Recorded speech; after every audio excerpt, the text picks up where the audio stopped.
the asylum rules are different in England than they are in Scotland, you might have trouble claiming asylum in England. Okay. We're a little bit more tolerant in England. We've got our own rules.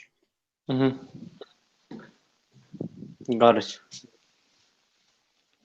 And then obviously, if you come in through Scotland, you'd have free travel to England. Coming through Scotland. Wow. Well, I don't know. But you know, it's just backup plans that I'm planning. Oh yeah. Yeah, just backup plans. Always better to have a backup plan, yeah. Yeah.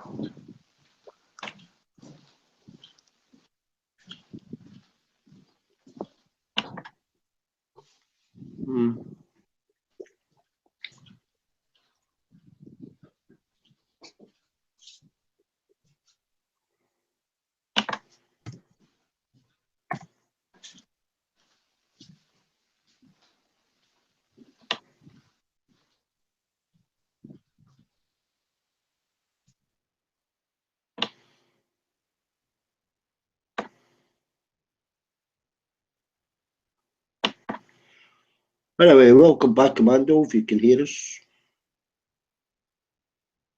We've been here all, lad.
Let's kick up the YouTube tips.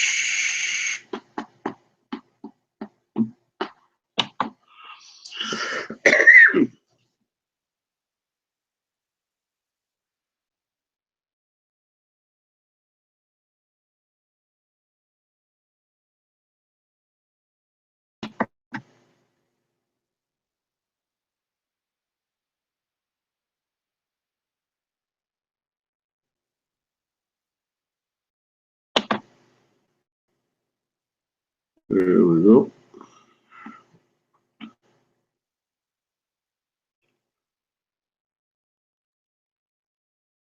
Monkey, Ray.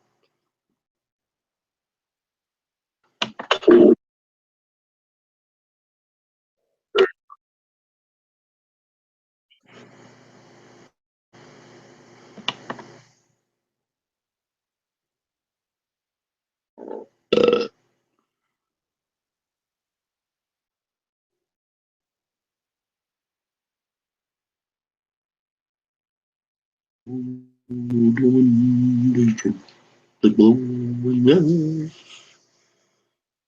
begins to shine.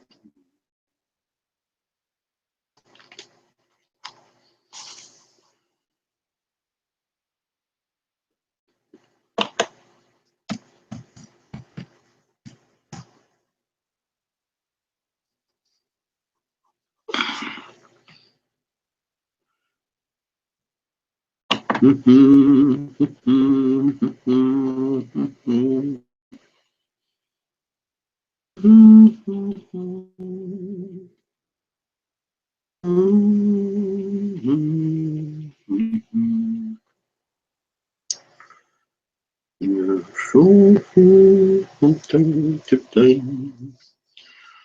You'll get banned if you keep sending Athena private messages. She's going to screenshot them and send them to everybody.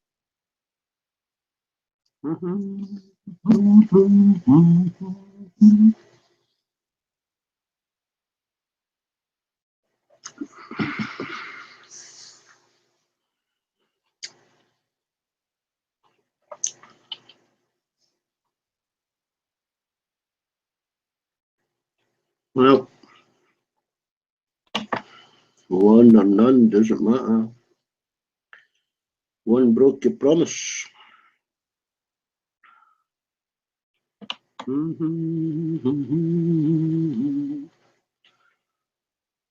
soon, more.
This is my movie.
This is my belly.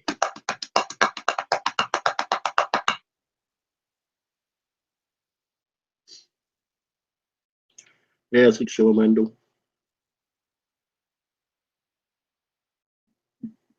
What was the last one? Well, there was 53 on the last one.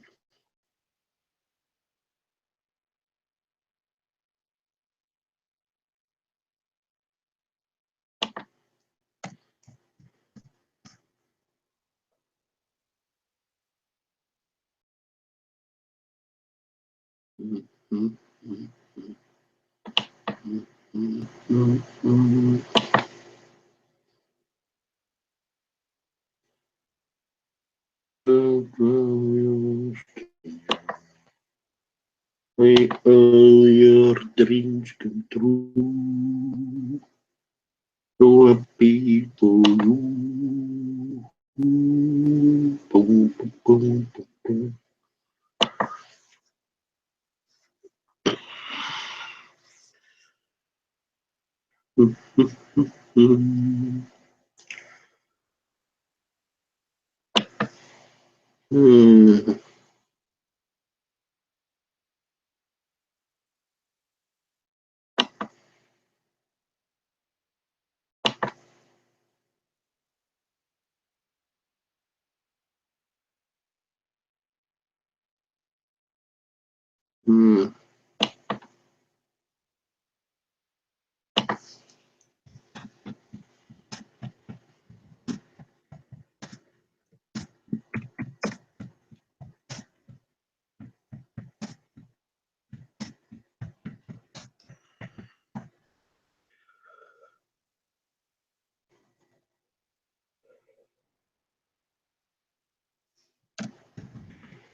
Out while you're still young.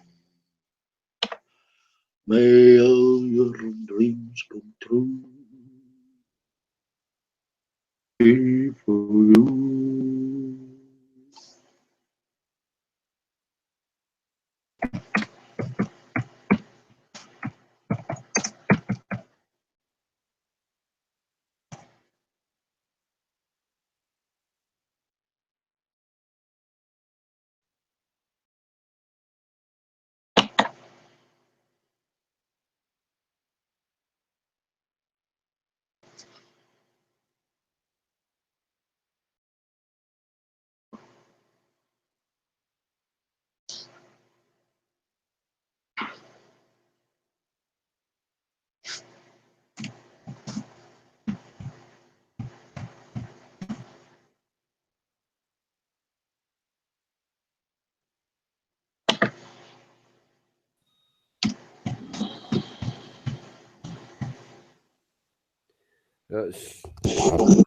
So it's only us Scots that are here right now, D-Beck.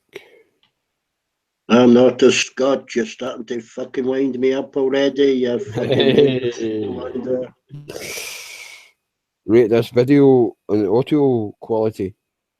Are you seeing that on the top right? On the top right of my screen, on the top right of my screen is a blue box which says in it, rate the video and audio quality. Are you getting that as well? Well, I am. I'll just okay. Congratulations. Give it 5 stars. Hey, what you going, man? Do you get a 5-star?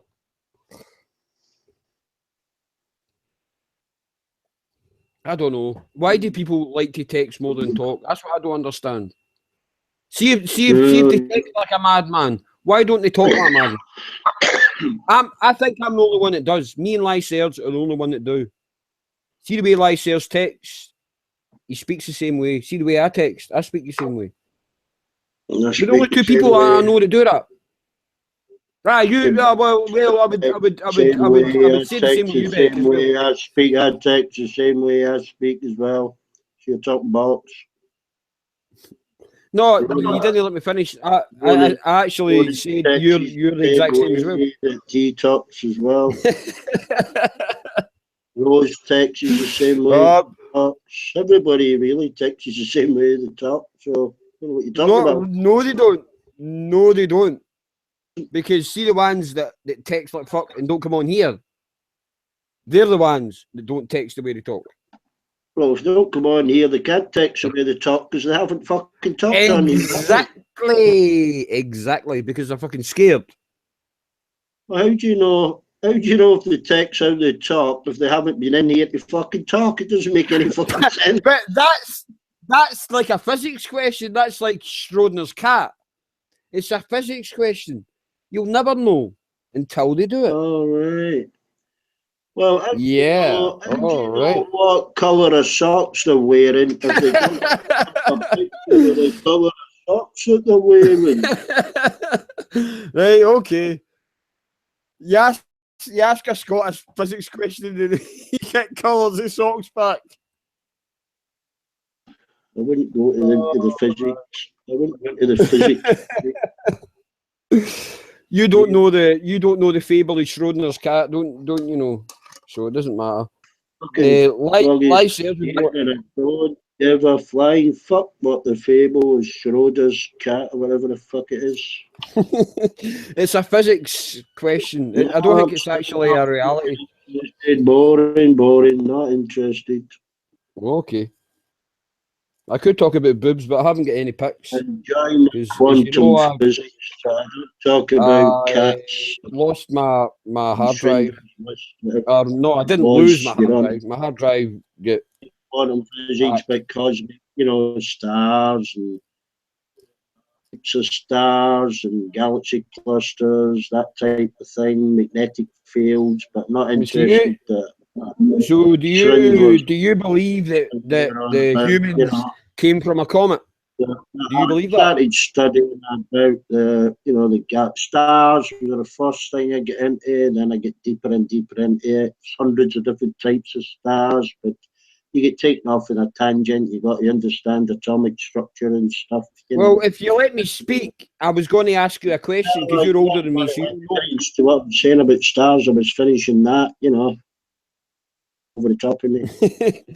Right, okay. I was going to ask you a question. Do you believe that we are descended from a comet? I think that the building blocks of life came from a comet. Yes. A comet, very probably. That's what seeded the Earth, yeah. Well, I'm in total agreement with you because I think that as well. That's what most scientists say. That's what most physicists think. And that's what most biologists think as well. Well, they could have Religious unified people, there's no point in arguing with them because they think they're 6,000 years old. So just ignore them. You only believe. I don't get into religious arguments. I don't get It's gibberish, especially on a Sunday, for God's sake, because they'll be more vocal. I know you're religious, Rosie, but I know you've got a brain as well. Exactly. I know you're religious, Rosie, but I know you've got a brain as well, darling. That's why I respect you so much. Well, you go to mass. You say you go to mass.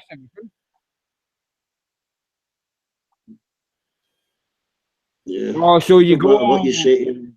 So you go because don't mind about like a ritual. Talk over the top of me like he's doing just now. And he keeps calling me a Scot. It doesn't matter how many times you tell him you're not a Scot. He just keeps doing it. Calling you religious. No. This is D-Beck. Hey, Tommy. This is D-Beck. Hey, I'll mute myself. I think on you go. How about chat? Is Rose Claire? Are you mad at me? Hi, Tommy. How's it going? Hi, Jose. Hey, how you doing, girl? Hey, Tommy. Oh, how's it going? Hey, Dave. Hello, Joe. Hello, Tommy. Oh, fucking hell. Get hair through on the text stream. He's in chat. Hi, Lysers. Hey, Ray. Oh, Lyser's got to come on the chat. If Lyser's comes on the hey, chat, Jose. Amiro. Yeah. Oh, Rose, watch in case Lyser's come in. He's about to cuss and swear at you. He didn't fucking give you seen us some abuse yesterday. It was disgraceful. Why? What about? Oh, it's a bitch wife on a fucking mic, you bastard, talking to Matt. He really abused her. Oh, wow. Oh, dear. He's the first guy I've heard abuse a female since Adam. Oh, really? Well, I think it's just getting to be part of the drama here, isn't it? Yeah, but Serge just spread it into voice. It's normally on the text stream. He spread it into the voice. Yeah, whatever. Rose Claire, did you go out clubbing last night? Oh, God, no. Tommy, I'm 37. Come on. Yeah, but I see your pics. Whenever I go to the pub, I scan the pub, and all I'm looking for is a seat. So that's how you know you're getting old. I've seen your pics. You look spunky. Thanks. Oh dear, no. I don't really drink that much anyway. No, seriously. I don't either. I gave up hard alcohol quite a few years ago. It's just beer with me. I hate fucking nightclubs. You get little bastards saying to you, "Do you want a hand upstairs, mate?" Yeah.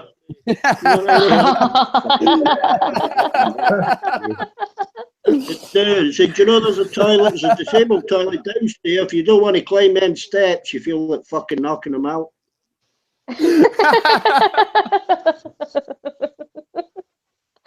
And whenever your favorite drink becomes a hot whiskey, you know you've really got old.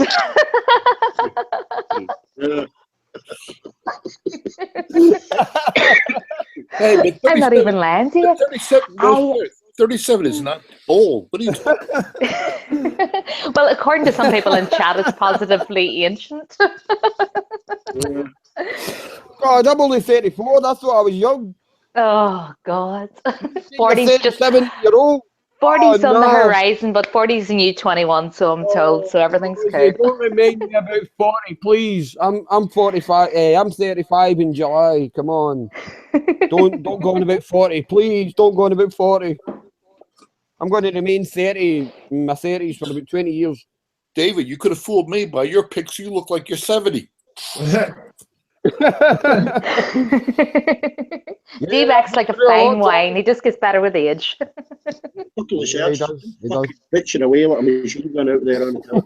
Oh, what's he saying? What's he Tommy, saying? I've been Most through firm a knows lot, me man. well That's enough why to I know look not to so. believe your bullshit. Ah, Calling me a troll. okay. Get on me, calling me a troll. Then her I husband haven't comes even to fight got her the battles. YouTube Task, channel. task, task, manipulative Oh. woman. Whose husband comes to fight their battles? Oh, trying to eat my biscuits and I'm being abused by a fucking idiot. D-Bac, you love the abuse. You thrive on it, man. If it wasn't for abuse, you wouldn't be here. Mm-hmm. Tell the truth, man. Abuse by men and praise by women. That's what you adore. You adore it, man. We all do. No, I like winding up the girls. I take a gentle wind up. You just don't like out and out abuse. Hey, Yeah, David. that's different. I agree with that. That's different. Hey, David, you got to change your avatar. This new leaf thing is not so new. Yeah, I know.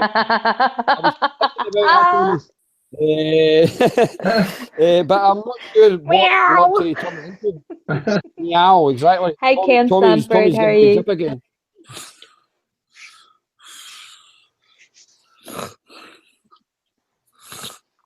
It's a pity you can't put one fucking blinker on your eye and you miss out all the Sergi's Texas, you know. Well, you could block them. Here, D-Bac, all the drama this morning. I swear, I was sitting between screens going, what's going on here? It's 6 o'clock in the morning. And I was like, oh my God, I'm too awake on a Sunday morning to be dealing with this bullshit. Oh, my bulldog. No, it wasn't Bulldog. It was Rash Mong. Rash, Al, right, who? Yeah, All that Al who. drama. Al wouldn't come in the room, but me and Bulldog screamed at each other for 10 minutes and everybody left. Oh. Yeah. And then it was dead for like an hour and Ronan, I think Amando passed the controls to Ronan. So Ronan was unhiding everybody, but then he left.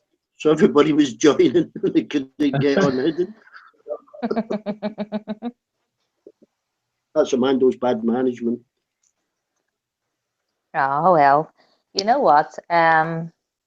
It's hard to be there 24/7, and like the guy's got a family, he's got kids, so chat. Yeah, but I'm I mean, sure. passive controls. Yeah, what I thought Ronan would do before he left would pass the controls to somebody, but he didn't. He probably thought you'd shower of fuckers. Middle finger salute. Oh God, Ronan's awful nice, isn't he? Hey, David, you don't have to thank me now, but I just posted your new avatar on the YouTube channel. Here, I'm doing it right now. Here it comes. Don't hang on. Oh no, I'm looking at. Don't get too excited here. Rayoffs.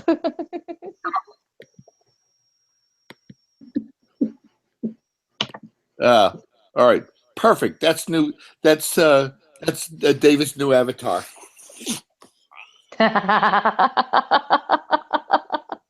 That's hot. What the fuck are you posting? You dirty marine. I've got no idea. Am I going to have to go in the hangout chat and fucking see this? Dave, you've seen worse, I'm sure. Because your man has posted a lot of stuff about me. No, I did you a favor. I posted a new avatar for you, buddy. Okay, man. Okay, I'll use it. If I like it, I'll use it as my next avatar. Okay, I'm going to mute myself right now because I'm in the middle of a phone call. So bye-bye. Okay. Tell the Samaritans to phone you back.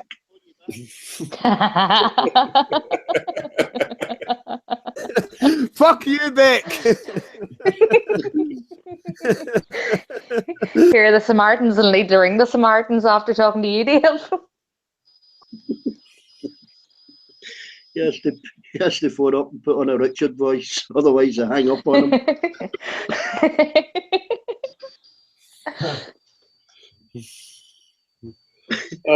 We make fun of David, but I love the dude. He's a good sport. He is a good sport. Yeah, he gets triggered.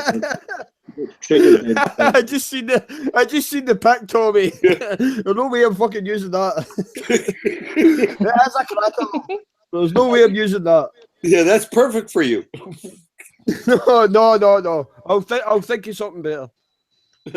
Right, I'm off again. Still on the phone. Pornographic, like Ray. Yeah, that Teddy puts some risky pictures. You know that Teddy? That guy's Oh supposed to be yeah, from the Glasgow. guy from Glasgow. He puts some iffy pictures on there. Oh well, she's better crack. Yeah, but I mean, if he does it, we should all be allowed to do it. Then I can save some.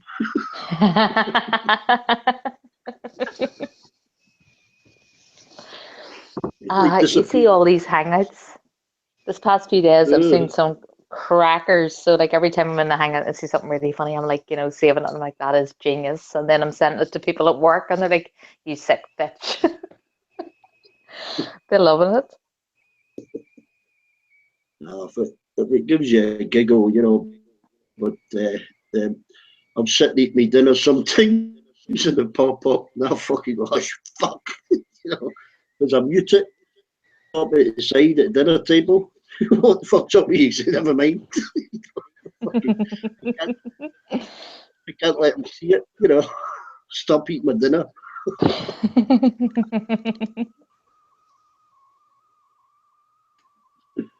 Yeah.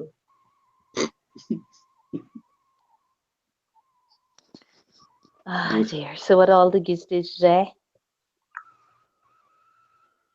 Raining. Watch rugby. Oh, who was playing today? Well, England, Italy. I watched the Daytona 500 and had a meatball submarine sandwich. Oh. Meatballs and a sandwich. Want to roll out? Oh, God, Beck, come on. Fucking 12-inch sub sandwich with meatballs and sauce and some cheese. Oh, forget about it. Oh, you know it, man. Yeah. If I was eating that, the balls would just roll out the bottom of the sandwich. Well, If you squashed them, then there's no point in them being a fucking ball anymore. They might as well just put meat in it. You could. They're still there. They're still bowl shaped in there. Hey, Tommy, how about some hot veal parmesan? Oh, love that too, Right, dear. yeah. That's good too. Yeah, are you added Gritsy?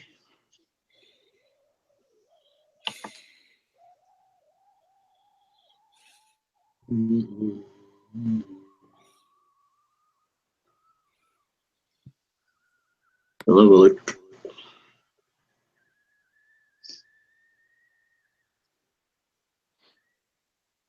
His accent annoys me, but you can't leave him out.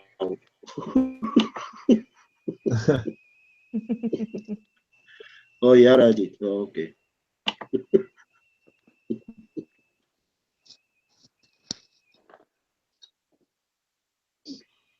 Did you, Is that? hey, Beck, did you guys hear friggin' Richard trying to set me up with that Susan woman from Australia? No. No. Unbelievable. The guy is unbelievable, man. He was trying to match me up with her. And I'm thinking, man, why don't you just stop, with this fucking rhetoric? There he was trying to make a match. Fuck, man. I couldn't fucking believe him. He's a wind-up merchant, was he? I mean, she's a nice lady and everything, but man, you know, I'm here to have some fun. You know, I'm not here to match up with anybody. Yeah, just winding you up. He's just winding you up, Rosie. Nah, he's just having a bit of crack. No, he was dead serious, man. Really? Yeah, he was dead serious. Yeah, He was trying to play matchmaker. Exactly a taxi ride away, is she? It's true, yeah. Yeah, like I'm gonna hop on a plane to go for a date to Australia.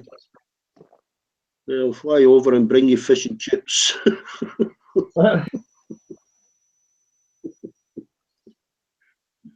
Where's the nearest graveyard that I can get you some flowers as well?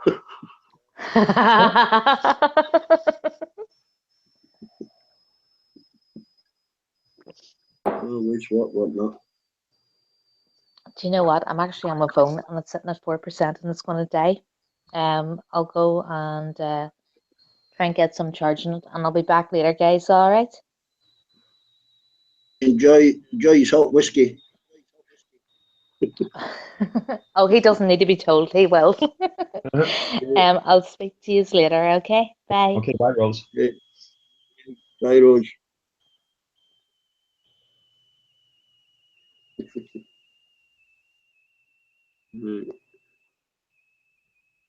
So we'll have to find a topic. Don't mean a sweetie. Have you heard of a topic bar? Topic? Yeah, I heard you talking. I heard you talking with Dave about cosmic, you know, planetary, you know, how this world came about. Yeah.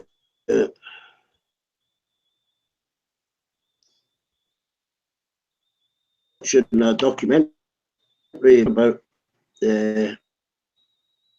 60, 16, 17 light years. They can see planets forming around it. Right.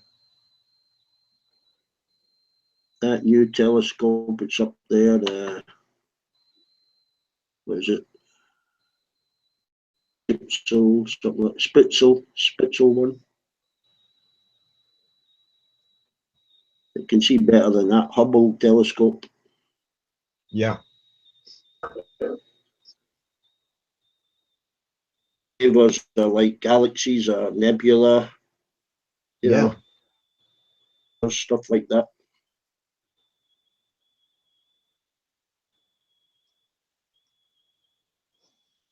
Yeah. I was that when I was a younger kid. You mean? Okay. Not even the females.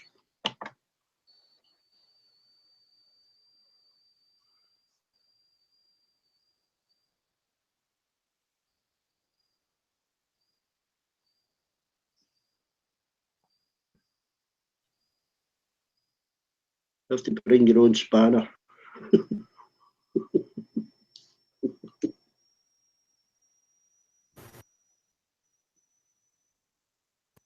For fuck's sake, Lucette, shut up. You can't watch the tech stream 24/7. You're dope. Maybe the Surge wants to talk about wormholes and stuff, or black No, holes. Amando's stop modding everybody. So let's say that puts all the responsibility onto you. Has to go for a shit or eat his dinner or, you know, have a sleep. Yeah. There's a bit of time with his family. Come back and say, you allowed that to happen?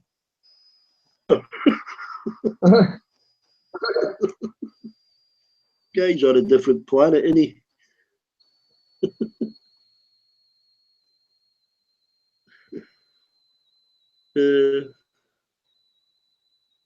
Why don't you start a stream up with Serge and monitor it 24/7?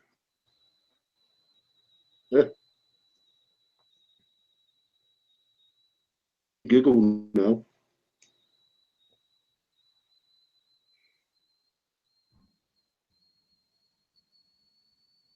I'd mod the regular females that you know, Amanda.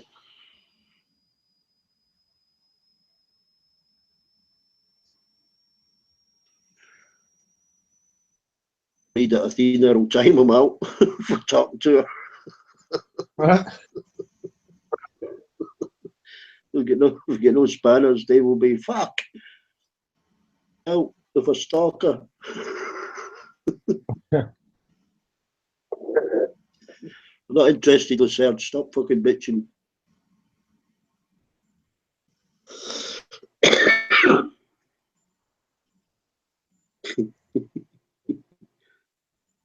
Both get a control room, by the way. If I get kicked or anything, you can unhide people. Yeah.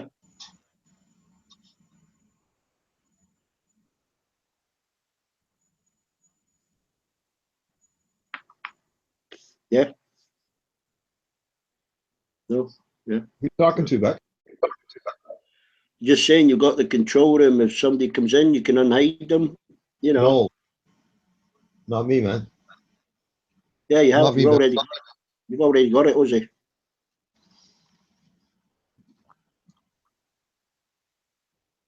Mando's not here, and I get sniped or something. Yeah. At least Oh, I you can get you back in.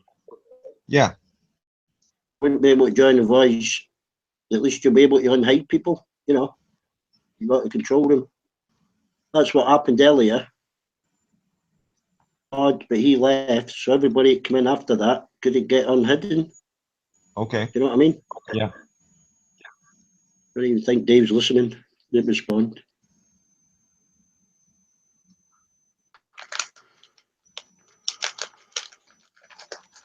So I just go to the people's options there, right? No. Control room, little grey box. You unhide them. Yeah, Beck, I unhide can them. hear you and Hosey talking. I'm on the phone, man. Just calm down. All right. I'll be on in a minute. Cheerio. All right. I am calm. I'm quite calm, Dave. Explain something in a slightly loud voice. You're angry or you're triggered or whatever to Dave. Yeah, I know. You're clicking that little arrow on a picture, was he? Yeah. Choice to unhide them. Yeah, like I did last time. Yeah. And if you don't know who it is, you've never seen him before, I wouldn't do it. You know.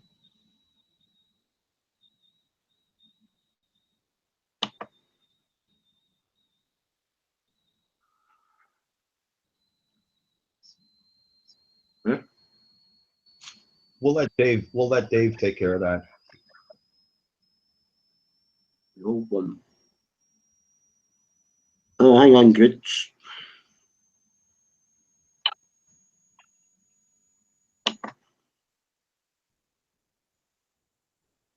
Dave normally drops out if there's no females here.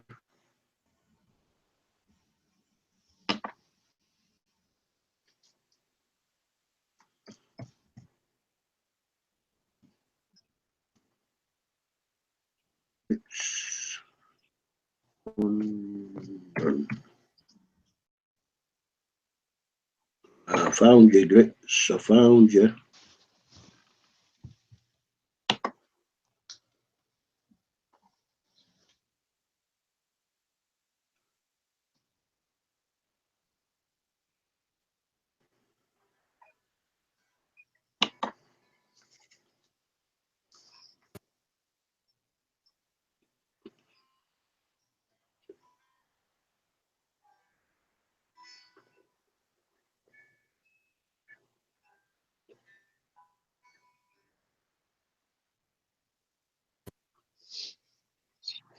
Half a packet of biscuits.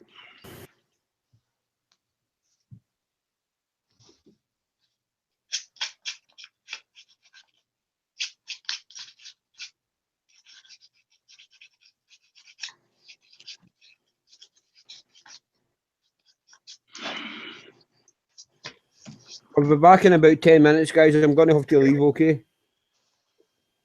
Okay.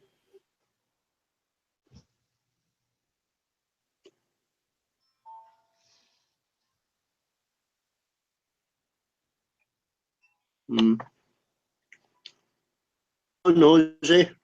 Still got deep snow? No, it stopped. Well.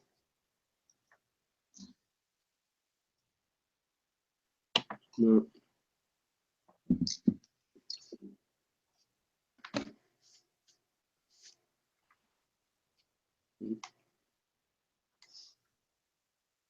Yeah.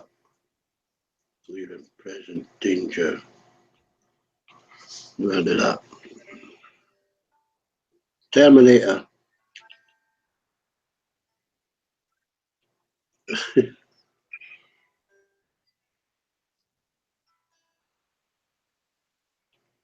You keep up with that with subtitles, Terminator.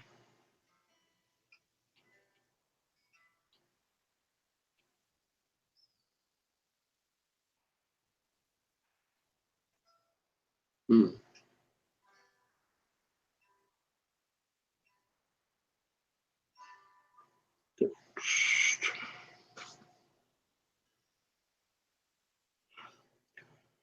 Yeah, I think it's a decider on the rugby next week. Jose, England, Ireland. I was watching a little bit of the Tottenham game. I think was that on? That was on yesterday.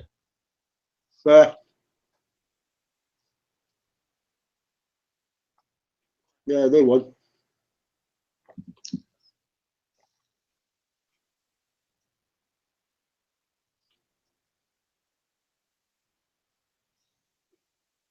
Yeah, against Stoke, right?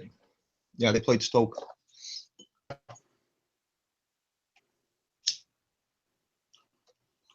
I see that young player Stoke's got, eh? Pretty good, eh? I never saw the game. Jose, I even missed the Man United Southampton Cup game today. Yeah, I just watched a little bit of it.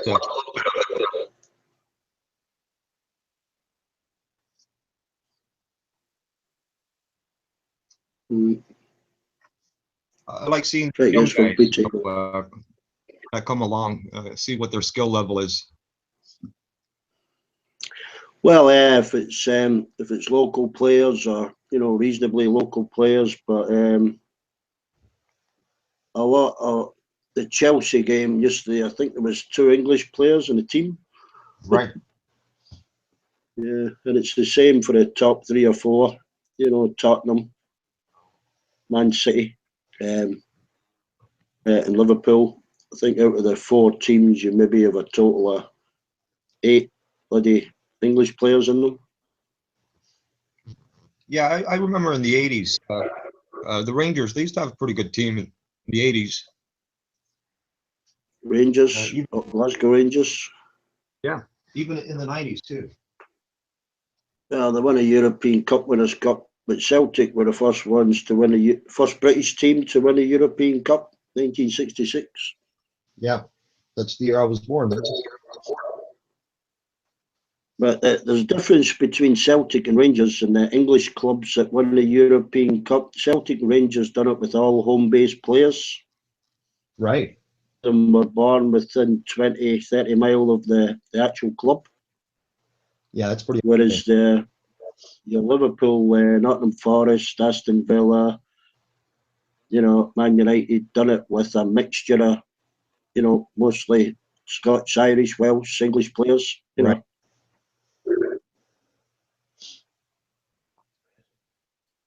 Yeah, the Celtic did with homegrown players.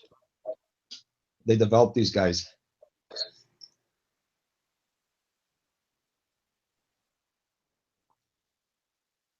I mean, even like Benfica, they used to do the same thing, eh? They developed these young players, Oh, they've got a good football schooling, yeah. But I'm talking like the 60s, 70s, and Yeah, I think Barcelona's kind of taking their pedestal now. oh yeah, and they turned these guys into, they developed them, and then they, know, uh, once the market got up there, they'd sell these players, for big money in the transfers and stuff. Yeah.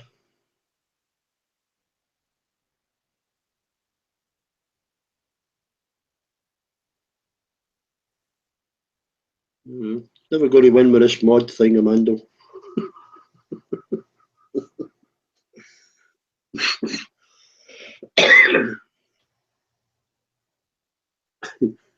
He's tried everything.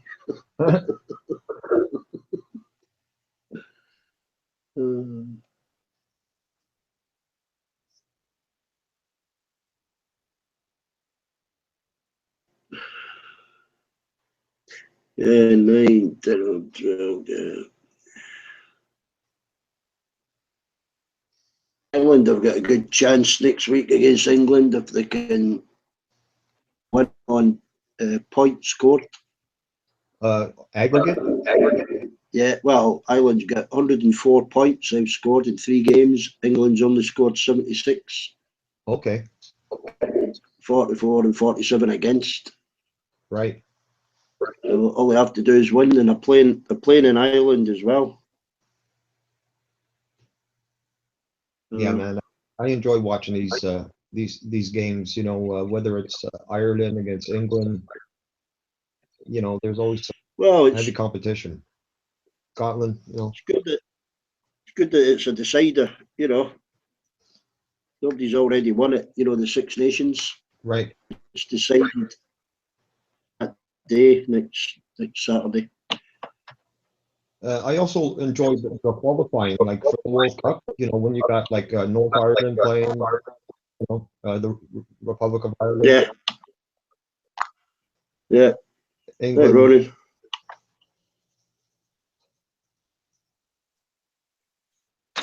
Yeah. Hello, gentlemen. So, what is there a reason for this no wrench look? No fly zone. No. I'm messing around. What he does. This spannerless. You know, no reason for it, or you just trying to change the hair. Trying something different, but doesn't matter what the guy does. Nothing's going to work. You know. He said no abusing women. Nobody's a mod, but no abusing women. But that won't stop him. Oh no, I mean, there's a lot of guys that I so-called knock out because they abuse women, but they have a wrench, you know. So yeah, I'm not asking for a wrench. I'm just saying some of these guys abuse it. They know they're so-called protected, but I don't know. Bunch of me. Yeah, timing them out, I guess I would do that, but no, we'll see how it works. I mean, he's trying a new look, so to speak. So okay.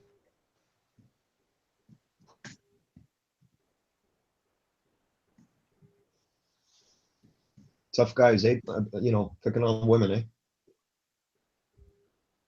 Well, yeah, but I mean, I know who it is, and I could pick him out easy enough. But he wants to be all diplomatic and patient, and the two qualities I'm not very good at managing. I'm more direct, to the point. You know. Oh, look at Ray of Sunshine. He's already cursing me. Poor little thing. He's all weak without his little wrench. I remember the last time I just made it up just out of fun, and he took Ray's wrench away. And I'll come back in 3 weeks. 30 minutes later, he's back. Yeah, I loved it. It was fun. Well, that's a good thing about it. They've got to come in here and defend what they've said in text. Most of them can't. No, he won't come in here. He won't come in here.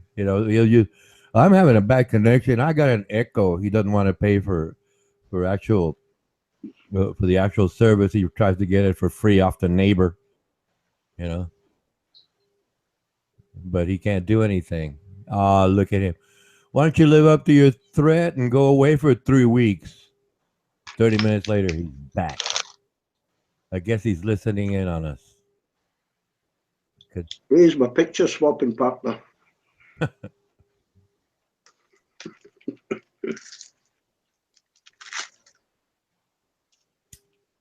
How was your bike ride today, Ronan? Oh, it was nice. It was nice, and it's the winds had been quite high lately, right? But today they kind of calmed down to like 5, maybe 10 miles an hour less. So it's still like 21 mile an hour headwind. But my thing is I head right into the wind, right, for long distance, and then I turn around and the wind's in my back and zoom. Just zoom it, man. So it's cool. It was cool. Right Nice, on, man. it's nice weather. It wasn't like really hot, really cold. It was like 78. I don't know what the temperature was. About 78. Man, Most comfortable. 78? You said 78? Oh yeah. That's I guess that would be a drought conditions to you. Man, you're killing me. Well, no. I mean, if I lived in your part of the country, I'd either have a snowmobile or a set of skis. Well, look, I opened the door a couple of times today, man. I looked outside. I said, no, I'm not going out there, man. I closed the door. No, I guess I couldn't do it at this age, but if I had been younger, man, I'd have had my skis ready. Let's go, boom, or I used to do snowboard. all that. I had a snowmobile too, man, and I loved that. But after a while, you get a little bit older and you just want to relax, nice and warm. You got all the amenities. You know what I'm saying? Yeah, I understand it, but it to me it's like, no, I keep doing it, but I got, like I said, accidents, and it just hurts too much. The pound, my back just starts to kill me if I ride motorcycle. I imagine suspension on snowmobiles isn't all that great either. Obviously, if I'm jumping. Well, that's the reason why I got rid of mine, man. Yeah, too much temptation. I know what you mean. Yeah, the back, you feel it for the next 2 weeks. Yeah, I know that. Yeah, firsthand, I know that feeling. Yeah, but I mean, it was like I say, my situation is okay. I guess I can live with it. I mean, I But can't. I've been itching to go down the skiing down the mountain. It's only about like an hour and 20 minutes from here. I still have that in me. I'm a pretty good skier. One of these days I'll go. Nah, no, I don't think so. I think it's good we just dream right now about things like that because I know that reality, and it hurts too much when I have to, get to that point, and then, oh man, that was great. Next thing I know, I can't move for days, and it's like hurts too much. Yeah, And I won't take medication, so I know what you mean. yeah. Either way, it was fun. It was fun while it lasted, as they say. No, I would have to take medication to do that, man. Nah, that's okay. That's okay. Yeah. I thought about it for a moment, but no.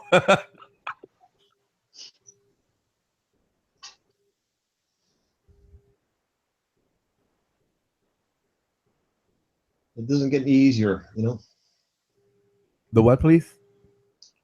I say it doesn't get any easier. No, that's right.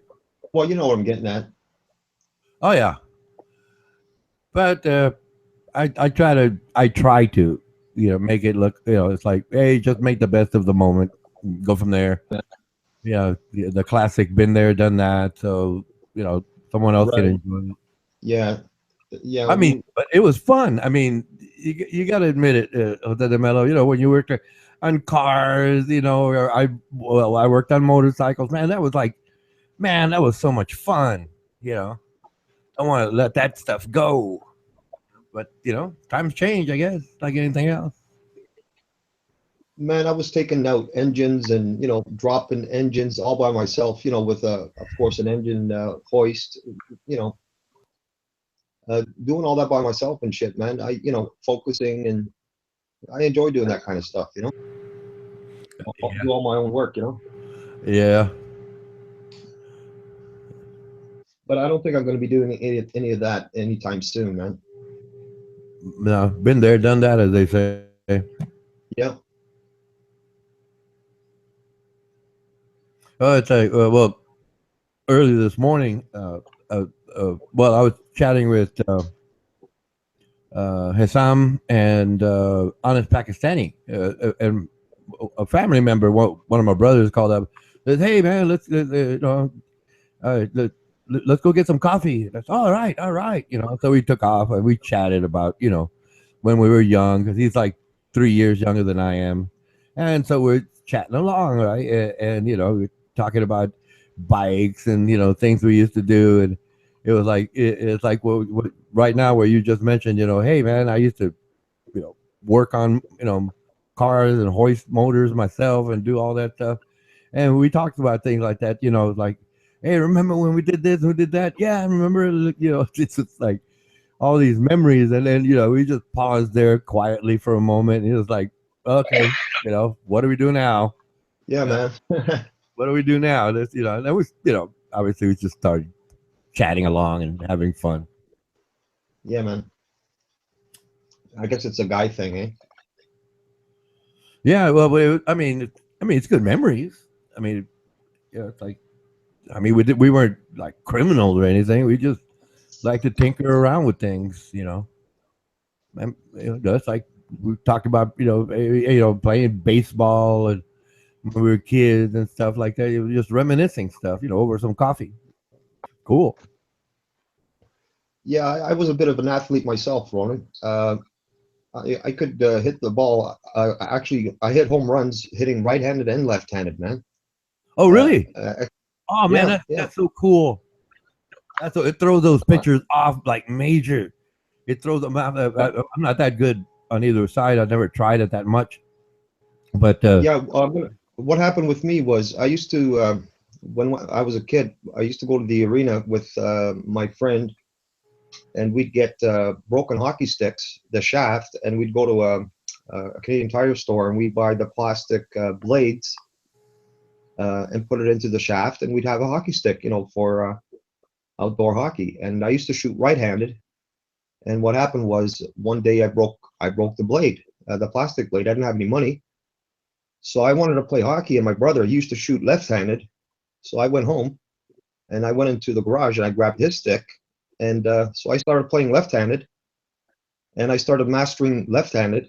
And so what happened was from that point on, hockey, I used to shoot right-handed and left-handed. When I used to go up against a goalie, I'd be stick handling, like right-handed, and then I'd switch to the left hand, and before he knew it, what hit him, the ball, was behind them, in the net.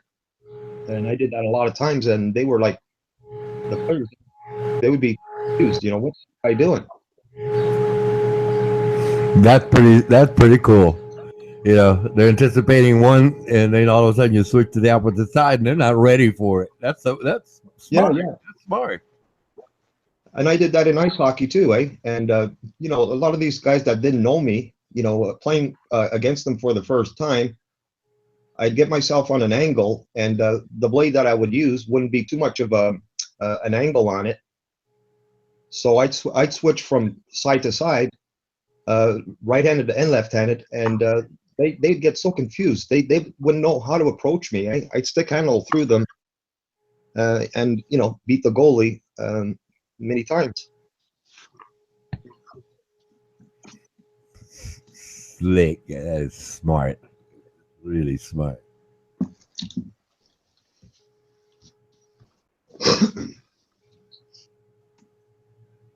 You really want to play hockey, and you don't have your right-handed stick, and that's the story. I used my brother's left-handed stick, so I wanted to play so bad that I was willing to learn to play left-handed.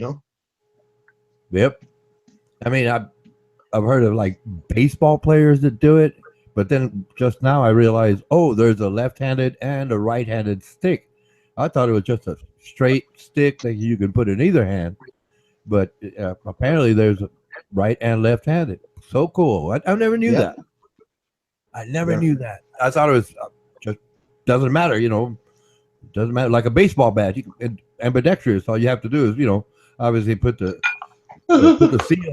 seal up, and that's it. Yeah, that's like these baseball players, these professional baseball players, the hitters. That's why some of these guys are so valuable. That can hit both right-handed and left-handed, especially in a playoff game. You know, they'll put in a switch hitter, and you got runners on base, and you're trying to win the game. You introduce a pitch hitter, and this guy can hit left or right-handed, right? And yeah, it makes them very valuable. Yeah, especially if you know the stats of the pitcher, you know where he's good and where he's weak. Man, you put the right guy in there, and he expects one thing, sees the other, like throws off the concentration. You know. Well, yeah, because what happens is, like, if you got a left-handed hitter going up to the plate, and then the other team, they decide to throw in there, then you could put a switch hitter in there. I'm talking like late in the game, right? You put a switch hitter in there. It doesn't matter if they put a right-handed pitcher in or a left-handed pitcher. All he's got to do at the plate is switch sides. You know, I'm talking about the hitter. He's going to hit it left or right-handed. Doesn't matter what pitcher goes to throw the pitch at him, whether it's a left-handed pitcher or a right-handed pitcher.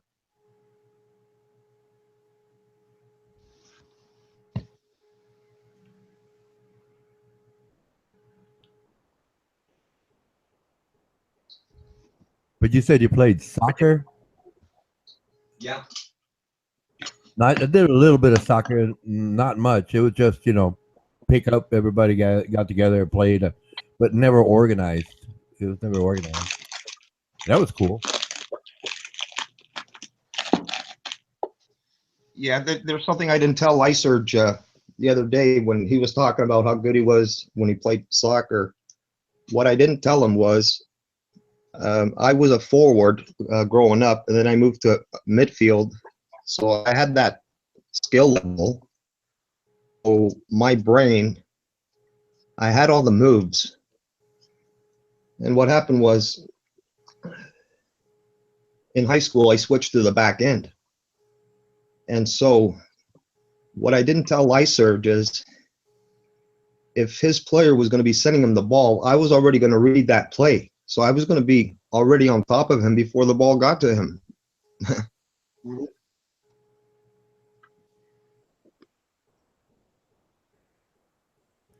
I missed that conversation. Yeah, that's the anticipation. This is how, you know, what makes really good players. It's that anticipation. Yeah. Before it happens. Yeah, reading a game. Yeah, Beck knows what I'm talking about. You can't ball watch. You got to watch the players as well. Yeah, you got to watch their eyes. You got to watch their body movement. All of that. You got to get there before the ball gets there.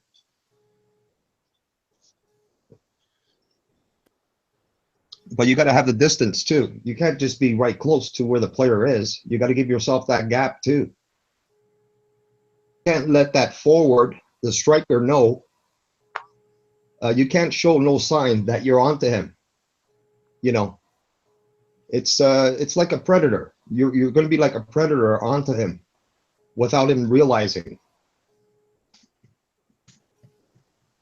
It's the game within the game. That's what I didn't tell Lyserge. Yeah. I would have been onto him every opportunity he thought he was going to get that ball. That ball would have been at my feet before it got to him. Well, not according to Lyserge. You know his story. Never wrong, always perfect. And what I mean by that, I would have intercepted that play. No, not according to Lyserge. And what I didn't tell him is the guy that I played next to me, him and I were like a wall. and we played together prior for 2 years, so we knew each other's tendencies. He knew what to cover, and I knew what to cover, and we fed off each other. Anyway, that's the end of that conversation. Lysearch wouldn't have a chance with me and my partner. Not according to Lysearch.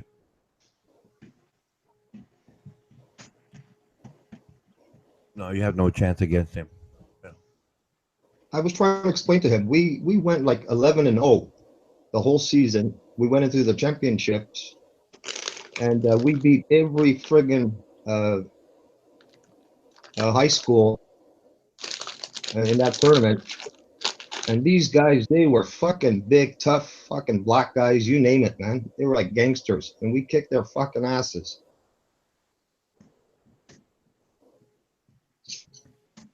That's because of our European background that we had on the team, and we had a mixture. We had some black guys in our team too, but we played as a team,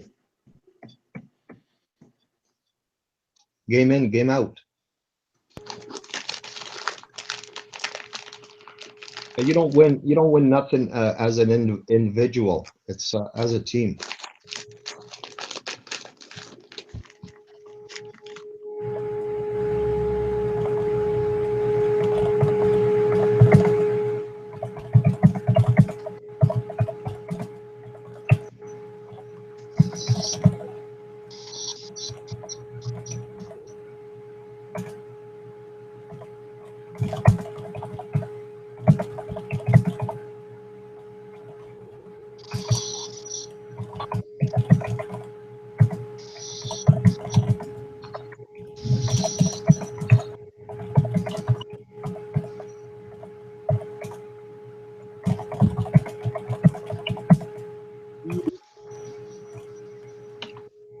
Great trick.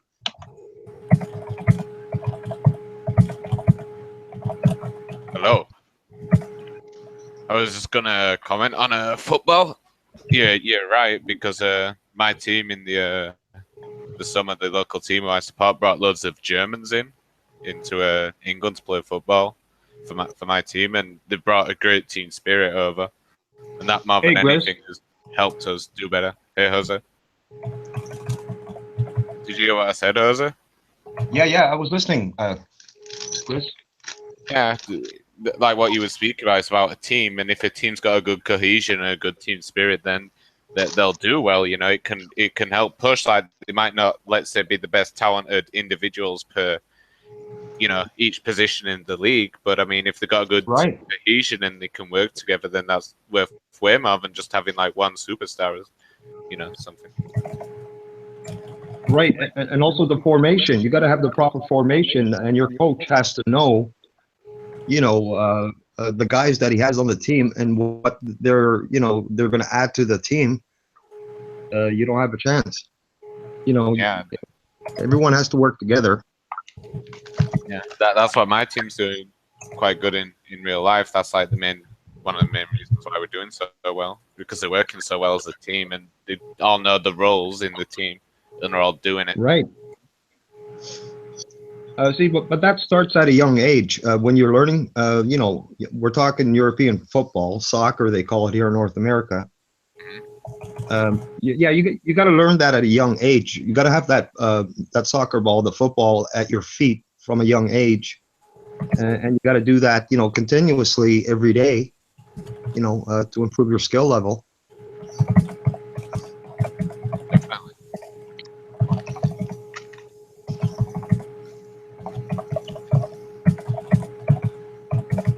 What's your team, Grizz? You probably won't know it. It's not like the top flight. It's in the the league below the Premier League, the Championship. Probably not. Yeah, try me. It's called just the Championship. It's just the league directly below the Premier League. Okay, what's the name of the team? Huddersfield.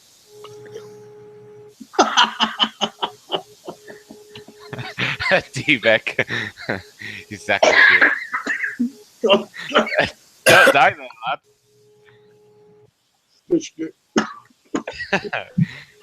Don't joke on it. I didn't hear the name. I'm not repeating it. D-Bex. I think it was the Candy Lane or Skippy Days or Butterfield. It was Butterfield. Oh, Butterfield. No, it's not Butterfield. Huddersfield. Buttersfield. Okay. No, Huddersfield. Huddersfield. Okay. I'll just bring you up the table.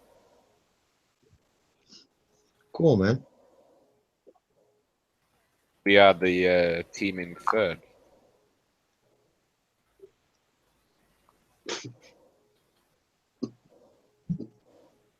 Ebek, what team do you support then? Giving it the big. I'd like to know which obscure Scottish team you support. Okay, Thistle. Oh, Thistle, eh? Patrick Thistle. Okay. Hockey Thistle. Damn, never heard of them. I've heard of Patrick Thistle, but I guess you're supporting the team that's like. I don't even. Let me bring up the Scottish leagues. You know, I grew up with guys like you guys, you know, English guys that Ranger fans and all kinds of Irish backgrounds, Scottish backgrounds.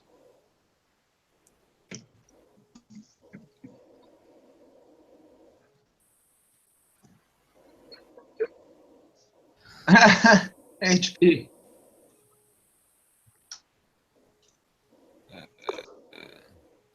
Scottish Prem? Are you in the Scottish Premier League? Highland League. Oh, you what? So you're not in like any Premier normal League team. Scottish ones? The closest Premier League team to here is Aberdeen. Oh, Yeah, Aberdeen, yeah. So you're not in like the Scottish Championship, the First League, the Second Champion, whatever it's called, Scottish Third League and stuff. You're not in any of them.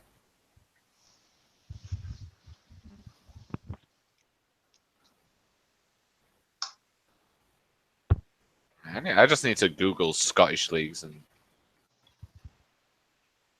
Oh, okay, Thistle. Highland League. I don't even, yeah, see, I don't even know what the Highland League is. Is that just?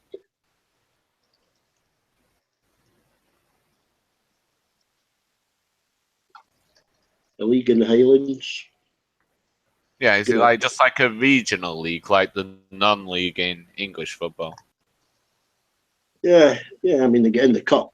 They get drawn in the cup to play the cup, but there's 2 or 3 leagues. The second division, third division, first, second, third division, then the Highland League.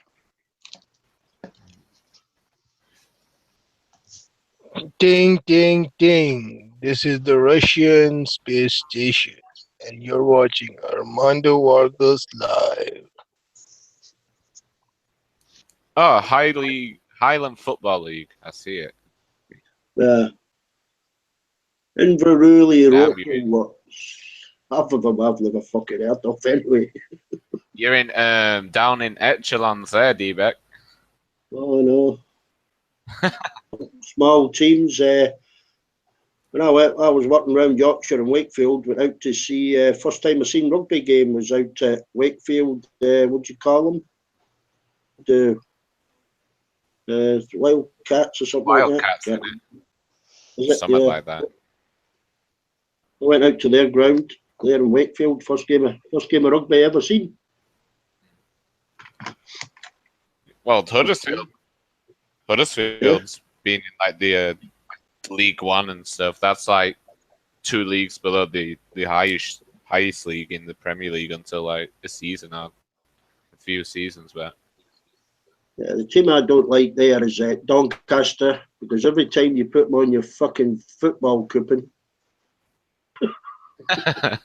Oh, you're on about football accumulator betting? Yeah. 10 homes or whatever, and they would fucking draw. Right, I see Fort William, Staff spray thistle. Is that it? Yeah. Yeah. Is that the team you No. support? Staff spray. No. No. No. Bucky Thistle. League. I'm in the Highland League, I think. Bucky Thistle. Ah. Yeah. Third, same position as me. You're third, like my team. Got lost of mouth, but the first house I bought here was in Bucky, so I started watching Bucky Thistle. You go every Then I week. moved over to Lossymouth. I don't like the badge. I don't like the thistle.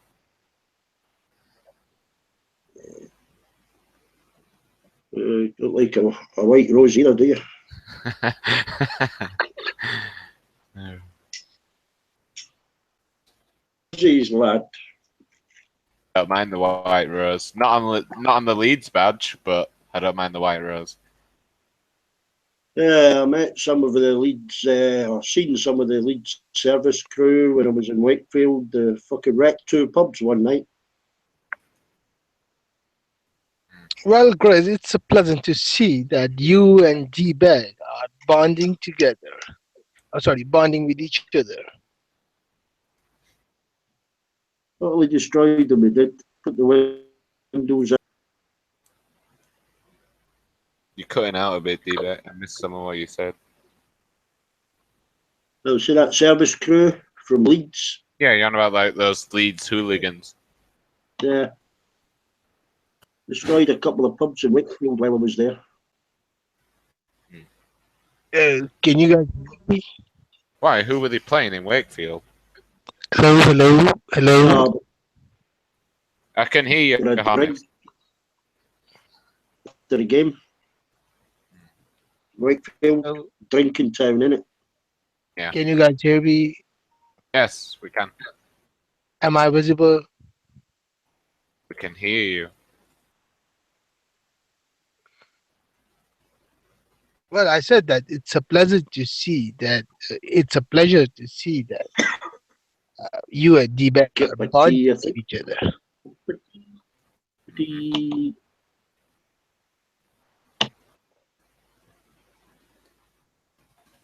Well, looks like the D-Bag is holding a grudge against, holding a severe grudge against me. Why that is? I'm not sure. Maybe it's because you call him something. Do you know? Earlier this morning, my result, my DNA report from Ancestry.com came in, and there I found that I'm 74% English. I do not believe you. Why? Because you're a troll half the time. No, I am willing to submit my report on the chat if you would like to Go on then. see it, Sure. and we can discuss this with a cup of tea and a drop of lemon in it.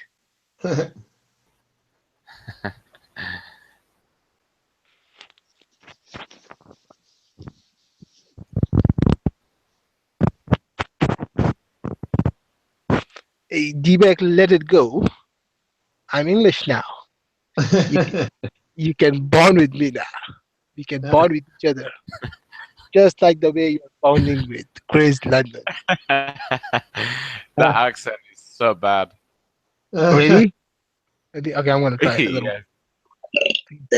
No, That piece of shit tempted to talk to no, me. no, I'm talking to you right now. Is it still bad? Yeah. Why are you trying to sound posh? Most of us don't sound posh. Is that a posh accent? It's a bloody nightmare, isn't it? We don't It's a sound big like that. nightmare. On it. Oh my God. What should I do? You guys are not accepting me that I'm English.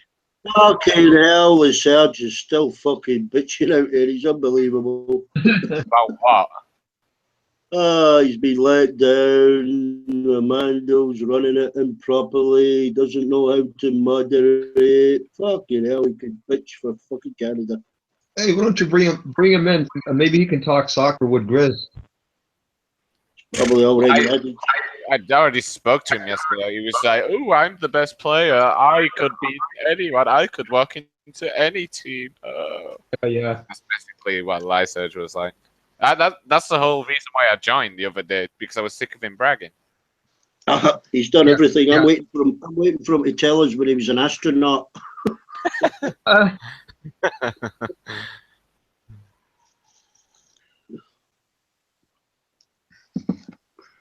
Or maybe he trained the astronauts.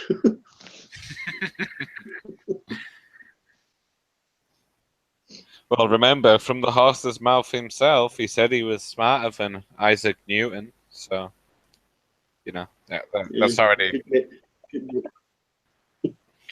Could get his microphone working.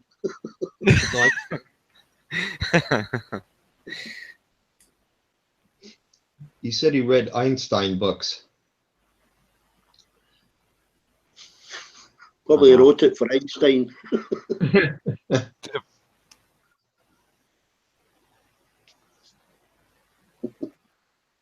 We're just having fun. He digs his own fucking grave, doesn't he? We're just having fun, LaSurge. We're just having fun, man. Don't take me serious, man. Don't get triggered. He's onto the personal stuff now with Amanda. Jesus Christ. You should probably suck your son's bleep. Yeah, that's fucking disgraceful. I'm gonna go fishing with LaSurge one of these days. Yeah, drown the bastard.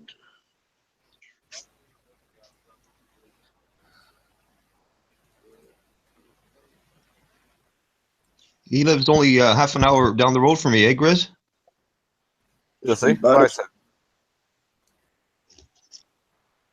Well, himself again. Well, Jose, in that case, you should definitely go and rape that lying Surge right away. I don't swing that way. Come on now. He deserves to. He deserves to be sexually assaulted right now. Honest, that accent is so bad. Oh my God! Englishman is not accepting a Pakistani being English. You need to make your accent sound more like D-Bex or something. That sounds more Really? normal to what a normal person speaks like. Well, Oh, lads. Now I'm having my tea almost ready, so I'll be back after a while.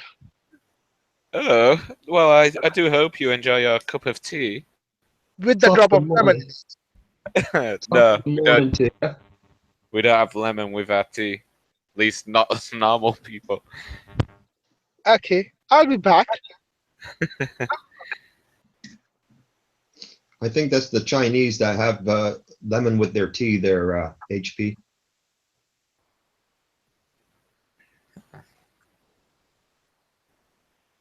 HP, kind of catchy.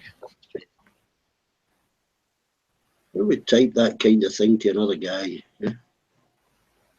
How about Lyserge? Yeah.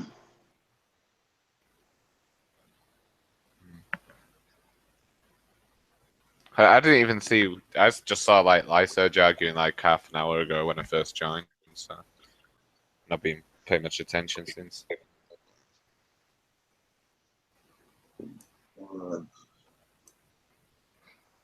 More of a I know. headache than you are. Every day I see Lyserge, I think more and more that he's just trolling. To be honest.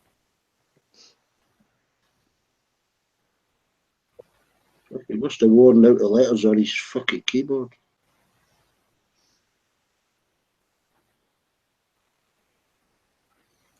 Who's the fastest typer? No, not if he's doing the Really? the voice activation.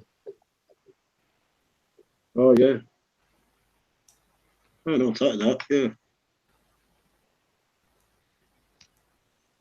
I remember arguing with Petra on that live stream. I couldn't keep up with her fucking typing. She was annoying me, you know. She's getting 4 messages out for every one I could do. I know, eh?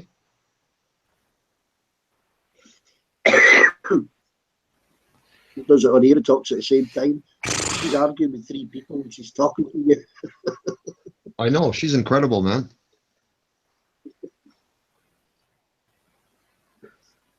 She's very smart too, man. Yeah, she's a bit smarter than she makes out. Yeah, I mentioned something about the Dyson vacuum cleaner the other day.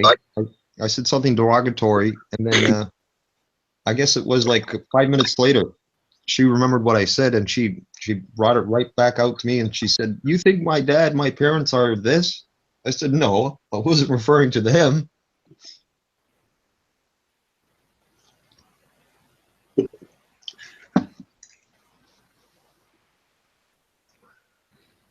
Yes, I thought she was going to kill me with that, man.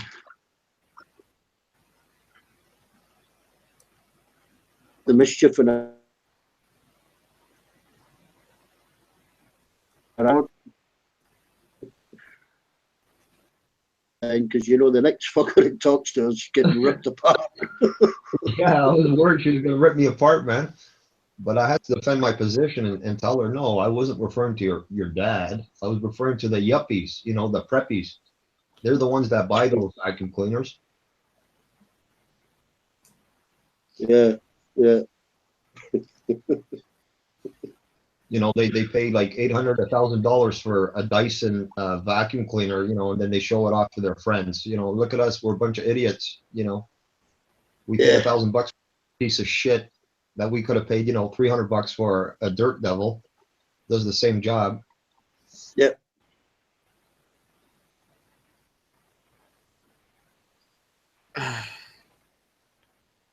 I know all about vacuum cleaners, man. I used to sell the fucking things when I was 19 years old. I was a salesman for the shit.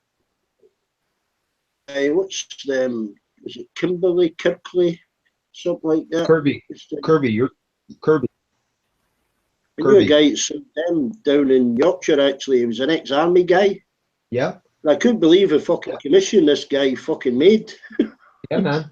Those were the most expensive vacuum cleaners back in the day. Was the Kirby, and the brand. He told him the he's brand made a bit.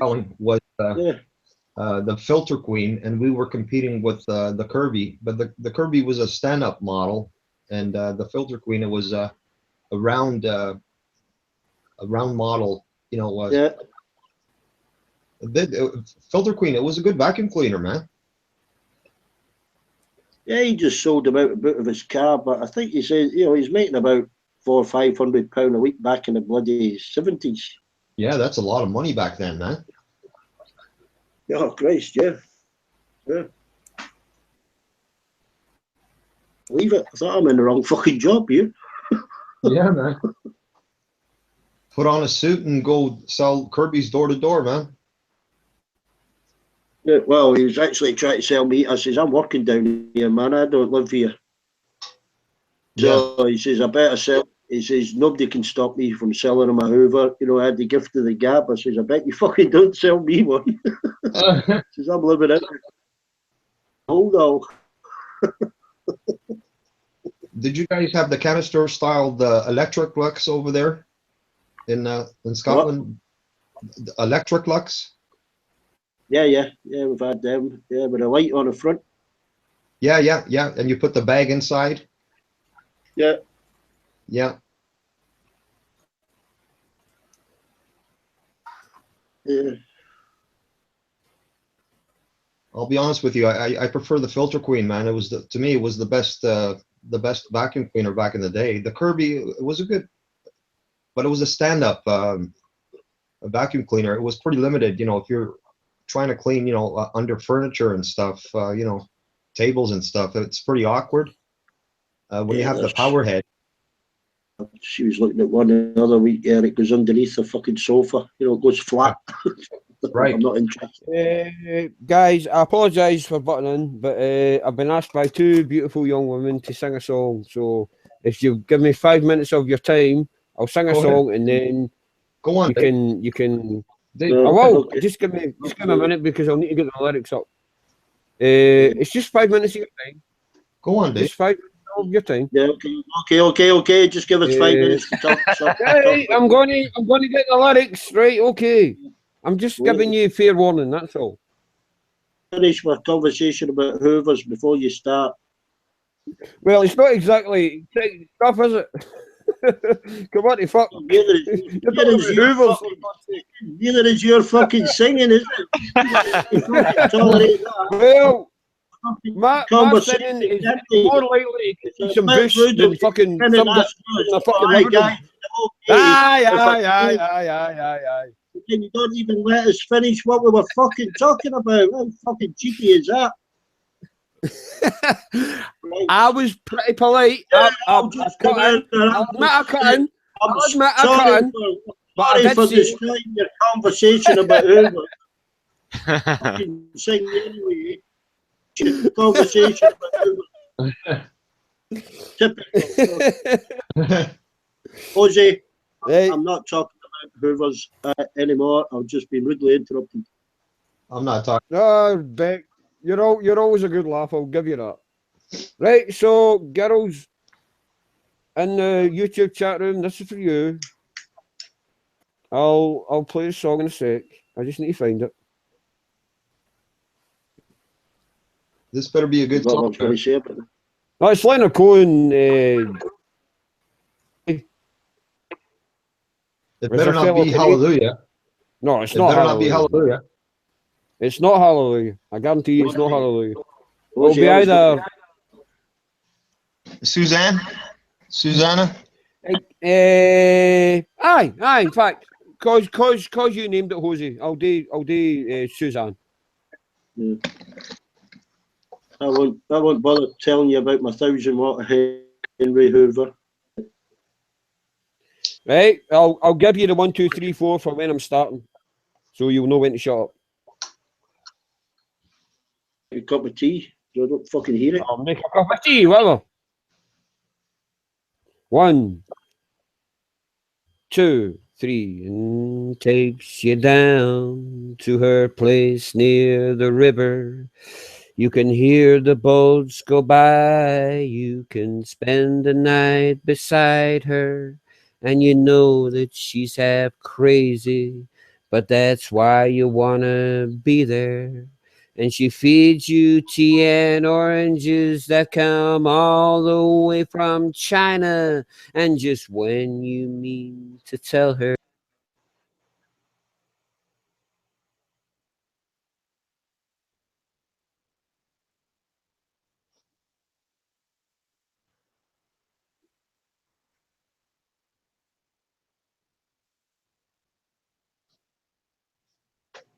Yeah.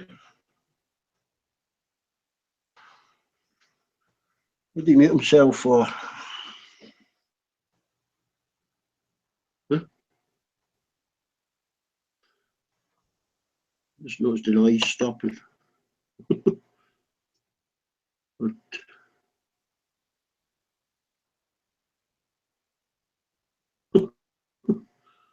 Somebody shot the singer. Shot the sheriff.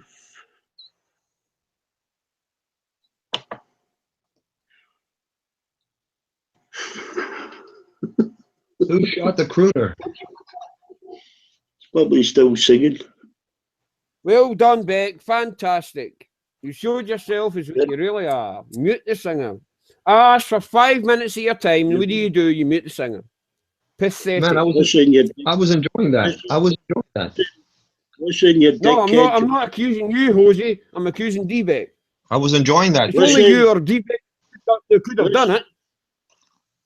So click that little blue box up in the top right, top left, and you'll see who done it. You total fucking asshole.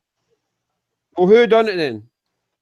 Get a little blue box and look at this, the right hand chat. Armando Vargas muted me. Well, I'll apologise then, D-Beck. I'm very sorry. No, I'm sorry. No, I'm sorry. I'm sorry. I actually thought it was you. I'm sorry. Time. Then he gets sniped, he blames me, and he knows who. Well, Armando Vargas, you're an arsehole. You're a fucking arsehole. I was asked to sing this. Well, not this particular song, but I was asked to sing. Aye, two beautiful young women, and you fucking mute me. You're an arsehole. You're a Cuban call me arsehole. When you go, ban me for your fucking stream. I don't care. Fuck you. Wow. Down, Dave. It was only a mute.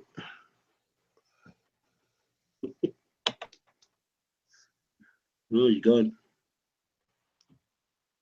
He's upset.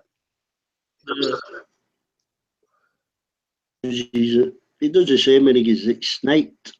He gets sniped by 2-3 different people. He blames me. He'll be all right. I think he's triggered now.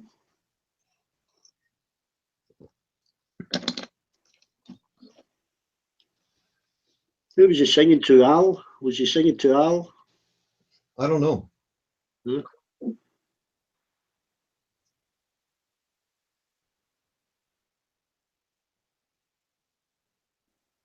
Oh, there's little bitchy Al throwing his tuppence in now. Stop bitching on Dave. Dave starts calling me a wanker and or whatever for muting him. Come on back. Now I'm picking on Dave. Come on back, Dave. What a tosser that Al is. What a fucking bitch. Imagine having a bitch like that for a son. Oh, fuck. You'd slap him fucking silly, wouldn't you? I'd put him to work, man. You know, digging up some land.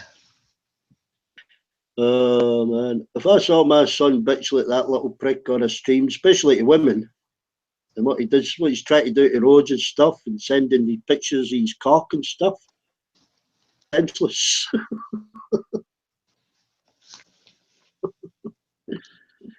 Yeah, you're a bitch, Al. You're a bitch.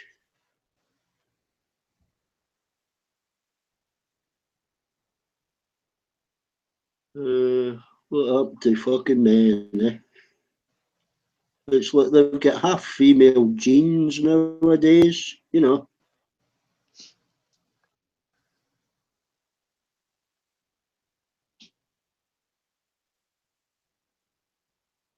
Get that Al deported.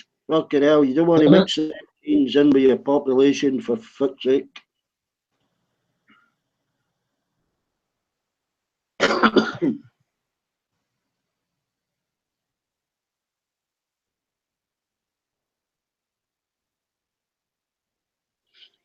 He's tight now. I was Dave on this one. He did nothing wrong.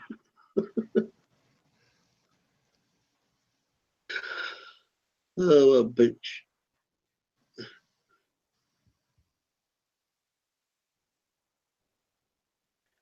You need to hook up with Al, Dave. He'll send you a penis picture. Don't tell Rose. We won't tell Rose that Al's your buddy now.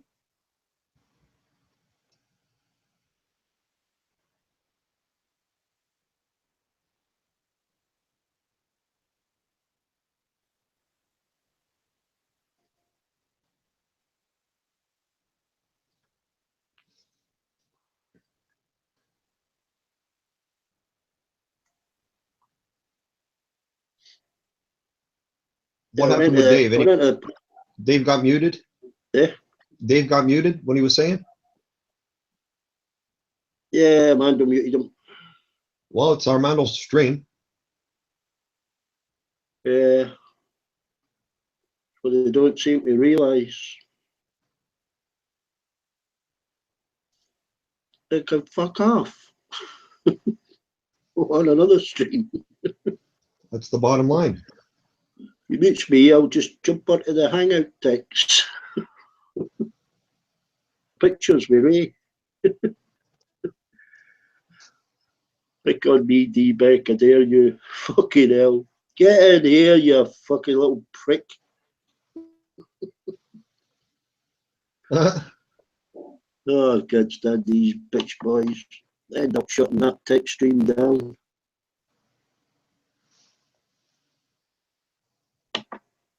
Hope his father gives him a red ear. Catch him on the computer. sending dirty pictures to girls.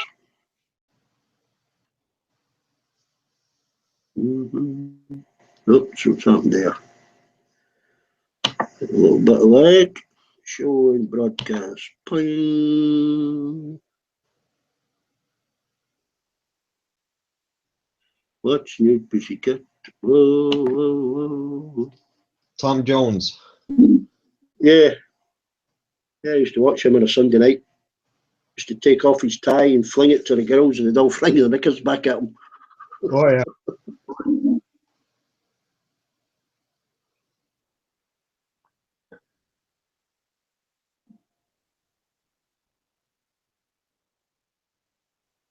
Is he still around, Tom Jones? Oh yeah, he was singing in Vegas. He's a judge on one of these talent programs. Wow. Or something like that, you know, on the BBC. Yeah, yeah. In his 70s. Probably late 70s, maybe. Yeah, still got a voice though. Yeah, man. The voice, eh? Yeah, Welsh.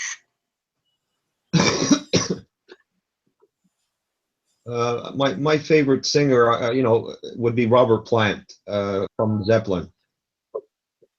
Yeah. Yeah. Freddie Mercury too.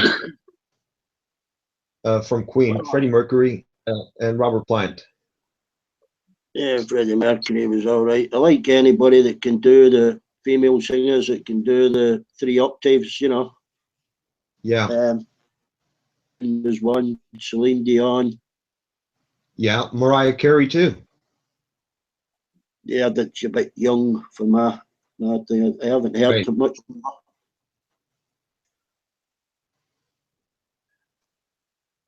I haven't heard much of Celine Dion, so I don't know if she's still touring since her husband died.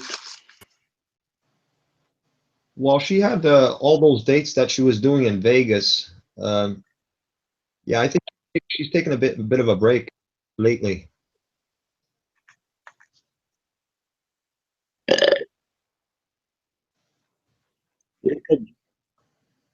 Beach Boy.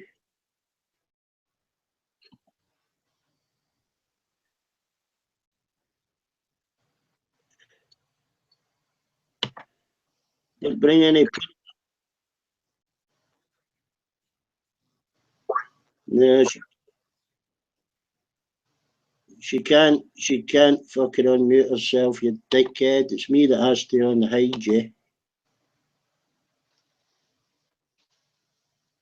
And me and Jose didn't harass David. He left on his own accord, you dickhead. Everyone picks on Davey for some reason. It's because he doesn't fight back or he doesn't defend himself. So everyone bullies him. Really? If you notice, I don't bully anyone. Don't you? You don't bully people. Then why do you troll Rose on the stream then? I don't troll Rose. Show me. Show me You where I don't troll trolled. Rose? Show me You've where I been doing it all trolled day. Rose. Day you sent messages to Scenes saying that she was talking to you in private hangouts. There's a load of fucking shit. Yeah, Beck, you don't have a clue. You don't get involved. If Rose wants to come and talk, she can come here and talk. You're so Yeah, I'll gullible. do whatever I fucking Well, want. that's what you are. Because she's got a pussy between her legs. You believe anything. Yeah, But really? anyway, I'm not allowed to talk about Rose because Armando won't let me. So if Rose wants to come, she can come and be more than glad to talk to her. Yeah, you waited conveniently till she left. That's what you've done. I just got invited now. Really? See me asking you for the past hour for the hangout and you give it to me? Well, here she is. See if you can talk about your bullshit now. Defend sending Uh-huh. your cock pictures together.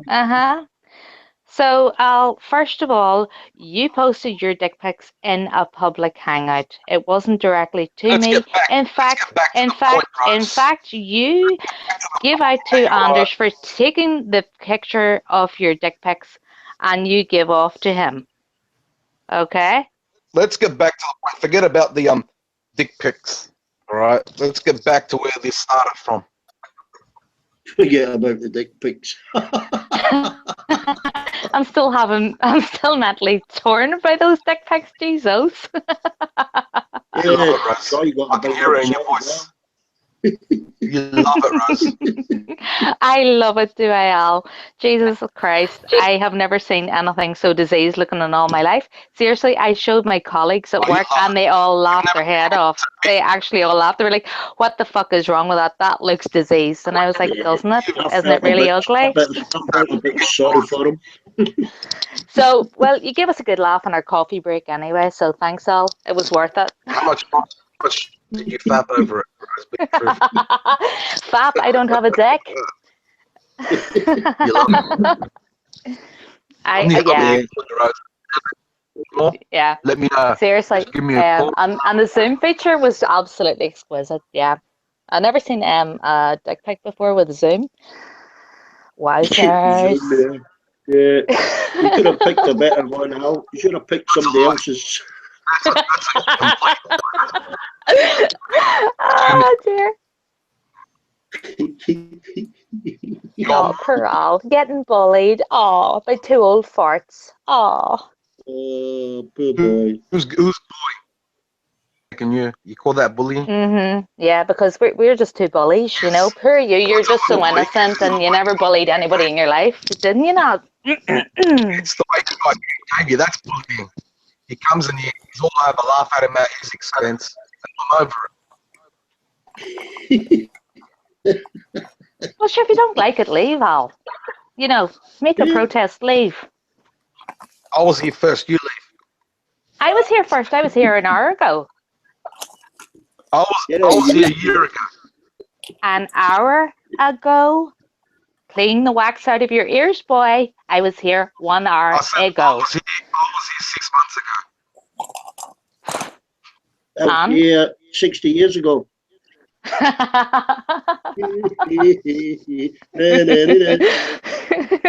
Oh, yeah. Kick him off his stream.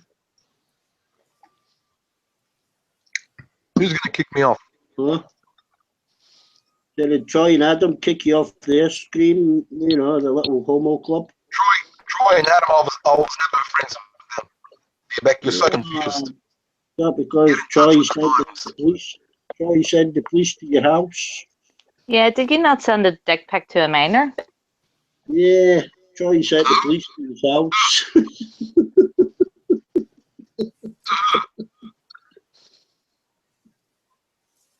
No, Troy sent the police to your house. Yeah, because it was the talk of hangouts for about a week. It's rumors, insult rumors that you guys have resorted to. I've come here to have a civilized conversation and talk You're about not capable of a civilized conversation. Let's get that first. Let's get that straight first of all.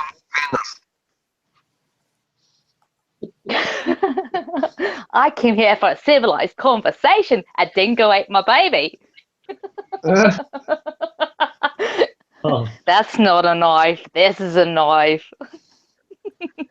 Yeah, well, I think he's infatuated. He's infatuated with things. D-back, this is just too easy.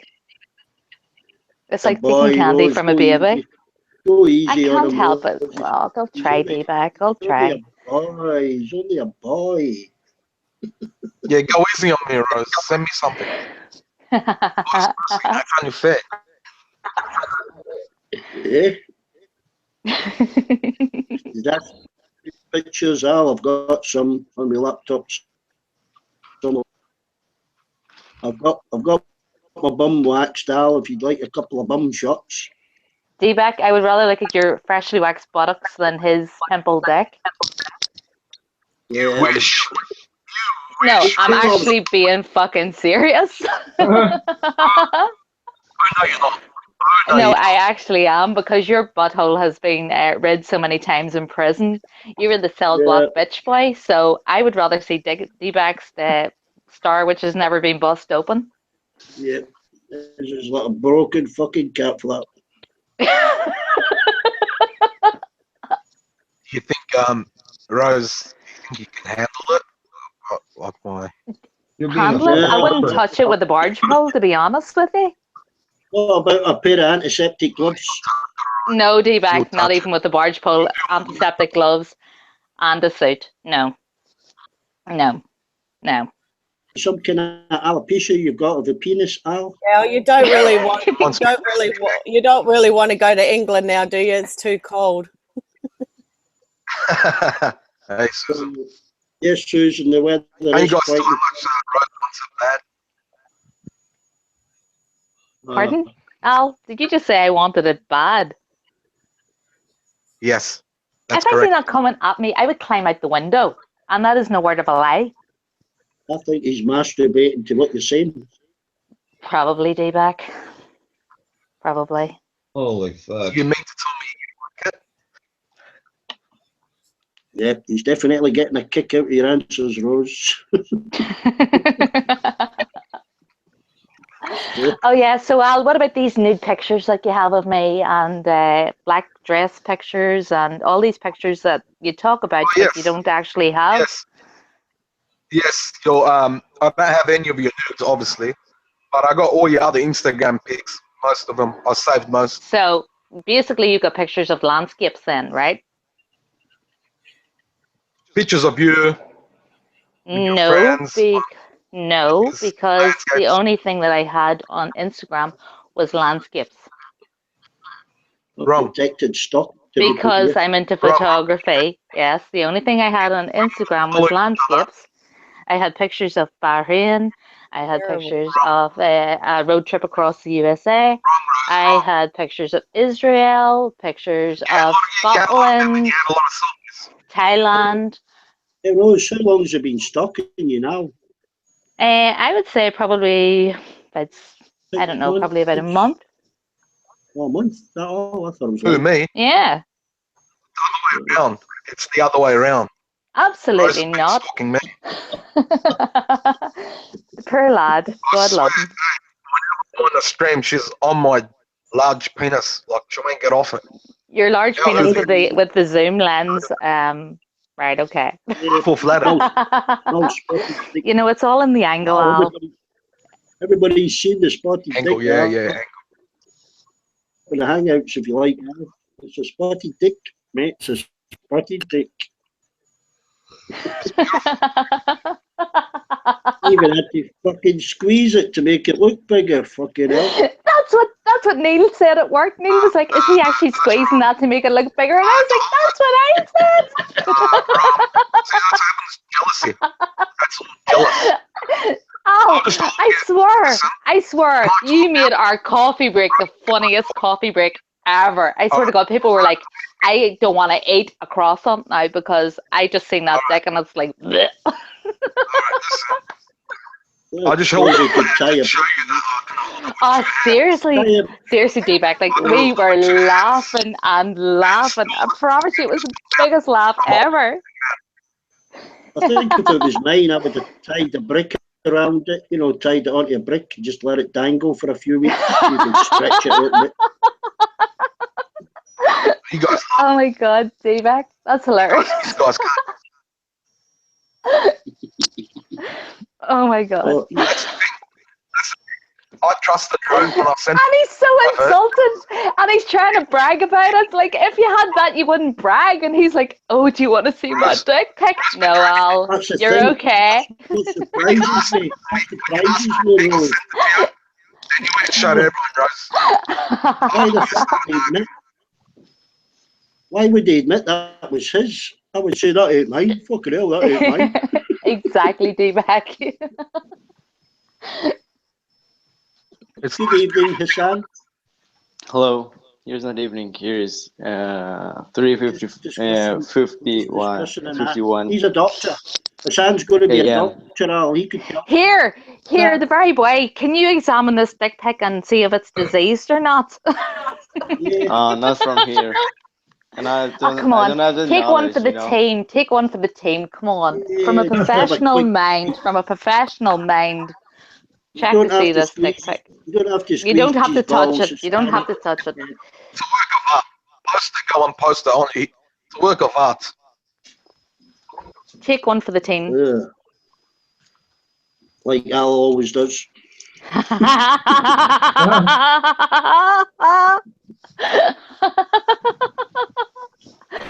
T-Mac, you're fucking hilarious. Dig his own grave.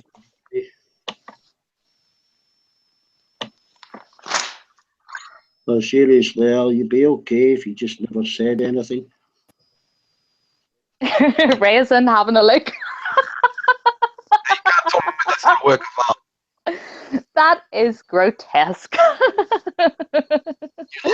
Everybody, we've just posted a picture in Hangouts. Come and have a look. It's too funny. They have chalk ice.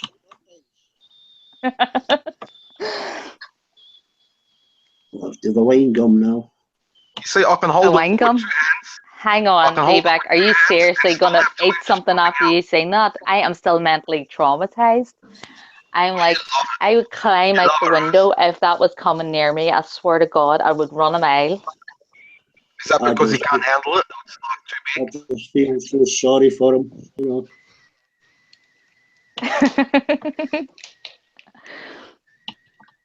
That mushroom is rotting. Get that cosmetic surgery for a penis, can't you? Can you do injections? Where did you get that dick in a 10p lucky bag? The lucky bag that wasn't so lucky. Yeah. And it's actually quite thick. It's really, really thick, not just long. Oh, it would have to be thick if it belonged to you, because you're fucking not the brightest, are you?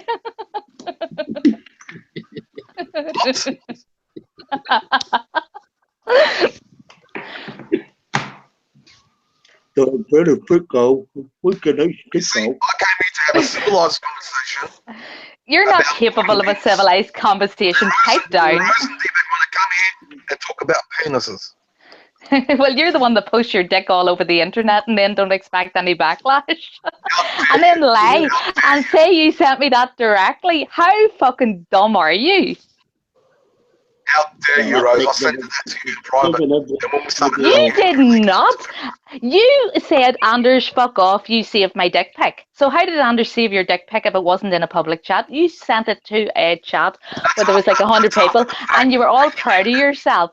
And then everybody's like, really? Is that what you're all bragging about? Like, seriously, like.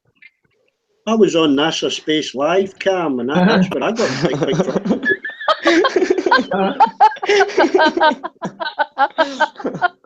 Look, it's already had the link to the picture, and I thought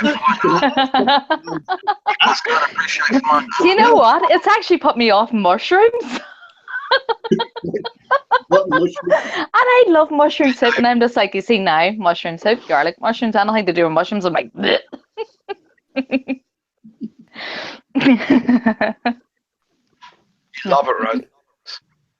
Because you won't stop giggling. Rose, Beck, and Rosie, I'm just here to say goodbye to you all because I'll be leaving the stream after tonight. So, in 5 minutes. We'll have a good drink. Cheers, Dave. Well, you'll probably have a celebration drink now, won't you? Oh, you can go away, you poof. You just go and wank to pictures of fucking, I don't know, Mal Meninga or something. Hey, Dave, just relax, man. We'll see you tomorrow, Dave. No, you won't. I'm done with it. I'm done with this. I'm done with this. That's why I'm saying hello. That's why I'm saying goodbye to you. So I've sent Armando an email telling him that I'm done. I'm done with it. No, relax. We'll see you tomorrow, man. Dave, have a wee sleep, Pep. Chill out. I guarantee you won't see me tomorrow. Yeah, we'll see you tomorrow, Dave. Yeah, we'll see you tomorrow, Dave. Have a drink, Dave. Take care, Dave. I'll have a wank over Mal Meninga, you fucking poofy Aussie fuck up. Come here and punch the fuck at you, yes. You fucking dirty looking, specky, fucking horrible looking, horrible fucking slimy bastard. Glasses. I bet he does wear glasses. At least Don't that'll be be a offended. fucking contact. Don't be offended, Dave, because your mic got turned off. Whatever, man. No, it's got nothing to do with that. It's a build-uppy thing, Susie. Believe me, it's a build-uppy things. Relax, It's about Dave. time I fucking left the stream. It's about time I fucking left the stream. I'm getting sick of it. Honestly, I'm getting sick of it. It's got nothing to do with you guys on the panel right now. It's got nothing to do with you guys. It's the, No, man. it's the basic. It's the we're gonna have basic. some- It's the basic. It's the basic. The way it's run. The way it's. It's Armando. Fuck him. Fuck Armando. I know what it is. Fuck I him know in what the it is, ass. David. I know what it is. It's Al's dick pic, innit? Yeah. Aye, that was one of the contributing factors.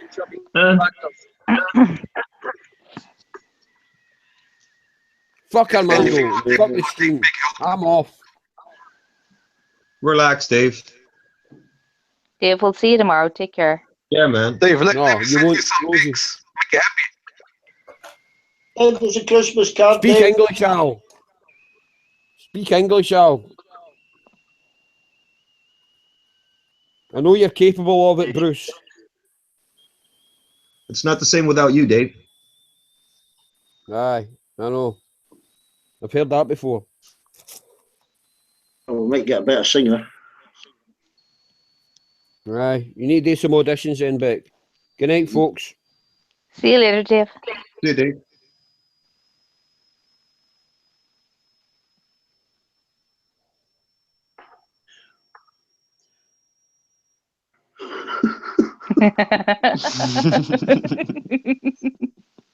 Oh, God, love him.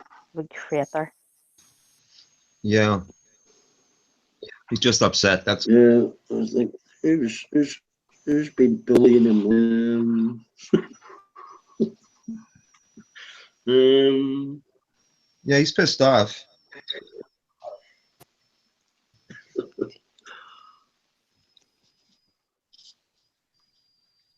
You fucking started now. Fucking hell. I mean, who else is going to sing to the ladies? Petra.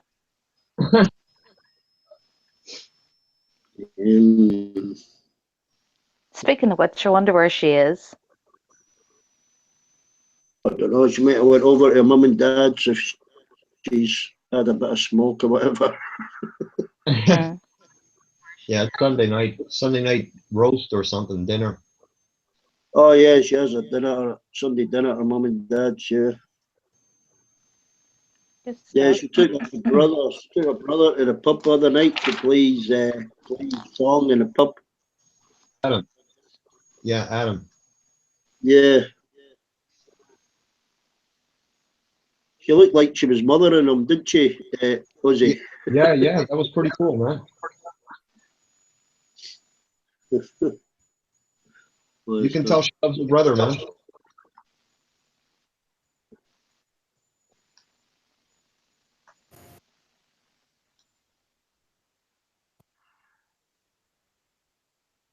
Older than me.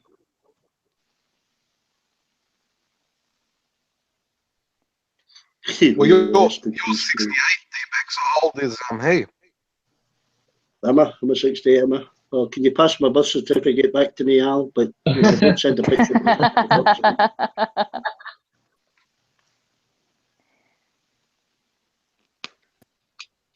Sounded little search there.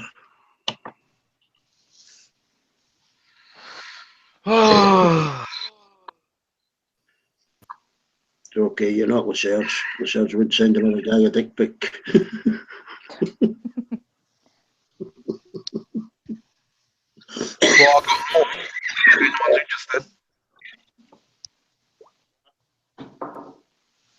What you talking through? I'm gonna send you my Russian book, Russian textbook. You'll see that's more scary. What's that, Sam? Okay. What's that? Yeah, wanna see that? Anatomy? Anatomy?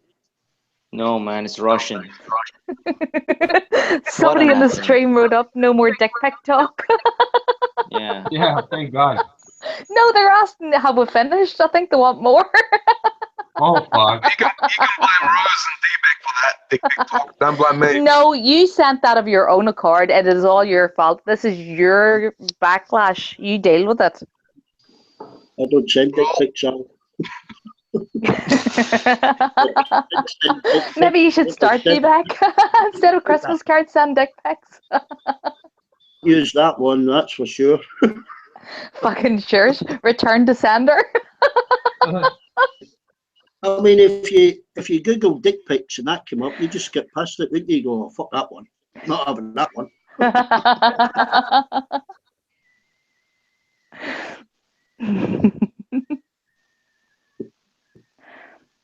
Oh dear. Not having a Boy Scout. I think the Serbian gonna send that one as a Christmas card to fucking Donald Trump. That dick pic.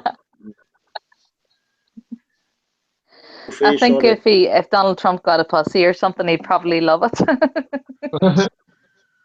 Oh, right in the pussy. With chicken pox.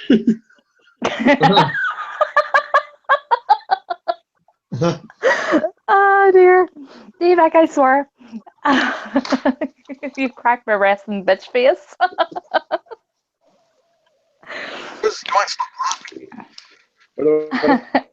Al, from outside, it's hilarious.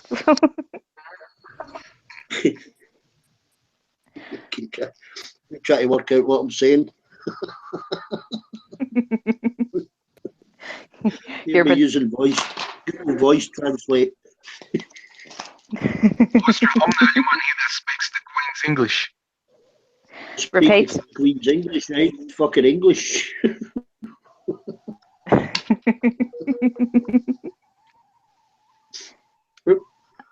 Anders is absolutely correct. Anders just wrote up something really funny in chat. He's absolutely correct. Oh, let me guess. Al who this, Al who that. Ha ha ha. Let me see. We're in the hangout.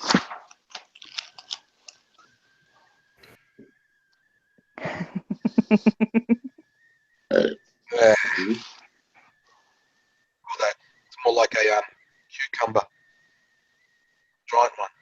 Or a shrimp. Yeah, paint a cucumber pink, Al, and send that. Yeah. So Al, back to these pictures that you have of me, and I just use that very loosely because you don't have any pictures of me. You're trying your best to say that you've got shit on me, and you've nothing on me. Rose, Rose? You know what? You can assume what you want. That's fine. Assume. That's fine. I know for a fact because I know what I have online and what I don't have online. For a fact, yeah. All right. You can I know assume for what you a want. fact. But I don't play that. I know for a fact because I'll tell you why, Al. I work for a communications company, okay, and I do a lot of media. So I know exactly what mine stuff is online and what is not online. I know what I have from your Instagram and all well, that. then post it. Post it. You know, you can't say, "Oh, I'm a gentleman. I would never post it," because you've talked about it. So if you've talked about it, now we want receipts. So post what you got, dude. Okay, so you're a liar. You're a liar. Okay, we all know that. You've just confirmed it again. You're a liar. Okay. End of. He's complete liar, D-Bag. He's trying to say that he's got like a picture of me in a black dress, which is complete and utter horse shit. I think what he's talking about, D-Bag, is I was at a wedding last May, and I used the profile photo for YouTube, and he is taking that photo, and he said now that he has a photo of me. Yeah. So, great guy. Great guy. Well,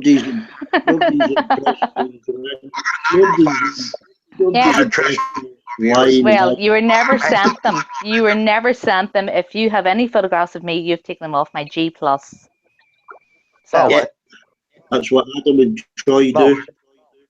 Yeah. I'm not on Facebook. I don't dox people. You know, I don't.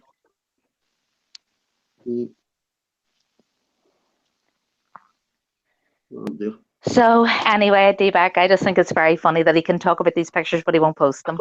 So yeah, well, you've called him out, you've given him permission to post them, but he can't do it. Absolutely, but they don't exist. So I'm better than that. Talking Oh, bullshit. you're better than Al. that, but you talk about it. Okay. Your story doesn't make any sense, dude. Really? It makes plenty of sense. It makes no sense. Come on. Are you a It does. retard? Are you a retard? Are you? I have a master's degree in business. I most certainly am not a retard. A master degree. Please, anyone can do that. Get it. Type and get it. 2-day course. Oh, can you indeed? Okay. And how much does that cost? In what country? What do you do about on the internet? You can do a master's degree in a day. Hang on. You can do a master's degree in 1 day. 2 days. How? How? You realise you just sounds like Adam. In the University of Life, I'm assuming, right? Yeah, Al, whose idea of a master's degree in business is like doing a transaction on eBay. Business. And you work in a factory getting paid $15 an hour. Really? You think so? I work for a communications company, sweetheart. Get your facts right. If you're gonna dox me correctly. I work for a communication. I work in a chemist. I don't work in a chemist. Again, you got that wrong because the photograph of my profile was actually in a stockroom filled with mobile phones. So those boxes that are on my profile picture are mobile phones. So you got that wrong again. I seriously don't think he realises how much he's embarrassing himself. I don't think so either, D-Back. Bless his cotton socks. I've never seen anybody embarrass themselves so much in chat. Fucking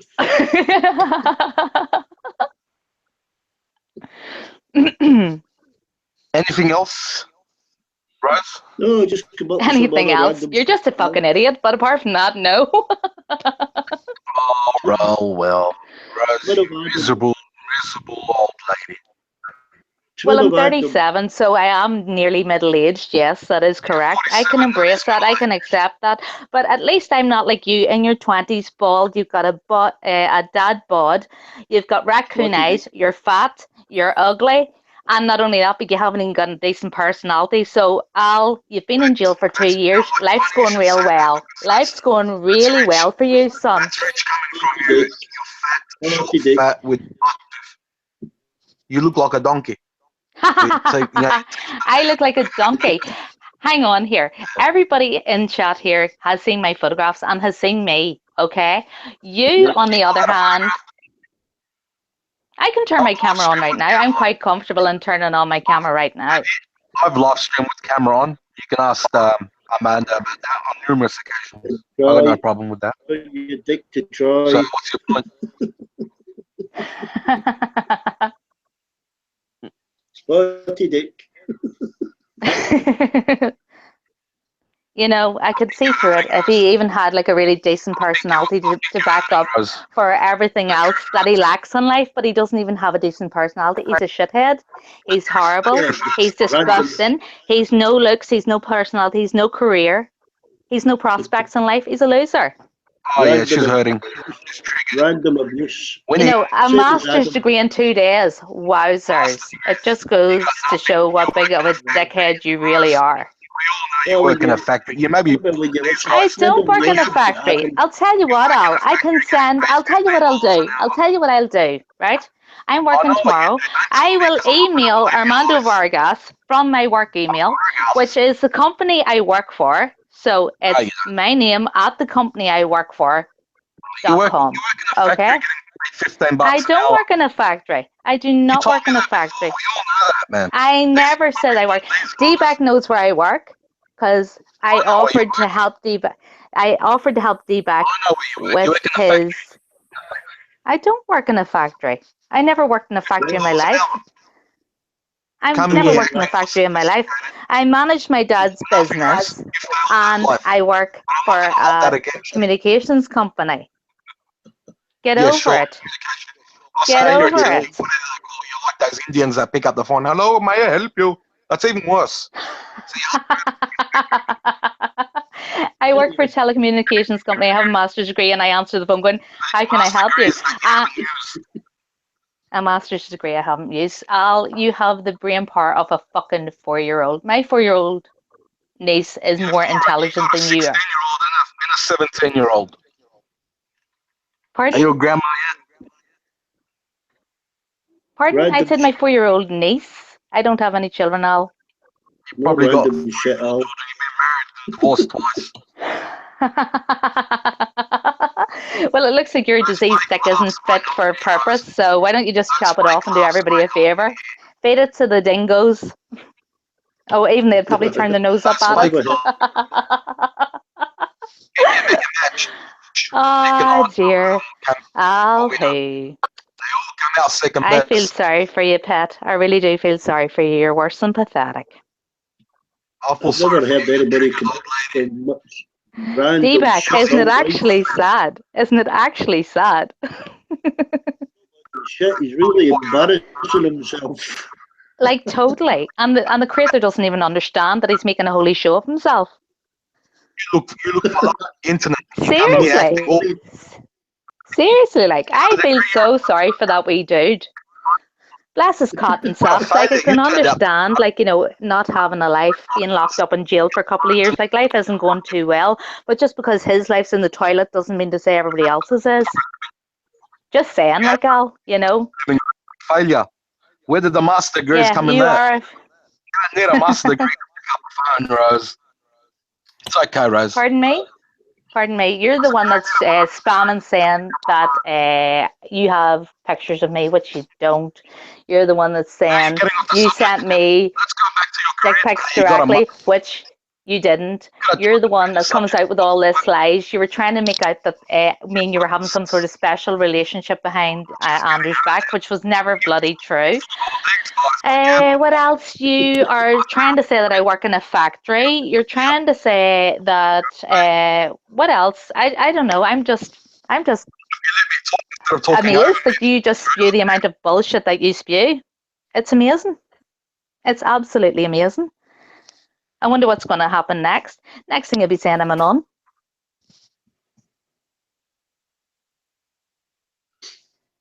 He'll come out with any random shit. Oh, Dayback. Seriously, you'd never get fed up sticking a pitchfork into him, would you? Well, he's not very good at trawling either. No, he's just having no luck, is he? Is he?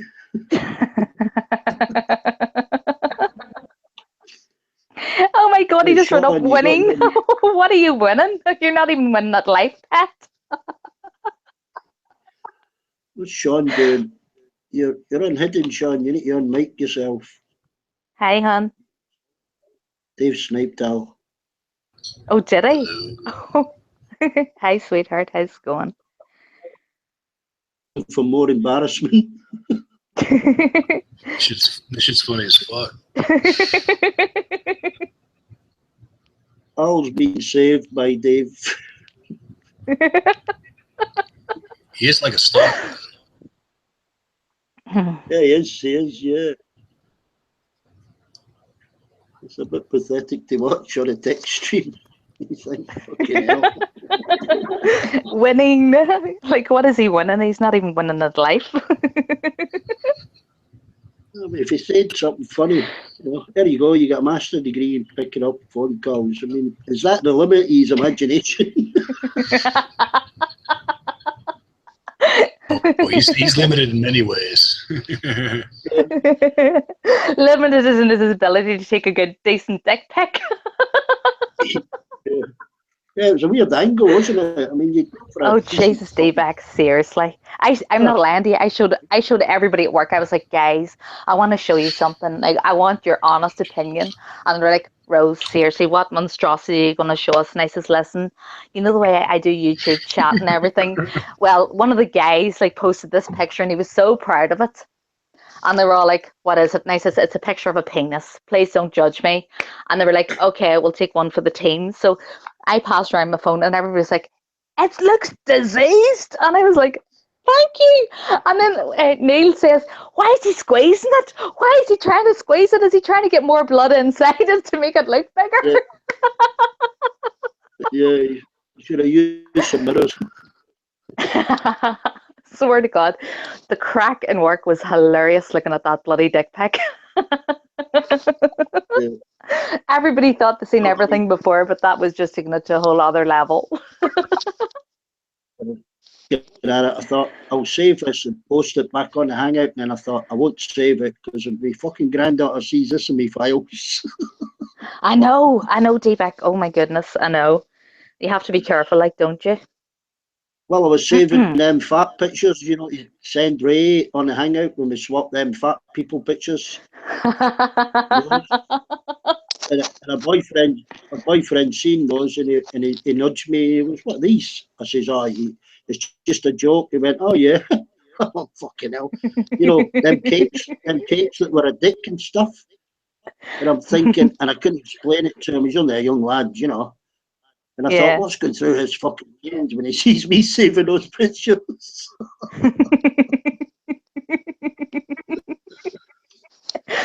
Oh my Explained goodness. that I should have told him what I was doing, you know. I don't know what he's going to tell his mates now and stuff, you know.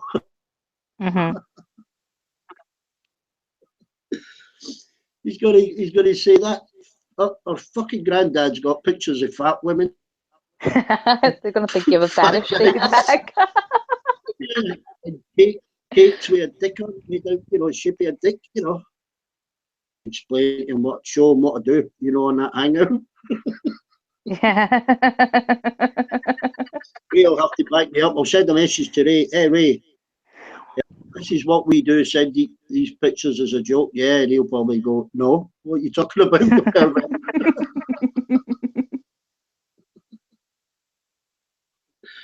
Yeah. Yeah, but I can't, because what I put in there, I can't let them see, you know. You sick old fucker.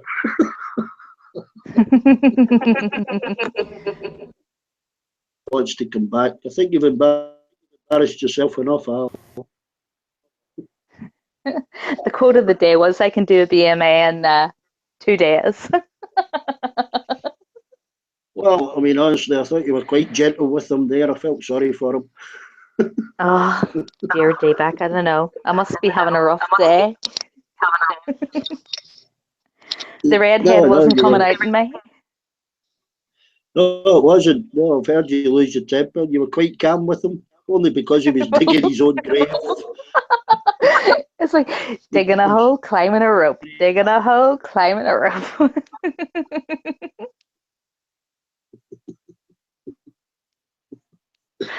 Ah, dear, bless his cotton socks. Yeah, he spotted dick.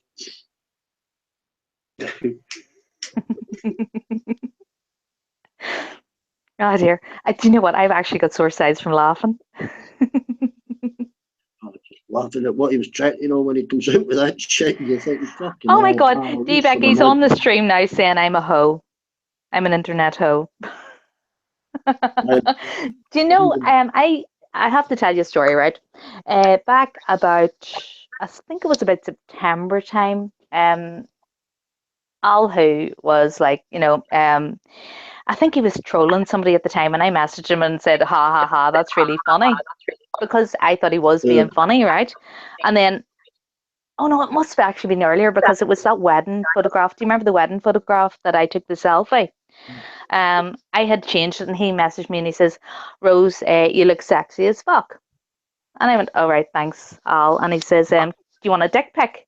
And like, obviously, I'm with Anderson. I was like, no, thanks, I have a boyfriend. And he was like, oh, it doesn't matter. Like, you know, I'll send you a dick pic anyway. And I was like, no, really, Al, I have a boyfriend. I'm quite faithful. You know, I don't want your dick pic. So, so I remember Katie got banned. Do you remember Katie from TYT? She was saying about she was saying back about a year ago, right? He sent her a dick pic and she didn't ask for it, and she said it was the most disgusting thing she ever seen, right? Yeah, she was funny. Katie got banned. Oh, she was a wee pet. Lovely, lovely lass. But anyway, Kitty back then was saying like his dick looked deformed, right? So then next thing anyway, he posts this up in chat, you know, like an open hangout. You know, he posts his dick pic, and then next thing you know, we're all like, "Oh my God, Katie was right. Katie was right. Look at that. That's gross." Well, he brought it on himself. I know.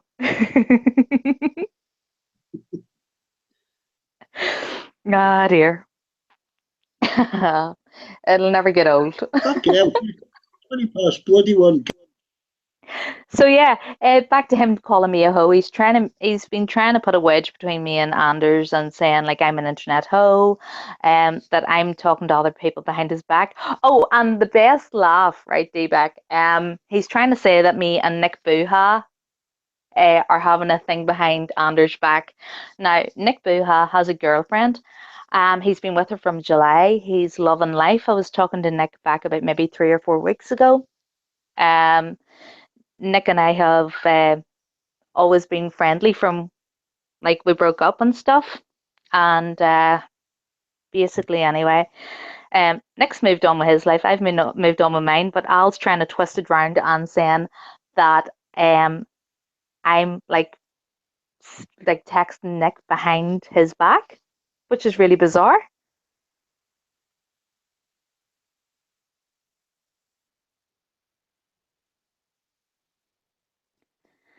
So he's just a little pussy.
Yeah.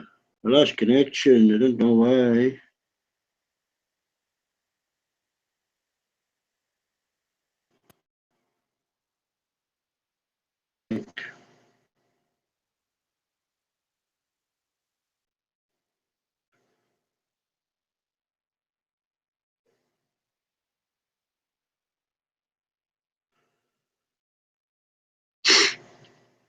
Bad connection or bad weather. Don't know what.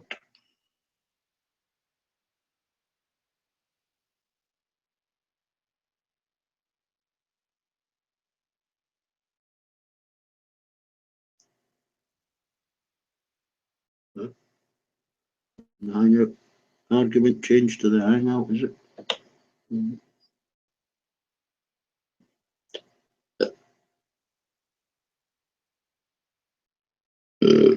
Pardon me.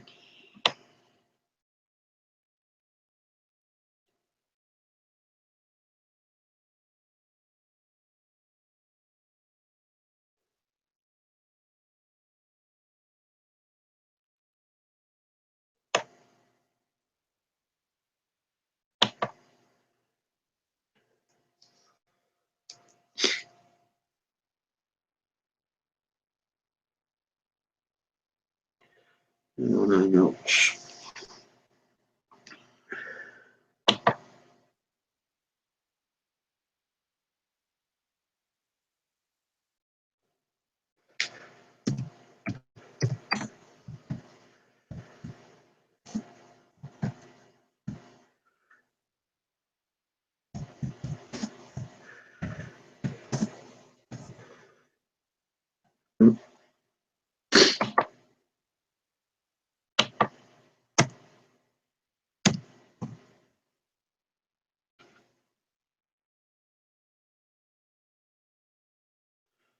And I can put towards my teeth.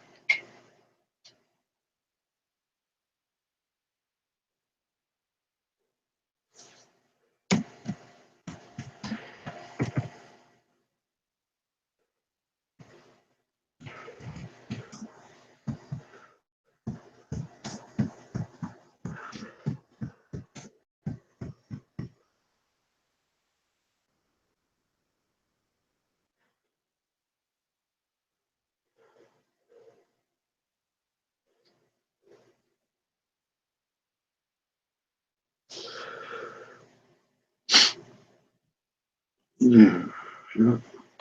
Who's that? Oh, Russell. Was that you, Russell? Hang on, Russell. Mate, so.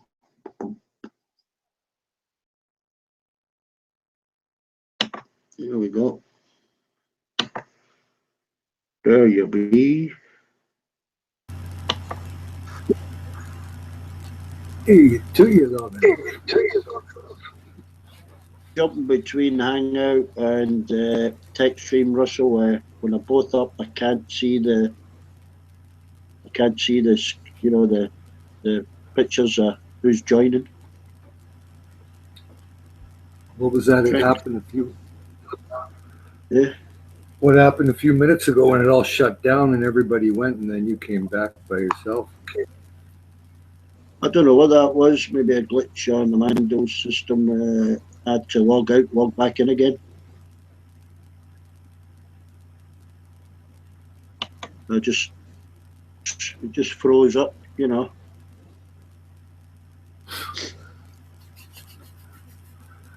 That Al Hu guy, is he from? I remember on the TYT chat somebody by that name. Yeah, it's him. But he just it was like a broken record, just spewing out white people are this, white people. That's yeah. Is that the goof? Yeah. No. That's him. Yeah, all right. I never brought up his comment. I thought, you know. So I'll just, give him the respect he's due.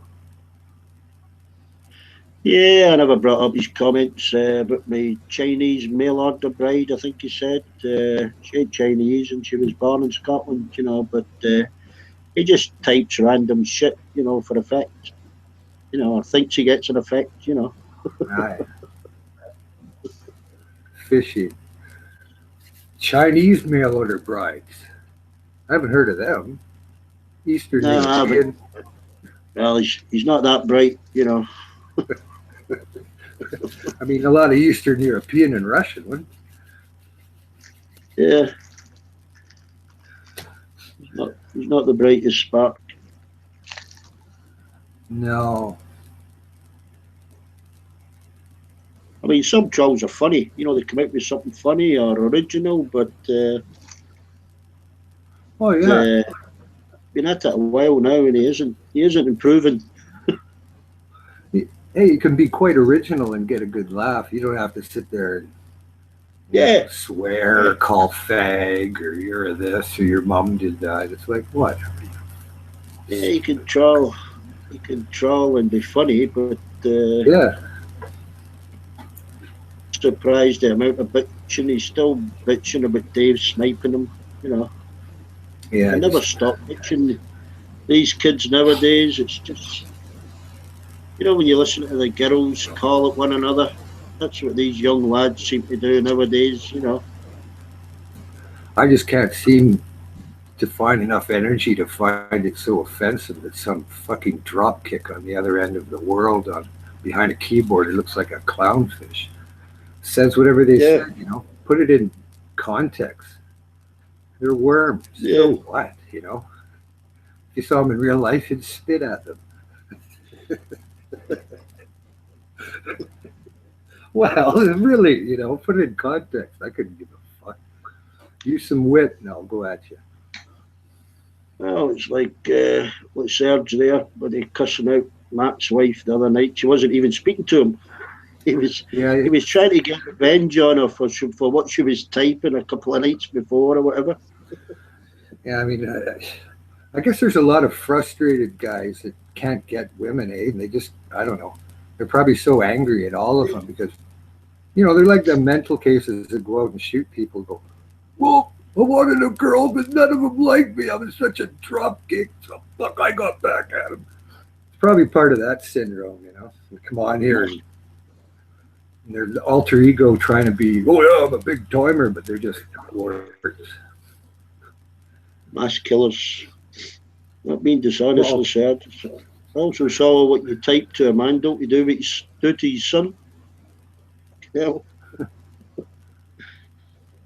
No, but I've seen some of them, you know, they'll attack the girls for no reason. Like they haven't said anything or offensive or nothing like that. Just start attacking and say stupid things so that they, you know, have to defend themselves. And then Yeah. whatever. Yeah. I mean, he was so giving him someone on a text the night before, but I think he wanted a little bit of revenge. You could hear her in the background. So, where's your bitching fucking wife? Bitch, you know. I thought, fucking hell, she isn't even talking to you. Exactly. Yeah, fuck off, you goof. A liar now. Everybody heard them. Who was that Bulldog guy on last night? He's from Australia. He's from Australia I know. as well. Yeah, he just repeats the same thing over and over and over and over. Well, he did for about 2 minutes. Yeah, a bit like Al, and they seem to start screaming. You know, if they can't, you know, they'll just scream. So I'll scream over. Bulldog's the only one I'll scream over. You know, fucking. As he loses it, normally snipes me. Yeah, well, yeah, there's plenty of room for warts. I guess they'd be colorful, but it probably would be better with somebody there to cut them off when needed, you know. He's still bitching out there. Who? Messina knows the truth. Messina knows the truth, and Messina knows what she did to me. Oh. Messina caused me trauma. She caused me trauma. Sex equality. Sex equality. I could do it back. I could do it back to her if she does it to me. Funny that Lyserge, he figures he's got such a superiority complex. Figures, I don't know, I've never seen somebody on there that professes to be such a intellect of knowledge of everything. Criticize, oh yeah, me. Boy, I'm self-proclaimed to be. Fuck off. Yes. Huh? I actually advised the surgeon on my brain surgery. Yeah. I wouldn't let them put me to sleep because I had to advise them how to do it properly. Yeah, exactly. Just a noise. It's like kind of like that nattering teacher. Yeah, it's funny though. I couldn't really sit and listen to him. I don't think for more than 4 minutes, maybe 3 minutes. I'd say fuck off. Well, if you wanted to talk to something, about something intelligent and debate instead of, one-sided I'm right or whatever, just to try to shout somebody down for entertainment's value, whatever, Don't waste my time, you feeble little snot rag.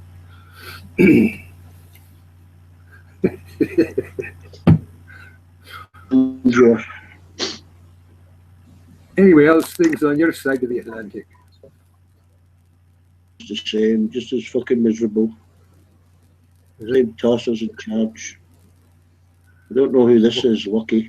Well, they went back out again. Came in and left. Well, when I lived in Burnley, it was pretty well the same kind of weather as Vancouver. Might have been a little rainier. Nah, probably about the same. Snow. What does he say? They had 10 inches of snow. Well, I remember the year I was there, the 2 winters, there was the one winter where Crown Point Road blew right over, and it was, like a trough road, with limestone rock on each side. But it was probably, 12 feet up to the field, and it blew straight over, It's just like, stop. Oh, we won't be going any bloody further. We're going to turn around and go back. Man, it was quite a snow there. But, Trying to work out. I heard you guys got a good winter the other year. I don't know what year it was. It was kind of not normal anyway. You get like 4 feet of snow or 3 where there was none.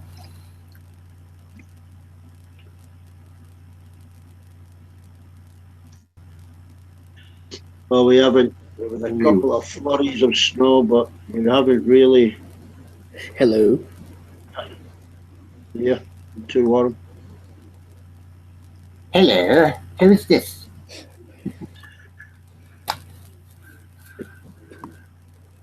Lucky. You don't know your own name. It's Lucky. Lucky. I've been watching the show since last night, and it's good to hear some intellectual discussions, except when the 2 trolls came in. Yeah, it's too bad. Yeah, I was listening too bad to... they can't be filtered quick. You can allow somebody to speak off for a while and have a discussion, but when it comes to nobody wants to listen. Yep. Yeah, because it's funny because it came up on my YouTube page, and I was like, "Oh, the People's Corner, what's this?" And then that's how I came across the show. But it's good. I think you guys are having good discussions about like immigration and China and Trump and the migrants and the wars and stuff. Well, it can get interesting if people, have the knowledge to make the discussion. Yep. Yeah. One downside of the Hangouts is, you got the anti-socials that come in and they want to troll and cause problems. But I guess that's the downside of having an open forum, right? Well, that's one thing. You can always let them say what they want, but when it comes to insults and whatnot like that, it's not really worth it, right? I mean, I don't mind listening to anybody's opinion. Yep. But yeah, it's good. I'm glad we have different viewpoints and different people from around the world and stuff. So that's what I think makes the show or the Hangouts pretty great.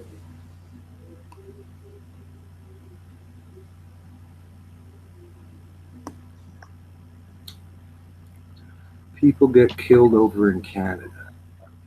Very common, Lyserge. Most of the common deaths in Canada that are not natural are by drug gangs. Fish.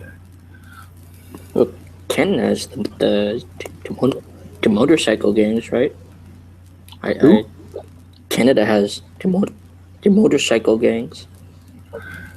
Yeah, and in Canada now, pretty well, that's much. There's what's it called, Hell's Angel or something. They're active in like Toronto. I forget because Yeah, I was reading a Wikipedia page about the group. Yeah, in Canada, you'll find that the Hells Angels control most of the illicit drug trade. There wasn't much other people doing it. The lowliners are now shot themselves all dead, and so they're back at the king. But yeah, that's mostly. And they don't ride motorcycles, not the ones that steal. They own businesses. They drive 3-year-old SUVs. They look like you or me. They're not covered in tattoos. They're not stupid talking or have no teeth. Yeah, they're nice motorcycles too. Oh, they'll bring them out to ride when there's a funeral. Oh, huh. I mean, you'll get your sidewalk diehard guys that, yeah, they'll ride all the time. Well, we ride after April and all that. And they're patchers too. But the other ones, the ones that you don't see, they make all the money. They ride when somebody dies because they're old. And they just drive their SUVs around, and you wouldn't know them from Adam. Hey, the mafia kind of used to run it in Montreal and whatnot like that. There was an Italian, but they were kind of pushed out because whatever. That's just the way it runs. That's why it's pretty quiet now. Well, that's good because I think in the U.S. Like in the U.S. The people that always try to penetrate come in there, and then they end up getting shot up. And it's not the angels shooting them; they shoot themselves up. If the angels sit back, they don't like it because it attracts attention, so they don't do that kind of shit. All once in a while when somebody has to be. But well, in the U.S., we have like Texas. So like in Texas, you have the fights and the random and I read about counters. I think there was one like last year, 2 years ago, which left like I don't know how many died, but it's like 6 died or 8 died. Yeah, I read about all that kind of stuff. That's more of that turf thing, right? Where they're sitting there kind of making their stand. Fuck, I'm tougher than you. And there was a breakdown because they were supposed to have like a discussion of, here, we'll cut here, you decide that side. And it was kind of like almost a setup. Now, who set it up, whatever. But it was supposed to be like a get together. Like, okay, let's stop fighting. And somebody fucked something up or whatever. Yeah, one shot. More shots. Because the cops came out of nowhere. It's like, when they showed up, the cops were already there. Well, there was rumors that the cops set it up. By the sunset. 54 degrees right now in Sacramento's our current temperature. We have 52 in Stockton, 58 in Metro, 53 in Fairfield. Winds are a factor. We have 20 mile per hour winds. Shut up, you fucking retard. Just mute him and block him. Well, I got no time for stupid fucking retards. Anyway, I think you just listen to the radio, ask them to come in to pass the controls on, Russell. Oh. Pass them up to you in case anybody joins and you can unhide them, yeah? Or anybody pawn bombs, you kick them out. Yeah, for sure. This is decent party watch, of course. Where are you from, D? Scotland. Ah. It's funny, I was listening to a audiobook about Scotland. It's a detective novel sort of thing. All right, yeah.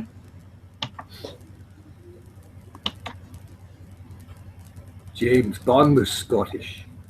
Oh, I thought it was English, but no. Okay. First one, I think. Yeah. Well, he was the best. Fuck.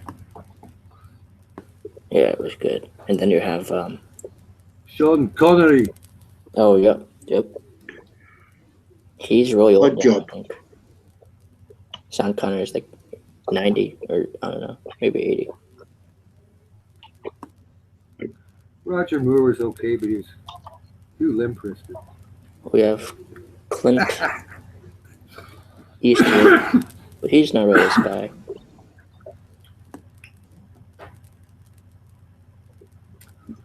I remember the first James Bond drove one of the nicest cars ever made. 64 or Aston Martin DB5. Nicest looking, anyway.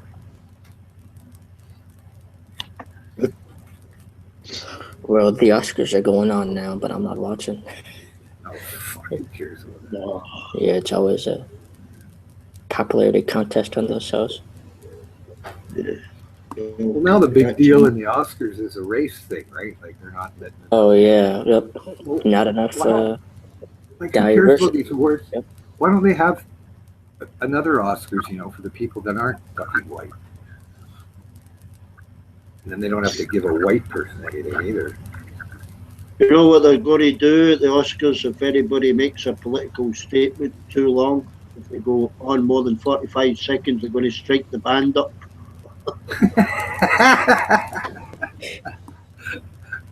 Wow. Yeah. Then was it? You know, like, I'm sure it'll be going on about Trump mostly. well, that's the reason. I think there's a 2 or 3 going to make a long-winded political statement, so they're going to strike the band up if they do. Well, it's what I think it's a bunch of baloney anyway. But that's my personal opinion. Yeah. I'm not much for pompous bullshit. It's all rigged. But other people are. Have at it. Entertainment. Ooh, look at that, a superstar. Wow, my favorite. He won. Ooh, boy, I wish I was them. Yeah, there's a lot of celebrity status shit goes on. Yep, and then you have celebrities going to politics more now. Which really Yeah. With the there's the Meryl Streep thing, and then there was the who was the other guy? I forget his name, but yeah, you had people like that. Oh, you mean like that Kim Kardashian's husband, Oh, yeah. or whatever his name is? Yeah, whatever. Kanye. Yep. Kid Rock too. Oh yeah, but I think most celebrities know that if they support Trump, their career is done. So they're. I know you got like John Voight and whatnot like that. Who's that little stupid goof that Chachi, whatever his name is? Scott Bio. Ah, jeez, what a fucking loser. I don't know anybody else. Oh, but there's got to be. Listen to no, who am I thinking of? Oh, Madonna said something a few weeks ago. She dropped the F-bomb on TV. Like that, Yeah. She had that thing, and then the White House were investigating her. Yeah, she's crazy. Yeah, you got to remember, you got to punish your opponents. Or no, you jail your opponents and punish your critics. Well, it's Just too like Erdogan. Just like Turkey. Oh yeah. Anybody's against the leader will be Erdogan. Yep. punished. Yep. I call him Erdogan. It sounds more derogatory because he's a puke. Yep. Well, I could call him Erdogan too, but that sounds too. That sounds kind of hard. I mean, not hard. But Well, it sounds like too fluffy, Erdogan. Oh, look at you, Erdogan. No, he's an Erdogan. yeah, but he went into Syria now, so it's kind of a mess. It's bad Syria? move on his part. Yeah, I think Turkey went to Syria, right? Oh yeah, Turkey was backing all the Sunni. Yeah, that's right. In Turkey. And Syria, with Daesh in there that was transporting oil, they were selling it to Bilal Erdogan. Oh, yeah, and then it was also his son who Yep, made. yeah. I think that's right. I think he made up to about like $500 million for sales. Yeah. That's what I read too. Because he ran the Turkish oil company. They would take Daesh oil, they'd refine it, they'd sell it on the market. But they also did like they ship out one tanker full of oil and another one back, and this one unloads and that one loads. They try to play a shell game. So I start shipping them around and that. But that's how he was doing his Daesh oil there, doing the shell game, you know, making it not making it look like it directly came there, but it'd go here and then come back. But this oil would get offloaded here, but it'd come with oil from that country instead, you know. Played the shell game. Because you can do that with shady. Yeah, it's very shady, you know. It's like we support the guy, but then he's backstabbing us by selling it to the I know people today. Yeah, you're right. And he's always backed the Muslim Brotherhood, who has now morphed into the Free Syrian Army and whatever faction with all those silly names that they call themselves, death for everything. But that Sunni faction has always been there. Bashir's dad blew up the whole of Hama. 1982. Wiped out 40,000 people. Well, 30 maybe. Wiped out the whole city. Teach them a lesson. But they were doing stuff like assassinating cadets and whatnot of the Alawi. Because the Alawi... Oh, yeah, that's the part that... The Alawi sect is yeah, that's where... and whatnot. Yep, yeah. And major in the military, most of your upper echelon was Alawi. And then, you know, that's just the way it was. Right. It's pretty in-depth. And those lines in the sand that were drawn in 1916 are kind of bullshit, too, you know, for Syria and Jordan and Lebanon and all that after Ottoman collapse, right? Yeah, yep. And they didn't take into consideration genocide. Well, they didn't take into consideration all the factions that are in those, like in Iraq, even in Jordan. There wasn't many people in Jordan. It's mainly Palestinian refugees, as they call themselves now. But no, they should just draw some more lines in the sand. Here, Kurds. You can have the North. Shut up, Turkey. Yep. And, you know, you just have to dictate it. And then, you know, a Sunni section. I mean, you may be de facto kind of autonomous regions. Because they're not going to get along. If the Sunnis take over the Sunni, they will destroy all the other faiths. The Ismaili, the Alawi, the Druze, and all the rest within Syria. So they can't be in power. They're ruthless. They're Daesh in disguise. So, might as well give them a chunk of land and say, here, you can cut each other's throats down here, but don't step over the line and cut throats on the other side. Yep. Sounds rough, but hey, it's an idea. It's history. It's not working now. It's not working now, so offer some ideas. I think I'd go real or imagined. Divide Iraq into 3 parts. Yeah, that's the way it was after the Gulf War de facto, because they had the no-fly zone. I mean, sure, the land forces could have gone over, but they would have still got blown up by the jets. You know, hand-to-hand fighting, no. But they had that no-fly zone, more or less split in 3. You had your Shia in the bottom half, and Sunni in the middle, and the Kurds in the north. Right. And, you know, if there was any kind of... Saddam was going to go and start blowing up Shia or Kurds, they'd blow them up with the jets, right? And that was there until the time they invaded. From 91. I think they implemented 92, that no-fly zone. So it went up till 2003 until they invaded. So it was kind of unnecessary in a way. Yeah, we made a big mistake by going in. Yeah. But there was a factor nobody brings up. Like, he did refuse to allow people to inspect that, but Heinz Blanks or whatever his name said, there wasn't anything there. Yeah. I don't know. It was kind of stupid to go in there and not have a real reason. A competent way of going in there. They just went in there and didn't do anything, and they started stealing all the artifacts, fucking looting and killing and everything. They should have gone in there like in a you know, martial law where you send a lot of troops in and you just put a gun in everybody's face and say shut up. You keep order, right? Soldiers on the street and everything. And I mean, it sounds, you know, glorified, or it's, you know, I mean, it's an easy task, but it's not. But I don't know. They went in there with no plan. But I mean, look at the people that had, you know, you got people like Cheney and Rumsfeld and that other dipstick, whoever he was. and whatever generals that they all fired and brought their own Rumsfeld around. and, them, yeah. right? Yeah, Rumsfeld and Cheney and who's the third guy I didn't like? Rumsfeld, right? Yeah, but there's another guy too. Thinking. Not Bush. Somebody. Fuck, why am I stuck for his name? Anyway. Yeah, but that was, you know, whether it was punishment because, you know, Daddy's failure or something like that for Bush, I doubt it. That was Cheney, Halliburton. He needed Halliburton to make huge stock profits, and they got the exclusive contracts in Iraq, right? All of them. And then when people questioned him, Cheney just said, "Yeah, fuck, shut up," and everybody did. Yep. That's the amazing thing. They just all shut up. You know, Cheney just said, "Yeah, fuck you. What are you going to do about it? That's the way it is. Shut up." And they all did. Everybody just went, "Oh, okay." Right. And Halliburton's stocks went, you know, I don't know, quadrupled up to $1 billion a share or something. And Dick had preferred shares, and of course, Halliburton. Yeah, Halliburton War.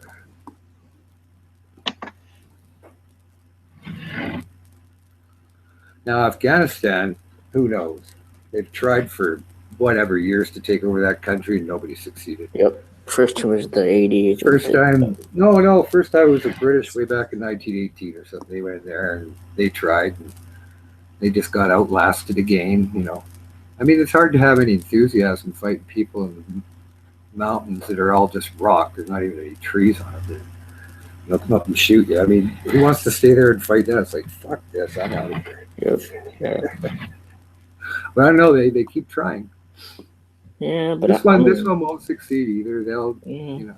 I feel like Afghanistan, the Western countries, is like the Silk Road of Asia, because you know you have the East and the West, but then, you know, everyone wants control of it.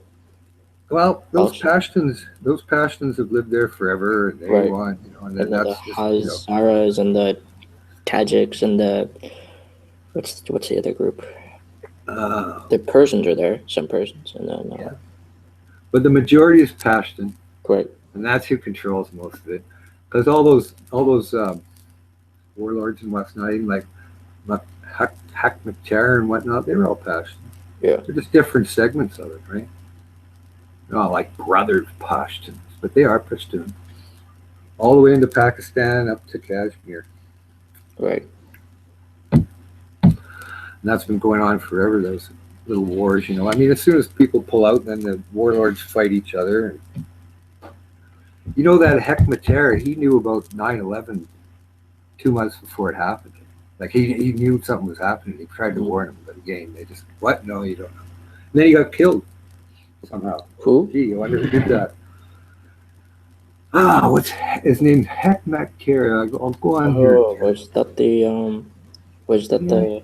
Yeah, he was a warlord in Afghanistan. Yeah, the Northern Alliance guy? Yep. Oh, yep. Okay, that guy. Yep. Yeah. Now I know what you're talking about. Well, the names for me are hard to remember because they're all fucking different. There it is.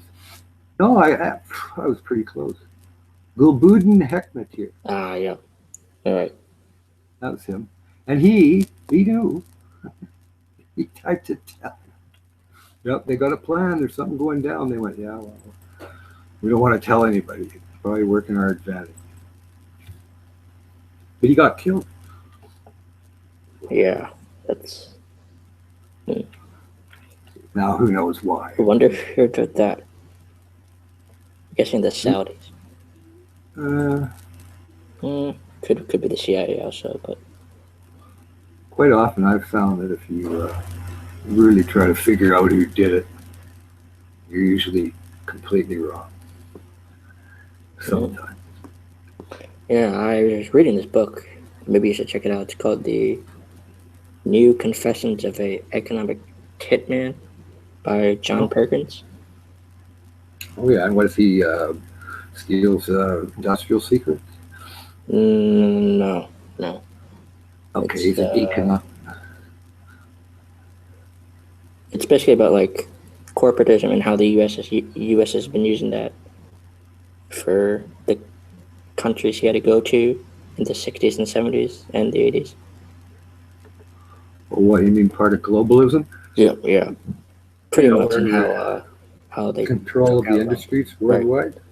Like, control like he went to Guatemala and then they took out the Panamanian leader, Torrijos, and then they took out the guy in Ecuador and Chile. Right, yep.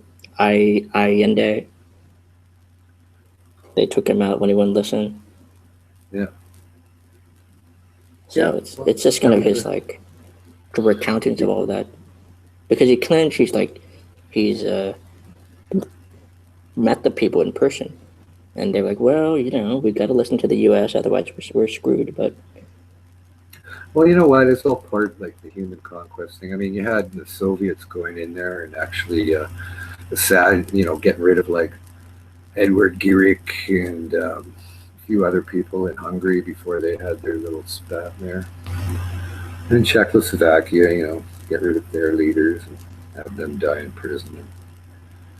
It's all about power and control, right? And then with the U.S. having major industries and right in the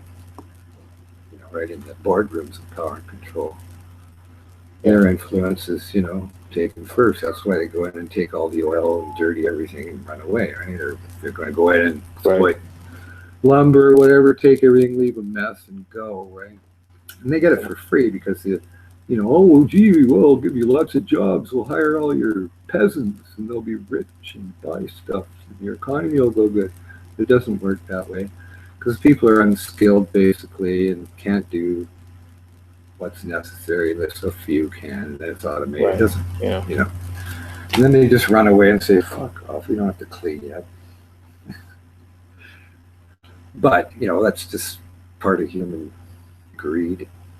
Exploit, take what we can. Survival of the fittest, strongest. Yep. Globalization. Yeah, that's the price you gotta pay. Because now China's buying up all of, this is what I read. China's buying up all of like Italy's like factories and like their clothing lines and all these things. Oh yeah, I would imagine they're probably on like a final seek. They're a consumer-based shipping country where they make gadgets that people previous to that, like in Japan, they used to make in the 60s after they were rebuilt and whatnot. They just, if you're going to buy blinds or your shoes or some stupid item, it was usually made in China. And then I remember going to Hong Kong, which was a cover for a lot of little provinces, even back then, that made stuff and shipped it to Hong Kong to be able to ship it to the West. What and about then you got Taiwan, then South Korea. What about Singapore? I heard like some. Yeah, they used to have some. They used to have some consumer items that they used to build too, but I don't know. I'm just going by what I saw in Canada as far as like the bulk of different things and where they were made. I mean, it's all China now, but it did more from Japan originally. They used to make. Because I remember back in the 60s, my dad, oh, bloody fucking Japanese junk, look at it, made like stupid pop metal, So, as a little kid, I could hear him going like that. And yeah, because I used to buy things and they'd break and that, and we always used to go Jap junk. And then they got better at it. They started putting some quality into it. I see the same cycle in China, like their stuff is crap. I mean, I'm an automotive technician, and the stuff I get is just like, well, look, it might work. And the thing is, like, they'll use brand name products and put, they'll make assembled in U.S. It's like, what? What did you do? Well, we put the cap on. We put the cap on the fuel pump, the little rubber cap that keeps contamination from getting in it. So we assembled it. Same item, but they seem to be getting a little bit better. A little bit. But I've seen metal failures I couldn't believe, like, lifting an engine with an engine hoist that says it's good for this. And I remember laughing out, going, I wouldn't trust that for that weight. It folded right over. Yep. Well, what could I do but laugh, right? I said I wouldn't trust that. You can't do much because I don't know. The guy bought a new keyboard a few months ago, and now all the keys are like unreadable because it's cheap. Oh, not because you put a lot of mileage on them. No, not well. I didn't really use it that much, but it just felt cheap. Well, I know what you mean because like I got a Sony Vaio here. It's pretty top of the line right now. Oh yeah.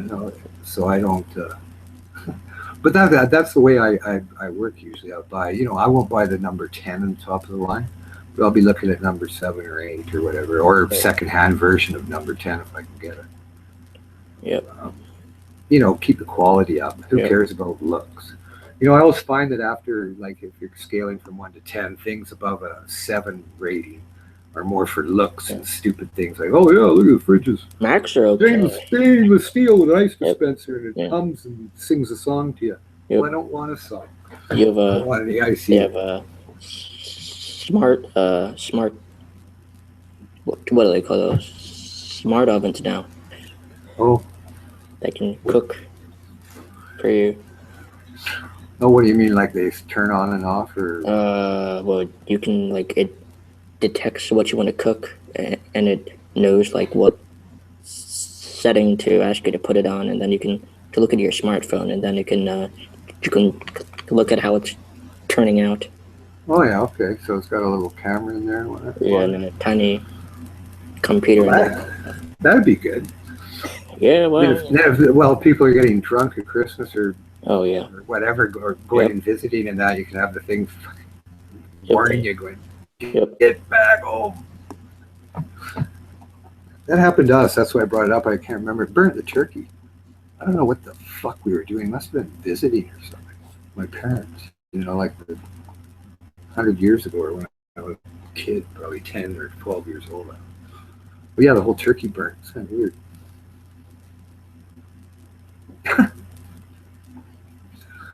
But if you had that option, it probably wouldn't have happened. Yep.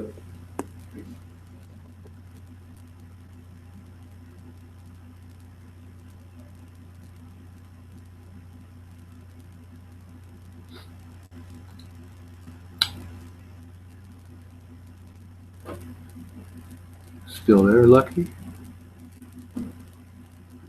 Yeah. Yep. Yeah, I am. Just trying to fix my mic.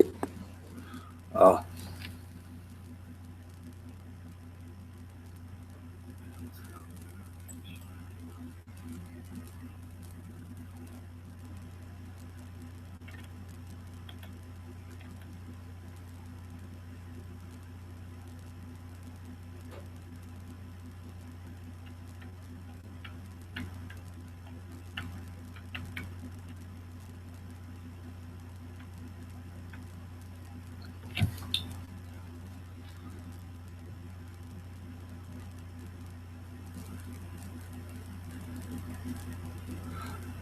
Donnie Zane, do you have any creative things to say instead of your repeated dribble? Hmm?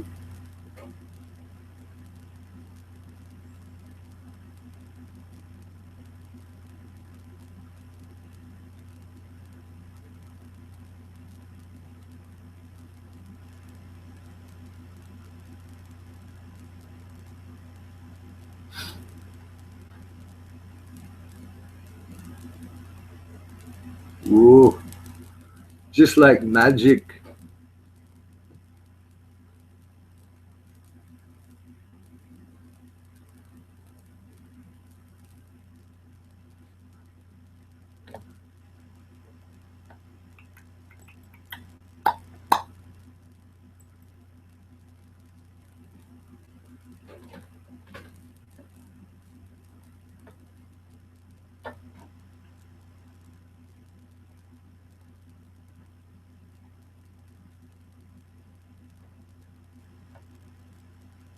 Who's got charge? Anybody?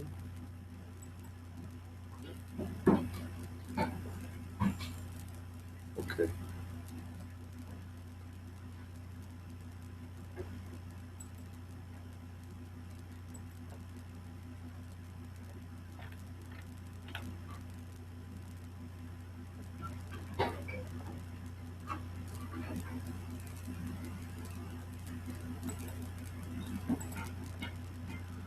I'm going to go out for a second there, Lucky.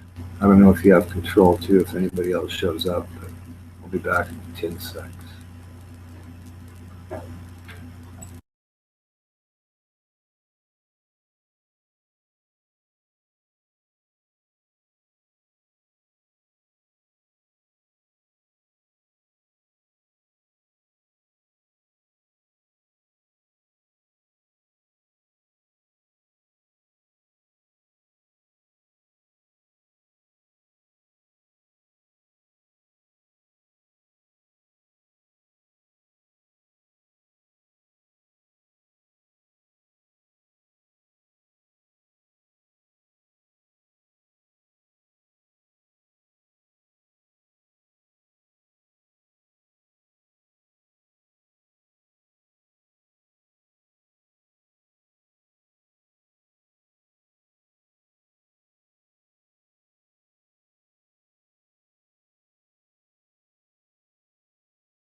Turn that off, turn this on.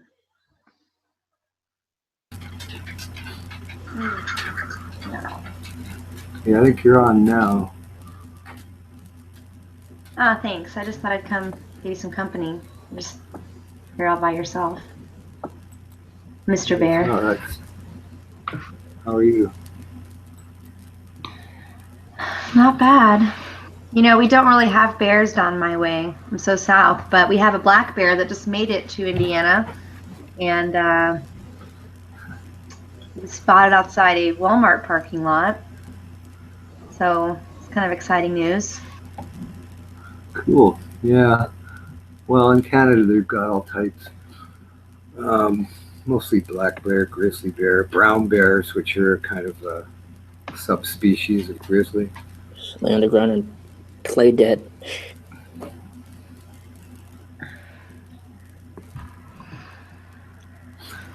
Wait, I'll be right back. Who the hell's Lucky? Who?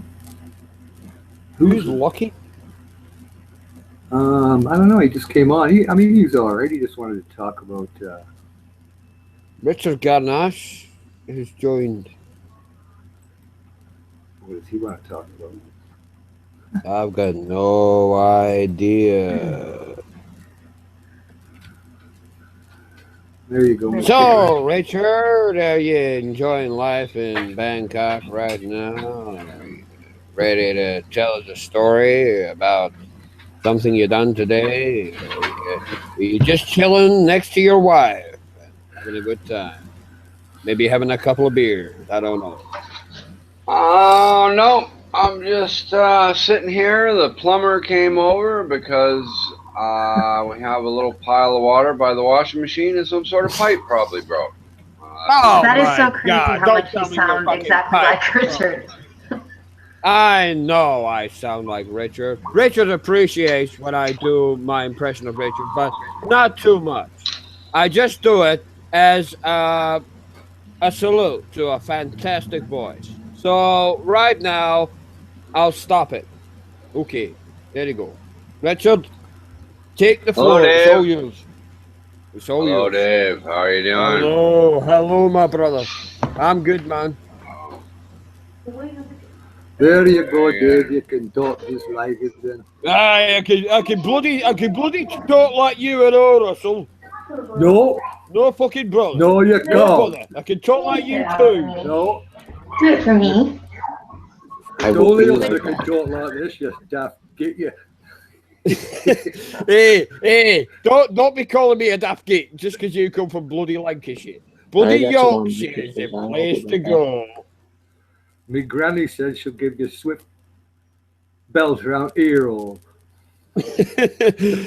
Hey, you never grew up with 154 in a room, bloody living in a shoebox in middle of the road, bloody it's bloody rotten fish poured on your head every bloody morning, 23 hours down mill. Hey Dave, paid owner at mill. Hey Dave, you want to for hear pleasure something? at working. Dave, you want to hear something funny? Back when I was about 4 years old, walking down, and there was a kid that had Down syndrome, and it was older and whatnot, and I mean, we're kids, so, we're kids. And she goes, hey, look at that poor kid. He's got bloody Mongolian idiot. Wow.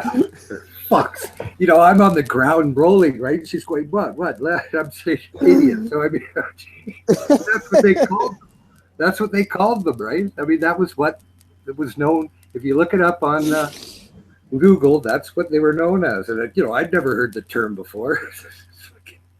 Down syndrome, it's weird. Hey, you Mongolian idiot. It's like, yeah, you're a bloody Mongolian idiot, yeah. Look at hell. Well, she said it with a straight face. That was worse. I love the accent. I've got to say, I love the accent. I've been down the Lake District, God knows how many times. Yeah. And they're always, especially, see the guys that own the pubs, they all speak like that. So, they've all either played rugby league or cricket. And they'll tell you stories about the cricket and the rugby league if you give them a chance. But I don't. I grab my Guinness and I bugger off. You sound like Alan Bloody Crowsdale. Hey, hello. You sound like bloody Alan Bennett. I like Liverpool though. If you talk like Liverpool, it's much more melodic. Yeah, I can talk like that. That's it. I really need Petra to come on for me to talk like a Liverpool cunt. Like I don't know. Petra would need to give me a complete sentence. Then I could talk total Scouser to her. I mean, I'm doing it right now, but it's not perfect. No, well, she says that I've got, more of a Newcastle type, and I thought, no. No, you're pure. More Birmingham, but it's you're not. Pure mid-England, Yorkshire, Lancashire. No, but if I Definitely. talk like this, it's not Burnley. This is Liverpool. It's not Burnley. Burnley's fucking like this, you daft. No, Liverpool is like this. I steal your fucking rims caps off your fucking wheels. It's not. Liverpool is like talking like Ringo Starr. No, it's not talking like Ringo Starr. It is. Nobody talks like Ringo Starr. Ringo Starr, real name Richard Starkey. The only songs he ever wrote for the Beatles were Yellow Submarine. No, he never wrote that. But he sung it. McCartney. He sung the bloody song. Yeah, he sung a song on every album. Well, yeah. But he only ever wrote 2 songs for the Beatles. Octopus's Garden were one of them, and I forget the other one. What's it called? I tap at your door. I've smoked so much dope, I can't remember. What's it called? I've got it at the tip of my tongue. See when you've got that fucking thing, and you've got the name of something in the tip of your tongue and you can't fucking say it. Just put Ringo. Just get on the bloody. I don't want to do Google. It's weak. Jesus. Google's for the weak. You'll think, I should have remembered, but then you won't forget next bloody time, will you? No, I should have bloody done it. Yeah. No, I'm saying Google is for the week. I never do it. No. We used to have a quiz night, not so much on this stream. See on the Newsmax, when before Armando done his stream, he always done a quiz at the end of the night. And What? you would always tell the Googlers. You would always tell the ones that were like maybe a minute later after the question was printed, they would come up with the answer. They were the Googlers. But You Dave, never Google Dave, during you a know what? quiz. I plagiarize all the time because I'm not going to spend 10 fucking minutes on there tapping keys, because some of the things that are said are exactly the same. They might be words changed around, but fucking hell, I'm not going to spend 10 minutes tapping bloody keys to tell somebody something when I can just go, hey, look, make it all blue and put it on there. I prefer this definitely to Because it's the typing, same. definitely. It's the same shit I would say anyway. It's like, you know, if I'm explaining something technological about cars or whatever, weights and everything like that. Yeah. Whatever I say, it's just like, oh, fuck's sake, I don't want to sit here and explain it. Here you go. But the Yeah. thing is, Russell, you've 5 got a pages. great accent because you're Canadian. Hey? See, when I try and explain myself in my Glasgow accent, Yeah. no one can understand what I'm saying. You can understand because you've lived in England. Yeah. And DB obviously can understand because he's Scottish. Yeah. And Petra can, and Shan can. But Yeah. see, when you get your usual crowd in here, your usual Americans, you don't understand a fucking word I'm saying. No. And this is me actually kind of modifying my normal voice to make it more clearly audible. And yet it's still fucking unaudible. But you know, It's the way I talk usually is less. The way I talk usually is less, man. This is the way I usually talk. yeah, but you See, know, if I'm with my mates and all that, you wouldn't understand a fucking word I was saying because I'm from Glasgow and all that. but This is the way I talk. think, Dave. Exactly. You wouldn't understand a word I was saying. But Dave, when y'all talking about them people down south, how the hell do you ever know what they're saying? I can't tell sometimes what the hell. I don't know. They've been talking like that. I said, Well- what the hell you talking about there, lad? Or Well, boy? when I talk to Buddy, use this voice because he likes it. This is a you sound- southern voice I got. Usually it follows by a song, but songs are out of the window right now because if I start singing, Armando's gonna mute me. Oh, songs are out of the door. That was a Richard southern accent there. Kinda different, yeah. Yeah, that was Richard. But very clear. There's nobody that wouldn't be able to tell what you're saying when you're talking in such way. I mean, when you talk like this, I mean, everyone can understand what you're saying. Well, sometimes that's a very good.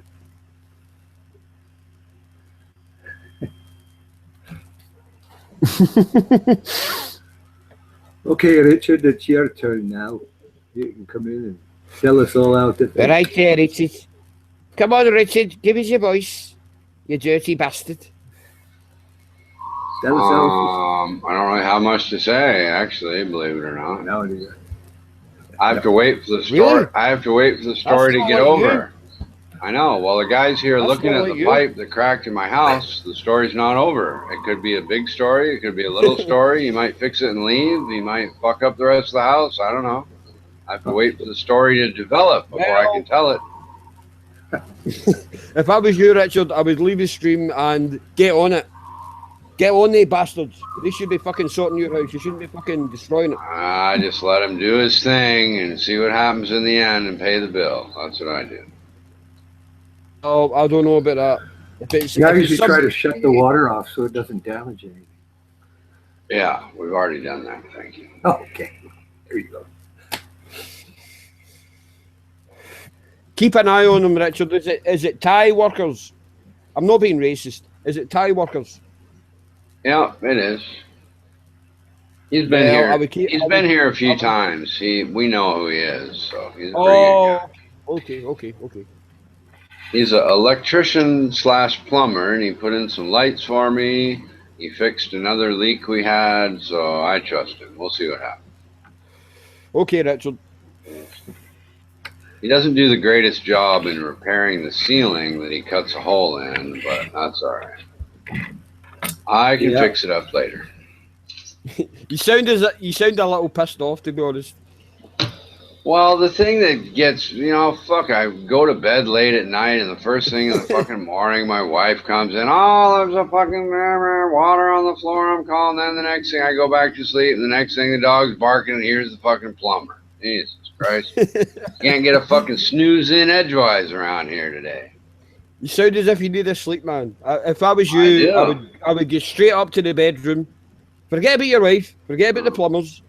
Just get straight up to your fucking bed and put your head down. I guarantee you'll fucking crash out. I would, but then the fucking plumber guy, he's gonna wonder where I went and where's his money. Who knows? But your wife is there, is she not? Your wife is there, is she not? No, she's off at work. No. Oh, all right, okay. All right, okay.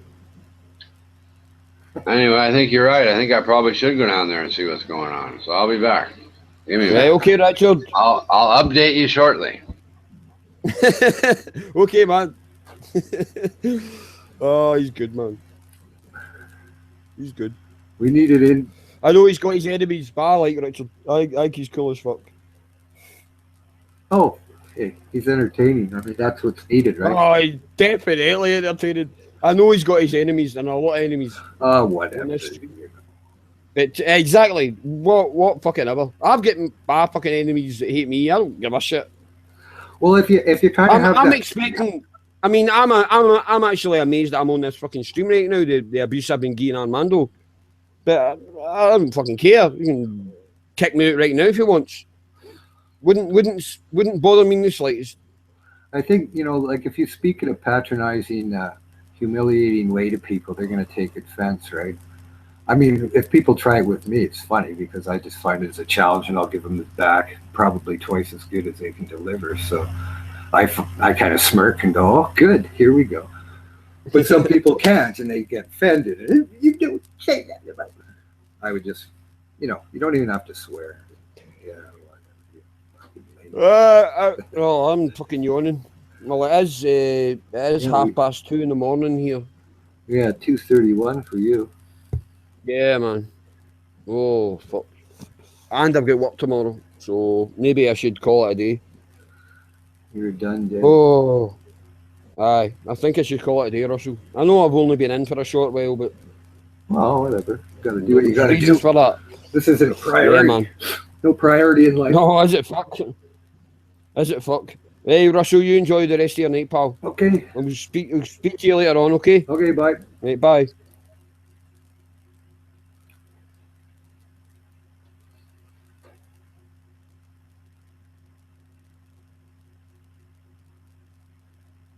Okay, Funky, you're up.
Trump isn't going to the correspondence dinner to make a statement that he doesn't like the fake news. That's why he's not going. It has nothing to do whether he's a big man or not a big man. Yeah. And yeah, I do believe it is a first. I believe as much as a lot of presidents in the past may have hated the media, they still went anyway, which quite frankly is stupid. You're the president of the fucking United States. Why should you go to a meeting with a bunch of assholes if you don't want to? You know, once again, that's why President Trump is popular, or as popular as he is because he's doing things his own way and differently. But I gotta talk to this plumber guy. Hold on.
Well, Yacina, why don't you come on in and chat with the king? I'd love to chat with you. Sorry about that, Armando. I've got a plumber in the house because there's some kind of pipe that broke, and he's here fixing it, which I guess it won't be too bad. It'll be about $30, I guess.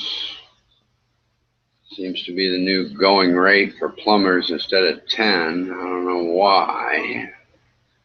I guess because this guy's a little more professional. That's why. Where'd everybody's wrenches go, by the way, Armando? You took everybody's wrench away, or is it just me seeing it, or what? But Yacina, we love you. We'd love you to come in and chat and say hello to the folks at home.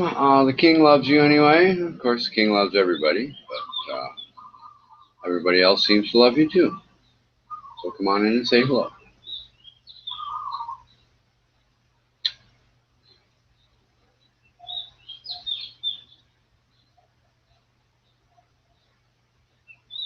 I don't know who Pokey is, Will Durant. And why you would think I was British, I don't know.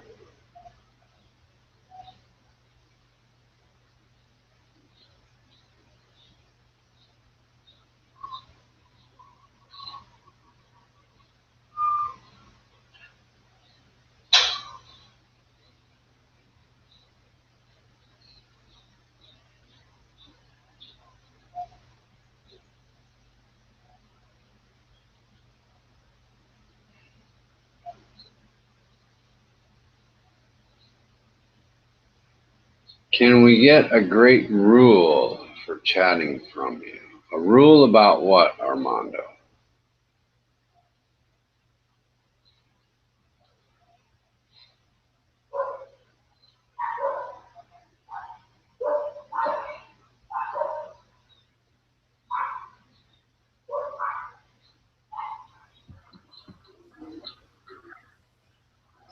It's so quiet here. So, Richard, you're in Bangkok, huh? Would you go there for like a chess tournament and just never left? Huh. Somebody's in chat.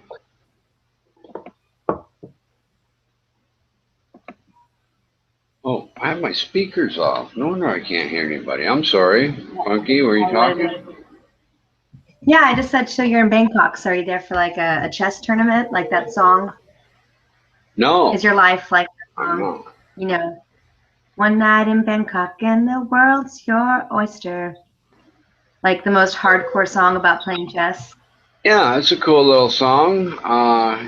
But no, I'm here. I just live here. I met my wife about 15 years ago, who's Thai, and we got married about 8 years ago, and I've lived here off and on for 15 years. So I'm Well, not a that's chess lovely. player. I do like that song. I have it. I'm sorry, go ahead. I said it's a nice way of life, huh? Comparably. Yeah, it's a I good lived in life here. We're getting a little lag. I'm sorry, go ahead. No, I have a really bad connection, so I come in broken a lot. So I was just going to say it's kind of relaxed here. People are easygoing and friendly. The weather's nice. It gets a little too hot, really, but overall, I guess the people and the climate are kind of the two most important things for me, because I think right. places are pretty much the same more than they are different everywhere, from China to Russia to America. It's all the same, just people trying to enjoy their lives and make a family for the most part,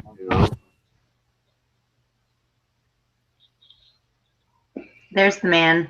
There he is. Yeah, the man's I don't like being on here all by myself, especially with strangers. Man's here for a little while. I don't know how long, though. I don't know how long, because it's Yeah, very man. late here. What time do you go to work, Dave? I go to work at 8 a.m. So Hola. Crazy, well, man. I get up at 8 a.m. I actually start work at 9 a.m. So yeah, I got me 6 hours sleep at the 5 hours sleep at the most. I'm only here for you, Funky. I'm only here for you. Oh, well, that's just a really nice way to make me feel super guilty. You should probably go to bed. No, I'm not making you feel guilty. I'm making you feel special. Because I'm only here for you. I'm not here for anyone else. I'm only here for you, darling. I'm not here for Richard. I'm not here for Russell. I'm not here for Armando. I'm here for you. You've got kind of like the borderline Woody Allen accent, but it's kind of mixed with like. Yeah, I know. I could start getting neurotic again and thinking about Annie Hall, and maybe I would start being Woody Allen again. I don't know. Maybe I could. Or I could just talk my normal voice. Would that not be better? Time for me too. It's 21. It's 9 o'clock. Usually I'm in bed by 9:15. So. Why are you in bed that early? It's robot life, man. I can't function working 40 hours a week without sleeping, 8 hours a night. I get by with 4. I get by with 4 hours a night. Honestly, I just can't do it. I'm a total grump. I'm so grumpy. I don't know. I'm working outside tomorrow. So. What is your job? I work. That's complicated. I work for the government. If you don't want to mention it, it's okay. If you don't want to mention it, Funky, it's okay. Yeah. I have a pretty cool job. I get to work outside a lot. I work in a. Right, cool. I'm a mechanic, by the way. I'm a car mechanic, by the way.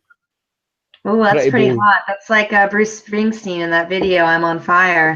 Oh. I don't know if you've seen that video for I'm on Fire, but he's like this. Quite Bruce Springsteen, but... Not quite that, huh? You don't wear your shoes that tight.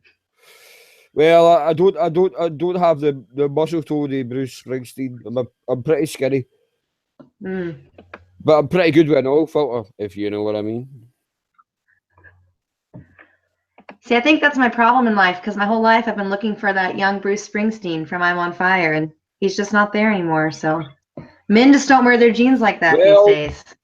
What am I supposed to do? Well, I thought, see, to be honest, Funky, I thought I found the woman in my dreams at a Radiohead concert who ended up marrying. That'd be a good place to find her. Yeah.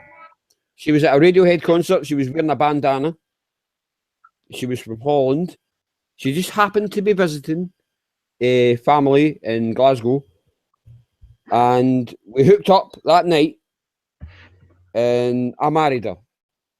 maybe, what was it, 3 months later. Split up now, but I met my dream woman, and it didn't work out. So dream men are a fallacy. It doesn't work out. Dave, we have almost the same story. I swear to God, we do. Because I met my dream man. I was living on Reunion Islands, and after 2 weeks, we decided to get married. But we didn't get married till 3 months later.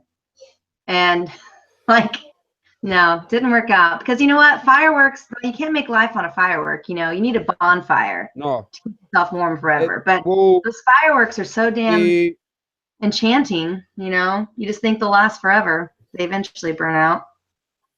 Yeah. Well, they did with me, believe me. It was more so when we had our son that she started being kind of reclusive. I don't want to get into it too much, but Yeah, no, for basically sure. that was the reason why we split up.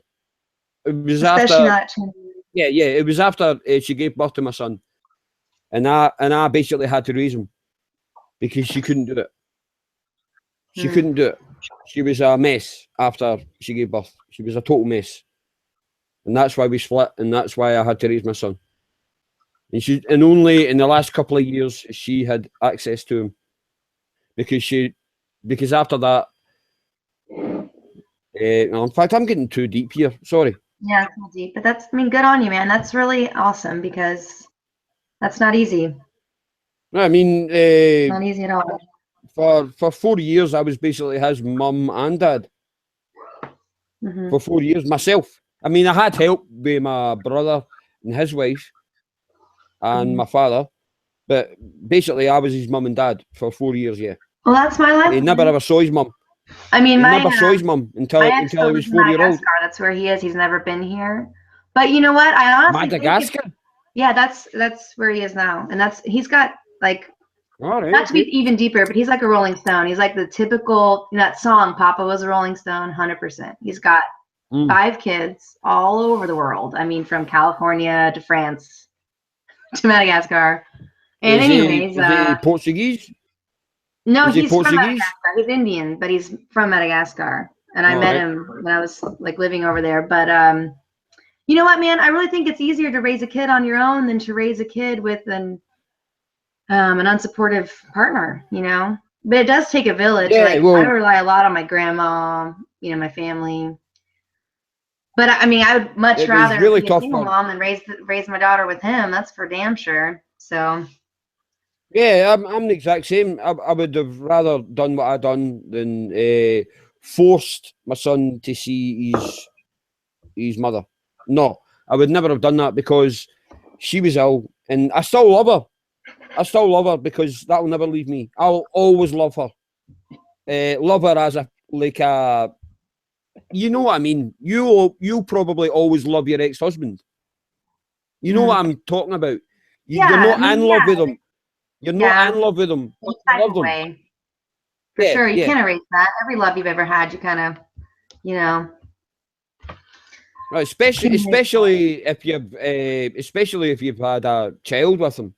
That's what I'm. I mean, I've only ever had one child, so maybe if I had more children with different women, it would be different. But oh God, I didn't really say their name there. I will always love her as a person, but I'm not in love with her. But hey, man, our kids are And going I to be hope- all right. They're being raised by parents who will expose them to Leonard Cohen. So I mean, they've got that going for them. Yeah. See, my son, he's a fantastic guitar player. I got him a Gibson guitar, an electric. He's so interested in violins. He's really trying to learn the violin, but it's really hard. But he had an acoustic guitar, and I always promised him I would get him an electric one. I got him that for his Christmas this year. Oh, sorry, last year. It's a Les Paul. Oh fuck, I can't remember the name of it. But anyway, it's a really good one. And he's got all the pedals and everything, and he messes about with it, and he loves it.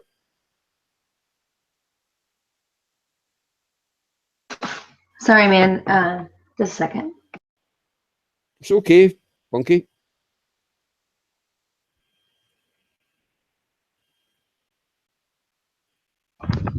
Yeah, sorry, I muted my mic for a second. Well, that's pretty cool. That's okay. Yeah. Yeah, My daughter's about to turn 3. I was thinking about getting her some kind of instrument, you know, just to start playing, like a little toy piano. this wasn't forced upon him. See, with us, this wasn't forced upon him. See, in our family, there's always been musical instruments around. I mean, I learned to play the drums when I was about 5 because of my father. My father was a drummer. And like a, I don't know what you would call it in America. So how does that work when your father's a drummer? Because, you know, usually like if your father's a doctor and he's trying to push you into being a doctor and you rebel by becoming a drummer, it was never pushed upon me. It was something that, like, he had a really old bass drum and a snare drum sticks. So he would just give me them and I would batter around with them. And then I learned the rhythm. Like The drummer like fathers that. try to beat things into your head. Exactly. They try to beat it into your head. I made it funny. Yeah, Richard, I knew your humor would come. Hey, I hate to sometime. disappear, but I've got to disappear. So you guys have Okay, a good night. Funky. I'll probably be heading. I'll probably be hitting Yeah, the hay. go to sleep. Sorry I kept you up. You have a lovely night, darling. It's always lovely to speak to you. I'll be ejecting Dave soon for plagiarizing the King's voice, so don't worry. Well, that's okay, Richard. As long as you go to sleep, I'll take over for about 30 minutes. But the upshot of the plumbing story is it looks like it's going to get fixed for $30. No big deal. Oh, that's okay then. Doesn't matter. No, that's all You right. go to bed. You go to bed and dream about fucking your wife. I will. Well, Because I'll she's probably not here. stay up now, actually, because, I mean, you can only get up and go to sleep so many times, or you just give up and stay up and chat on the fucking internet, I guess. I don't know. I should Well, go paint some Richard, more of I'm my sorry, fucking house. That's what I'm going to do, is I'm going to go sorry, paint my I'm house. gonna have to leave you. I'm gonna have to leave you, man, because right. it's 3 a.m. here and I need to get some sleep. All right, well, you come back and bring Scotch tape with you next time. I will do that. So you have a good night, pal. Thank you. You too. Cheerio. Good night. Cheerio. If I can get the fucking thing to work. Here we go. Right. Cheerio, Richard. Toodaloo.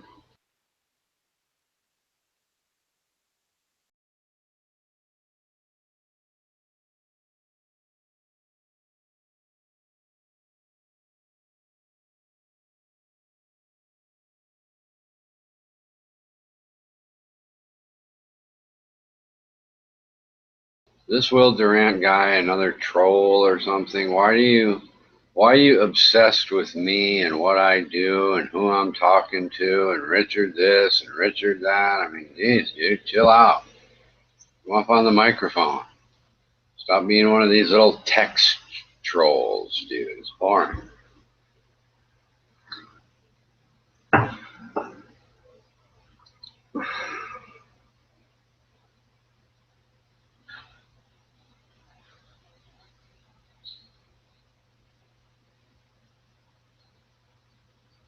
Anyhow, I feel lonely with everybody who lost their wrenches. I don't know why, but I feel like I'm in some other world now where everyone has lost their wrench and doesn't know what to do or something. I don't know. It's just weird.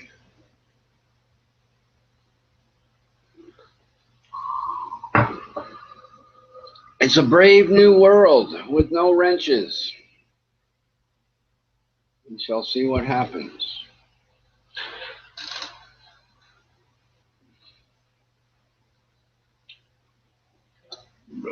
I know what it is. It's Armando's new world order of no wrenches. He's joined the Illuminati and created his own new world order right here on the People's Cornerstone.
I think you're on, Lucky.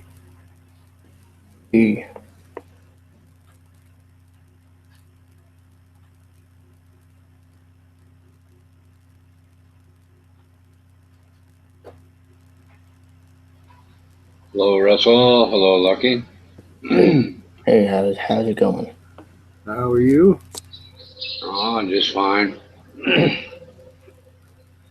little tired. Been woken up twice today during my beauty sleep for this fucking leaky pipe. Once from the wife, and then the second time from the plumber who's here to fix it.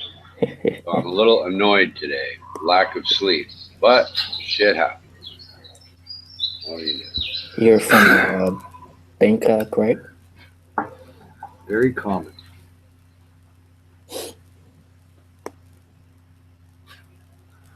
Is it copper pipe or that plastic? No, I said where you're from. I'm from Thailand, and it's PVC pipe, not copper pipe. Oh no, I said Bangkok, not the capital.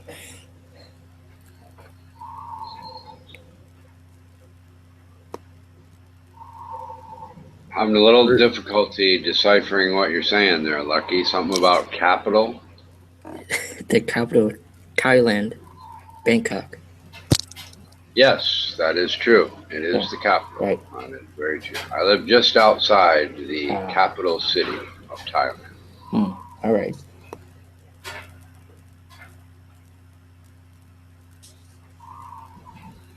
So,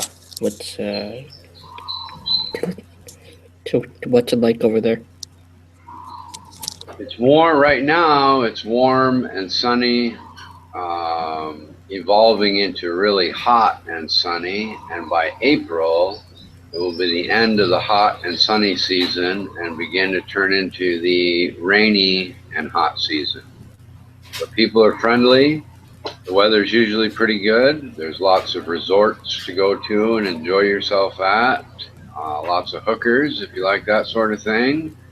It is maybe 25 or 30% as expensive as America on most things. So the price is right. The weather's good. The people are friendly. And after that, you could be at the Buddhist temple, or you could be at the whorehouse, or you could be at the mall shopping, whatever you want to do, you know. That's up to the individual, I guess. But I suppose the part that's a drawback is the traffic. You know, they have a lot of cars and not very much road space. So it's kind of annoying to drive around. But, you know, you get where you're going eventually, and then it's all good, I guess.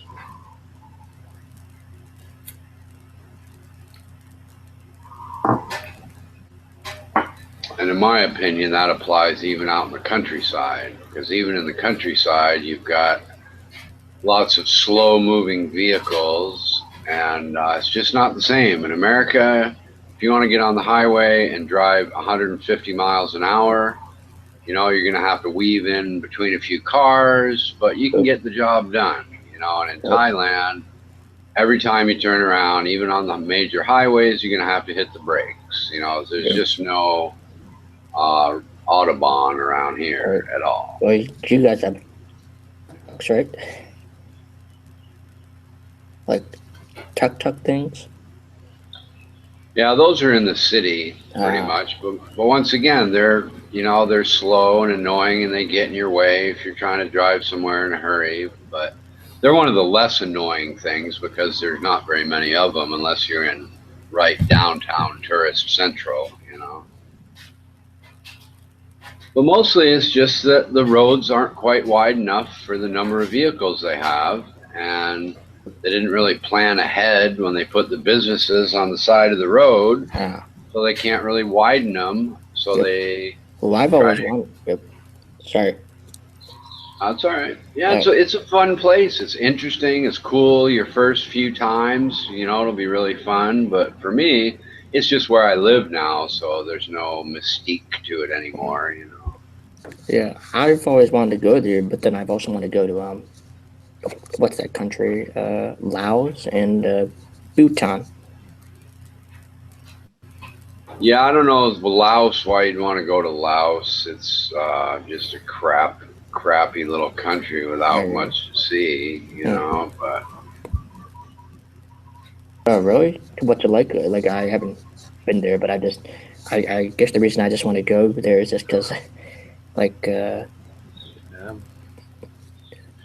because The Vietnam War. right, pretty much. yeah, Ho Chi Minh Trail. yeah, it's seriously Yeah, it's seriously underdeveloped and just crappy. I mean, you'd be better off going to Vietnam or Cambodia even. You know, it's just a crappy little country with poor people and not much to see. You know, that's all it is really. It's just not the garden spot of Southeast Asia, I promise What you about that. Bhutan? I hear that's like it's supposed to be a really happy country. Like the people there are happy. And Yeah, they're happy supposed to be here nice. too. Yeah. Yeah, I think I don't know much about Bhutan, but that could very well be true.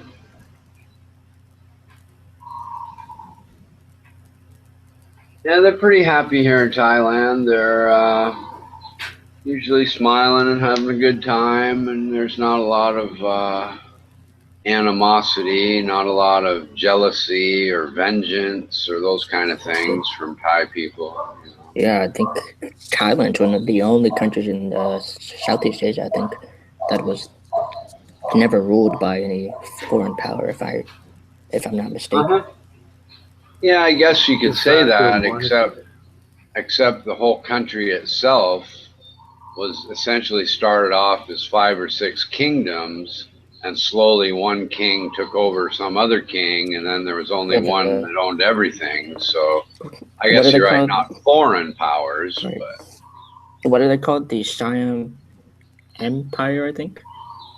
Siam. Siam is Yeah, another yeah, that's term right. for Thailand. Yeah, sure. Yeah. King The king of Siam ended up with all of the land, essentially, is why they call it that. There were other kings of other places that eventually just sort of gave up and gave their kingdom to other kings. You can look at some videos and see that basically all of Thailand is kind of stolen by the king of Siam from somebody else, you know. But I guess that's kind of how a lot of countries are. So no need to look back in the past, I guess. Is it still military rule there in Thailand? It is. Yeah. And Prelude. you know, we'll see. I think they're going to have elections in about a year, but because something the new king did sort of postponed it for a little while. But nobody's complaining. Didn't the king kind of pass away? I think. He did. Not kind of. He really did. Oh yeah, he did. Yeah. But people, the military junta here did a better job than the democratically elected douchebag. So nobody's complaining. Nobody really wants a vote anyway. It's like, oh no, what are we going to do? Bring back these idiots to run the country and fuck it up again? You know, let's just be quiet and let the military junta do a good job. You know, that's kind of the attitude here. Same in Turkey. Turkey's better off with a military junta than the clowns that they get in the government too. It's true. Yeah. But I think they've rewritten the Constitution 8 times since I've lived in Thailand, and it really doesn't do any good. Each time they rewrite it, they get these big demonstrations from the losers of the vote, and then they have a military junta take over to calm the peace, and then they rewrite the Constitution.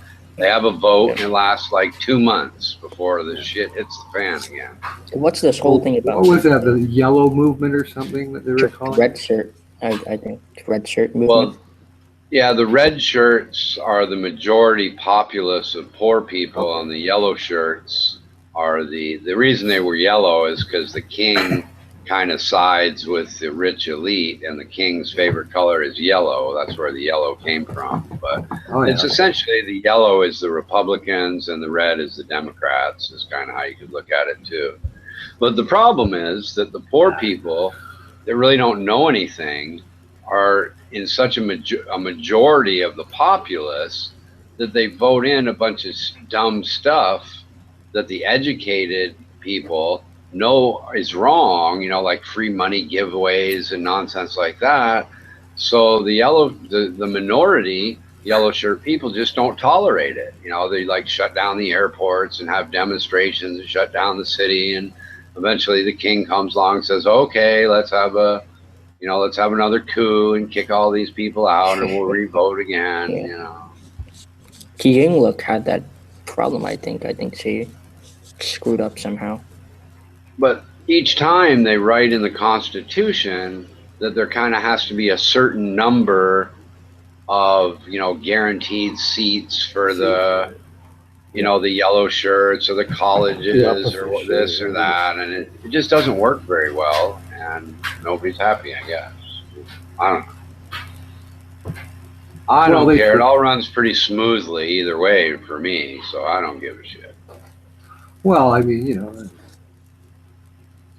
they try. Right. Exactly. I mean, hey, look at the Philippines, who they've got.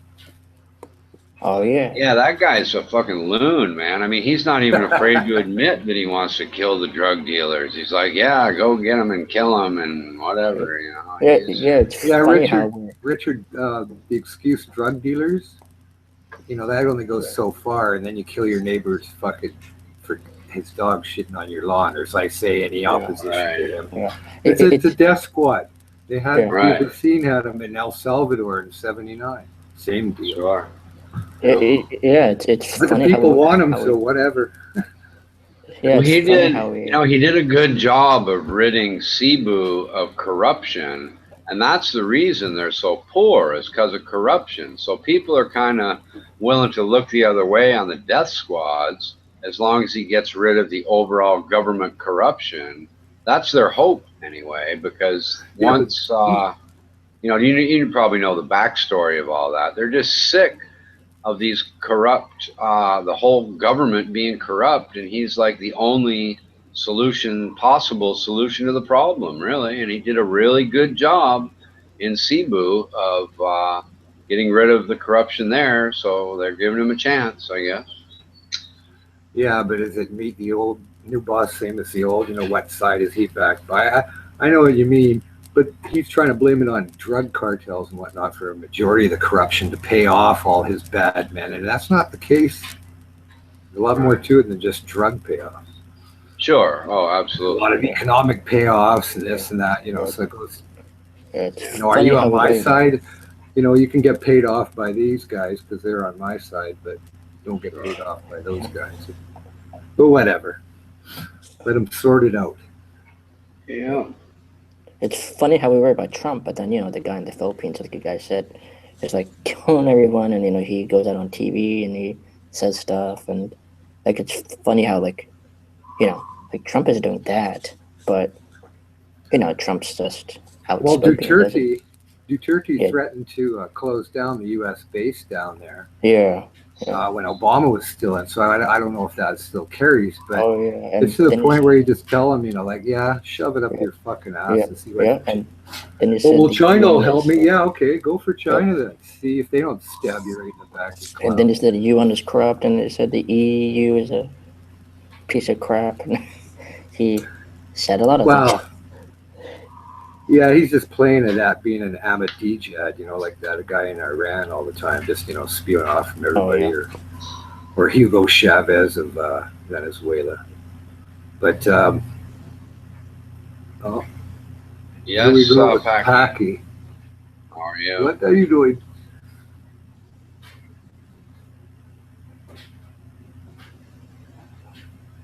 Not really. No. I if I do, I just send them an email and say hello. But I've done a lot of traveling even at a young age. You know, I joined the Navy when I was really young, so I'm used to being away from people I know and making new friends along the way. So, not really. You know, I don't. It doesn't bother me to pick up and move somewhere else and like leave my old life behind and make a new one, you know, looking forward. So no, I don't, I really don't miss people when I move from to another state or another country or something. You know, I concentrate on the world that's going on around me right now, not what happened last year. So no, I don't really miss people at all. What do you think about the whole thing going down in Malaysia with the North Korean, the guy's half brother, Kim Jong Nam getting that nerve agent, Well, I getting think it, that it would have been really embarrassing for North Korea to have a descendant of the ill family, I think is how you say it, defect. And I think that the North Korean secret police just couldn't allow that to happen. The interesting thing about that situation was that this is the first time in recent history that North Korea has contracted out a hit like that rather than doing it themselves. And that's kind of the only, the North Koreans killing people isn't especially unusual. What is unusual is that they kind of had amateurs do it. In the past, they've done a pretty good job of even blowing planes out of the sky without really having it directly proven that they did it. And that girl that jumped the guy and stabbed him with a needle on a video camera, that's kind of amateur, Yep. Yeah, I think she said, "Oh, I thought it was like a joke," and then she did it because she would get paid, and I think they want the body back. It might really be one of those situations where they say, well, if we have some kind of clownish amateurs do it, they'll say, well, usually they have professionals do it, so it must not have been them sort of plan or something. But it's interesting that for the first time they hired out a bunch of people that weren't really, they got the job done, that's all that matters, but they sure didn't go out of their way to not get caught. They were pretty amateur in that regard. Another thing about Kim Jong Nam is he was kind of estranged from his dad, Kim Jong. Oh yeah, Kim Jong Il. Yeah, and it was because he was more of a moderate and whatnot. He was supposed to be the heir to the throne, but he was more of a moderate on the Chinese way. Yeah, right. But he was against. Daddy Boy didn't like his kind of more moderate views and whatnot, but the Chinese, he thought that he was a protege. So there was and the other thing too is it could be more to embarrass the Chinese than we think too, because the Chinese were protecting him for a while, and the North Koreans could be saying, aha, you can try to protect people all you want, and we're going to kill them anyway, and fuck you, who knows? Yeah, it's funny how... Well, the thing, China has now cut off all coal exports to North Korea, which they had an exemption that they used on the UN sanctions that said, well, if people need to be warm, we're going to ship the coal anyway. But now China said no more. They've put it, and that's 40% of their economy as far as funds go. Right. So we'll see how little fat boy. I think China will back off, but if not, things are going to happen. I think they will back off after they punish for a while, get them scared. But they've cut off all the coal, and that's big time. Right. Yep. 40% of their economy, so that's unsurvivable. I feel like they'll fall this year. I just feel like something will happen. Because they're not going to go out without a fight. It seems to me that they're just crazy enough to launch a huge barrage of missiles at South Korea just as one last fuck you to the world or something, Well, they could do that, but China, with all their military that they've got lined up in the north border, they have a plan to go in there and take out everything. Like if China calls the shot, they actually have a plan that they have the right equipment. They'll take out this, and then they'll take out that and that. It's all in a plan.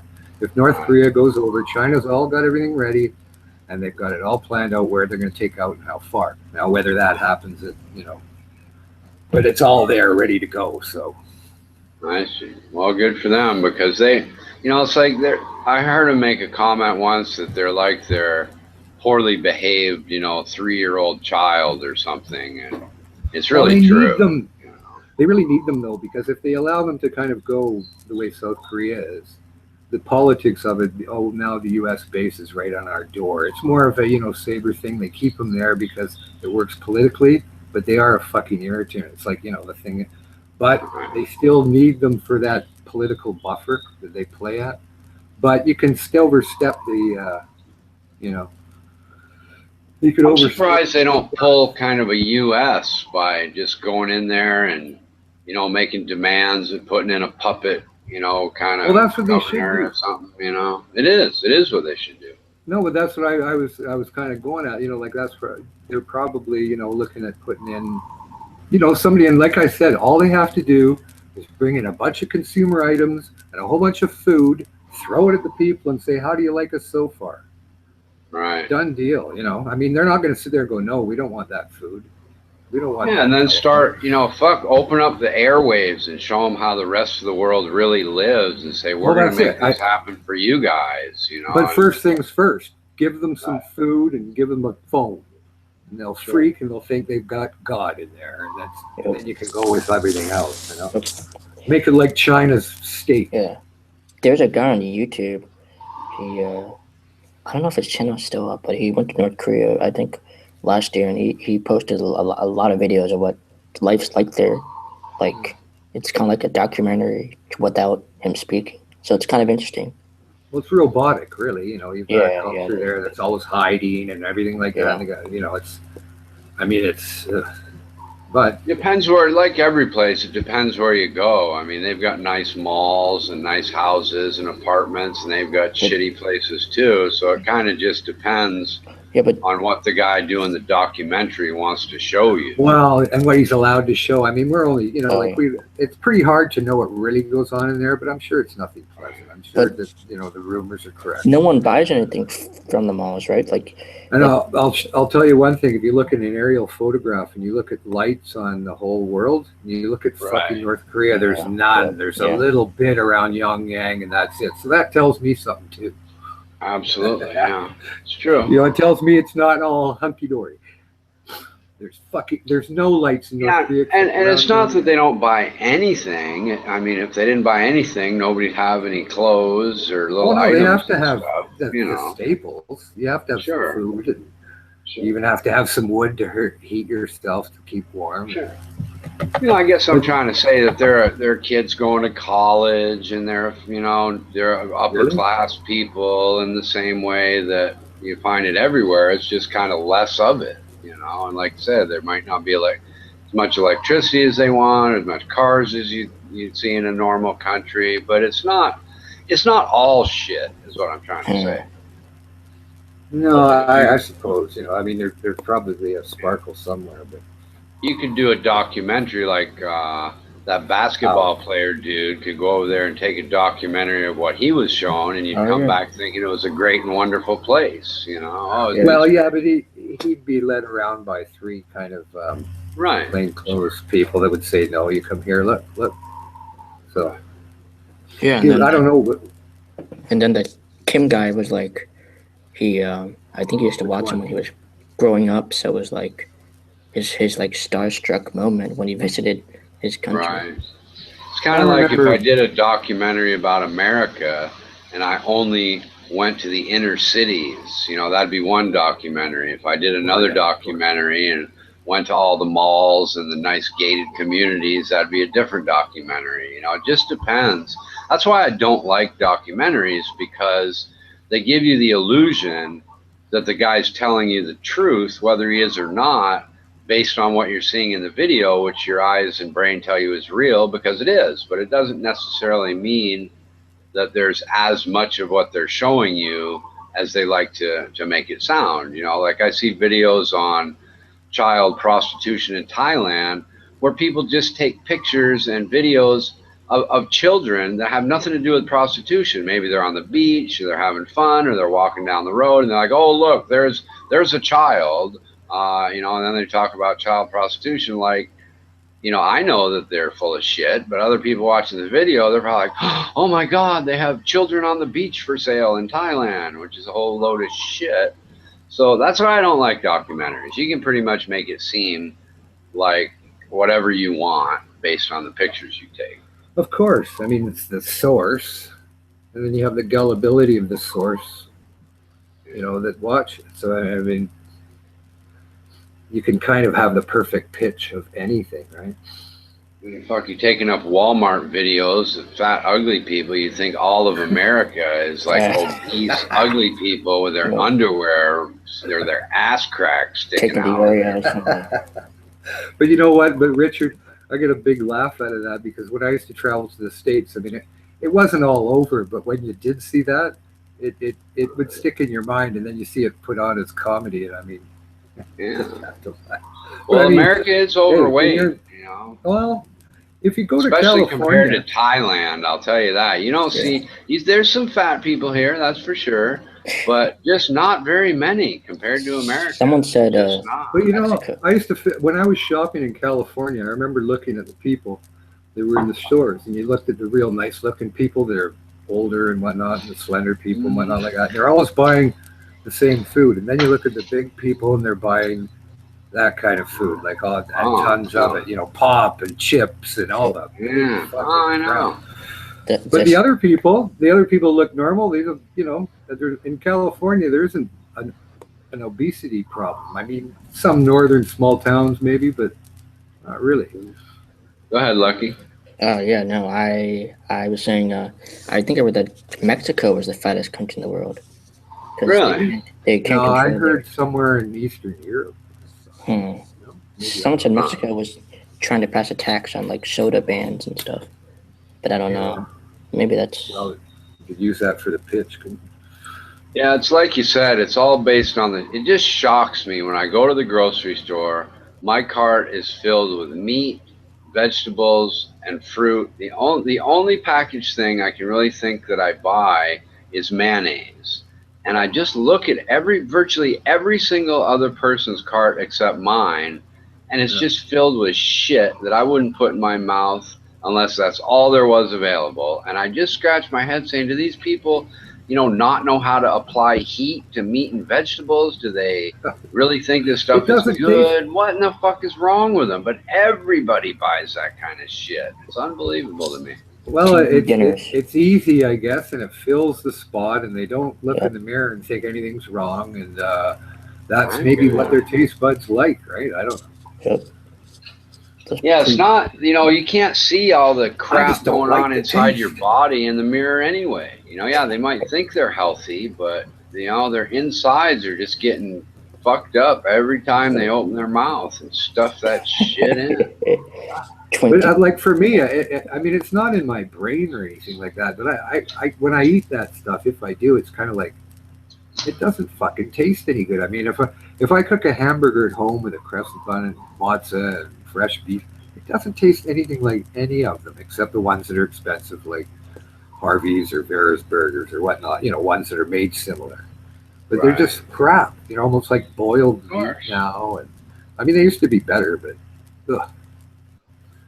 I don't know. I just don't get it. I don't get why more people don't like cooking. The smell makes your house smell good. It's relaxing. What's the big deal out of cooking your own food? There's so much trouble anyway. It's fun to chop stuff up and throw it in a pan and cook it up. Yeah, but they won't do the dishes, and they'll pile up and get moldy, and there'll be rats in them. Who knows? Yeah, like most people in my age group, they don't want to cook. They're like, oh, I'd rather just buy something and. Right, but I don't understand why. It's fun to cook. That's what I don't get. Is they think that it's like some big chore that's not fun, which is really not true. It's fun to cook. It's relaxing. It's cool. It smells good. It tastes good. Everything. There's no real downside to it as far as I'm concerned, except maybe you have to wash a couple of extra pots. So what? On a cutting board and throw some scraps away. Big deal. I always find if I go for a half decent meal at a half decent restaurant, the portions are never big for me, just to, so I don't have to eat until next day or noon or whatever. So, and it doesn't usually taste as good as what I cook for myself anyway. So I just usually give up going, well, I don't get the satisfaction. The portions aren't big enough, whatever. do my Of own. course, Make my own. could be people just don't want to learn. I mean, you have to Oh, learn how to cook. You're not going to know how to make these kind of sauces and what goes together without a little bit of reading or education of some kind, you know. So maybe they're just lazy. I don't know. But my mom never cooked for, I didn't want people cooking for me when I was like 12 and 13. I was never home. I didn't come home for dinner, so I made meals when nobody was there. My mom didn't mind. I made my own stuff. What the hell? She didn't have to worry about it. So, I mean, part of an independence thing, too. My mom was a horrible fucking cook. I mean, she's like famous for being the worst cook ever amongst her friends and, her family and stuff. She was just Special horrible. pie. Really bad. I was just never home at the right time. I wasn't home for dinner or anything. I was out all the time. So if I came home at whatever, 11 at night, then I'd eat. Then I'd go to bed and go to school the next morning or whatever. Lucky Charms. It was just, couldn't expect somebody to cook for me. Lucky Charms for dinner. No, I'd make something decent, cereal and whatever, maybe even a TV dinner or something. Yeah. But yeah, like I was saying, like now I think the idea is like, I don't know if you've heard of it. There's a service called like Blue Apron. You can like order the food and they send you like the ingredients that they already get themselves that are like fresh, and they tell you how to cook what you ordered. Like you can order like a pack of all these different things you can make, and I feel that's the way things are going. But then again, you're right. You have people that don't want to cook, which I think is most of the people.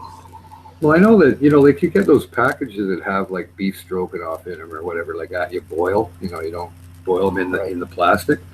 Or you get some vegetable dish with cream or whatever like that. I mean, that's not a bad meal if you have two of them that isn't so fat pig junky, Right. They're out there for whatever they cost. Yeah, and that's what I like about it. $3-4. Yeah, that's what I like about it. Yeah, because you actually cook it. Like they actually tell you, like throw it in the pan. Fry it for I don't know, like 10 minutes, and there you go. But I guess most people don't want to cook, so that makes it even harder if they don't want to even read the instructions. After you get all the ingredients. They have those restaurants down, like all you can eat after 8 o'clock or whatever, beef and booze or whatever it's called. And, they just go up there and fill up on that. Actually, those restaurants sometimes aren't bad, but depends on what you take. If it's all onion rings and fries and whatever. But to each their own, I suppose. If they want to look like that, it's fine.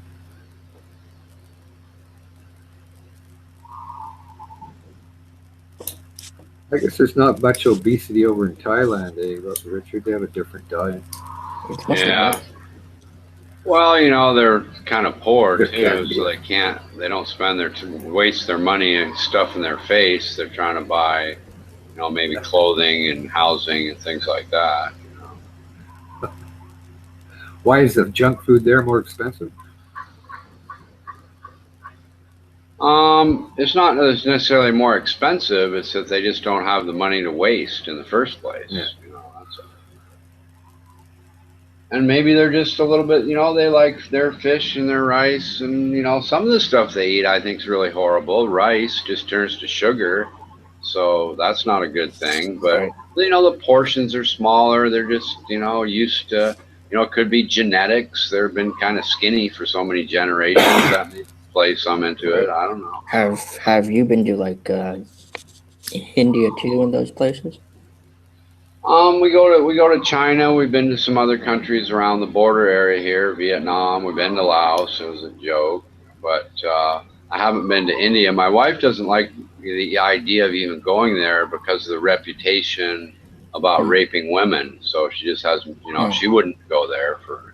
There's too many other places that don't have a reputation for raping women that she'd rather go. But I thought that was a what's the word? I thought those were like small incidents. Like I know there was one in 2012 that made the news in India, but I don't hear much about it nowadays. I don't know. Maybe it's gone down. I don't know.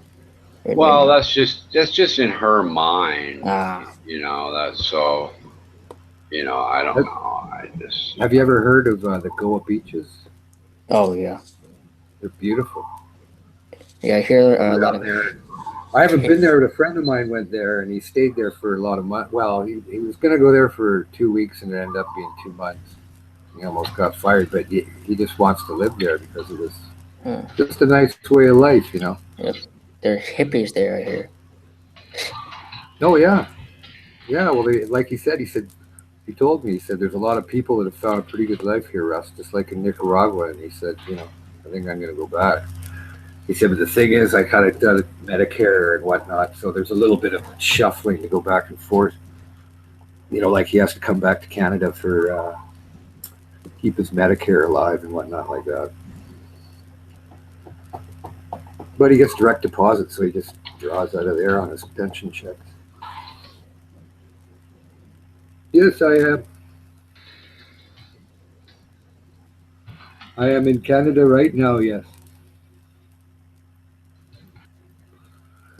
I am Where are you sitting in from? a Canada home.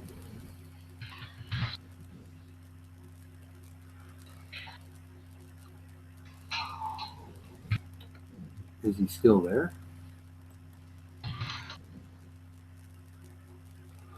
What have you to say, honest?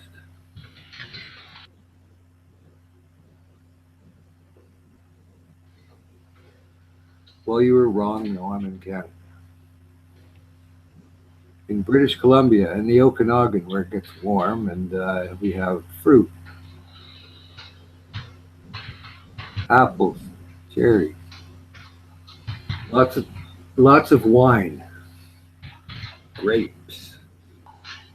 Yeah, they've got all sorts of awards from wine up here. And they always run around this world thinking, look, we got good wine too. Never mind you, French. But they've won some awards. It's pretty good, like high ones in Europe. So they must do a good job. I like it. Sauvignon Blanc. I like white wine. I like Riesling. It's really sweet and tasty. I guess I kind of like red wine, but mostly in food. You know, it's really good to cook food with red wine. I don't know, just drinking it has a kind of weird taste that I'm not so fond of, I guess. Yeah, I find that the same. That kind of like that tart taste when you first take a sip. I don't mind having a glass, like say at some turkey dinner or whatever. But otherwise, red wine's usually something you drink after everything else is gone. I like a lot of white wines, but they have to be zero. They can't be anything sweet.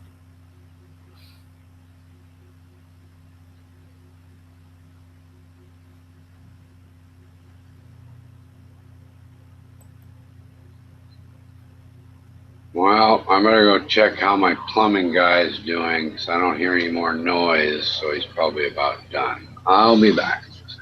Hopefully my leaky pipe is fixed. Where are you lucky?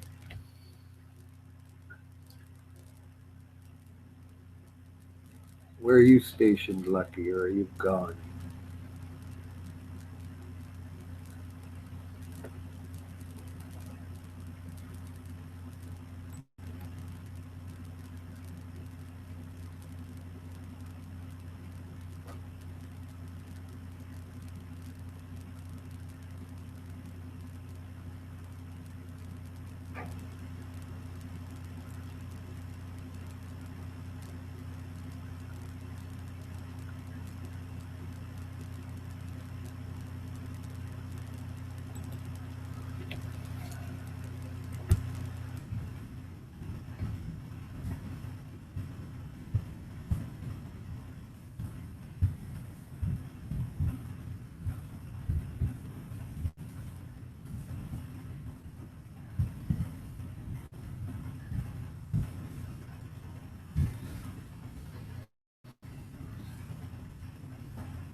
No, I don't think he is.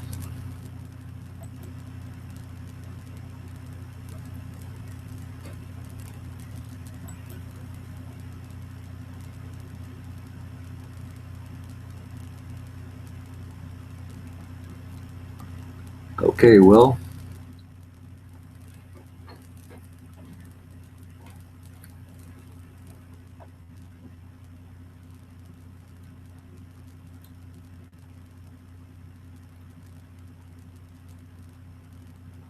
Well, I'm sure you're always alone, Will. Probably find it hard to partner up yourself.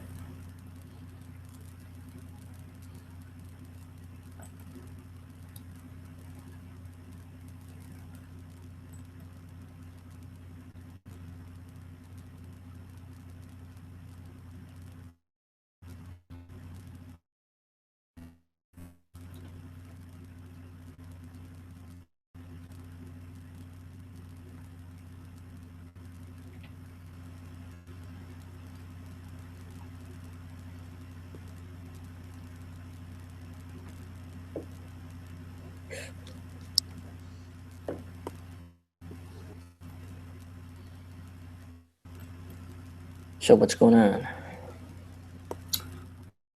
Okay. Where are you stationed? Hmm? Where do you reside? Where do you live? Oh, or where are you? inside the Beltway. Beltway? Or near the Beltway, yep. Virginia. Oh, okay. Yep. So, yeah, it's pretty political here. Yeah, I would imagine, huh? Yeah, I plan to move out anyways. I can't take any more of the nonsense that's, you have the protest in DC and get a lot of that. And, Yeah, is that why is it really like politicized there, where it's like yeah, half yep. this way and half that way? Yeah, or whatever? yep, pretty much. Then you have like the feminists, and you have all these different groups. I don't want to be a part of it. No, where would you like to move? Actually, that's a good question. I'm trying to get dual citizenship in Canada, but I'm You know, also I always thinking. said to myself, if I ever did move to the States, like, I mean, I'd move anywhere. I mean, it's where I am. I don't really care. I can kind of make friends and do. But I'd go to Oregon. It's nice places there. Yeah. It's laid back there, Yeah, It's not like the rest. That's a good idea. It's kind of like it's isolated little area, and it's different than in the other states. Yeah, Washington's good too, but yeah, and Portland's kind of Washington too. I want to move to Manhattan for a little bit, but it's way too expensive. Where's that? Manhattan, like in New shit. York City. Well, the thing about Oregon is pretty laid back and whatnot, and there's a lot of areas where it isn't expensive because it's not right in cities and whatnot like that. And there's a lot of like forests and low line. It doesn't get too cold there in certain areas. Yeah, that's nice. It's just there's almost a hippie element there of laid backness, so you're not going to have like that political kind of like yelling, and screaming, fucking people protesting everything under the sun. And they don't have any sales tax. Oh yeah, that's nice. Yeah, you just pay income tax and whatnot, but anything you buy, consumer-wise, you don't pay any sales tax. So that's kind of a bonus in a way. That's what you're paying just right at the rack. There you go. Good.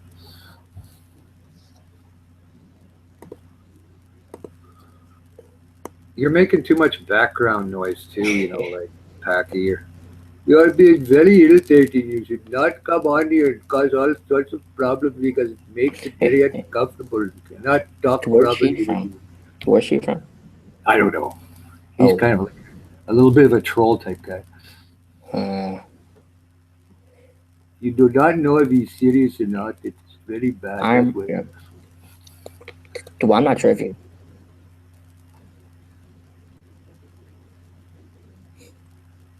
You're too loud. I didn't touch anything on his thing. I don't know what he's yelling about.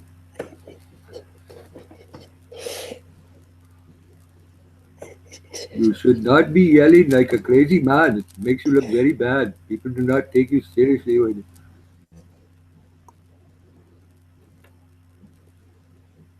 Oh. Sorry. Or it makes you look very, very bad. Where are you from? You look low. Does not make you look like a good man. Where are you?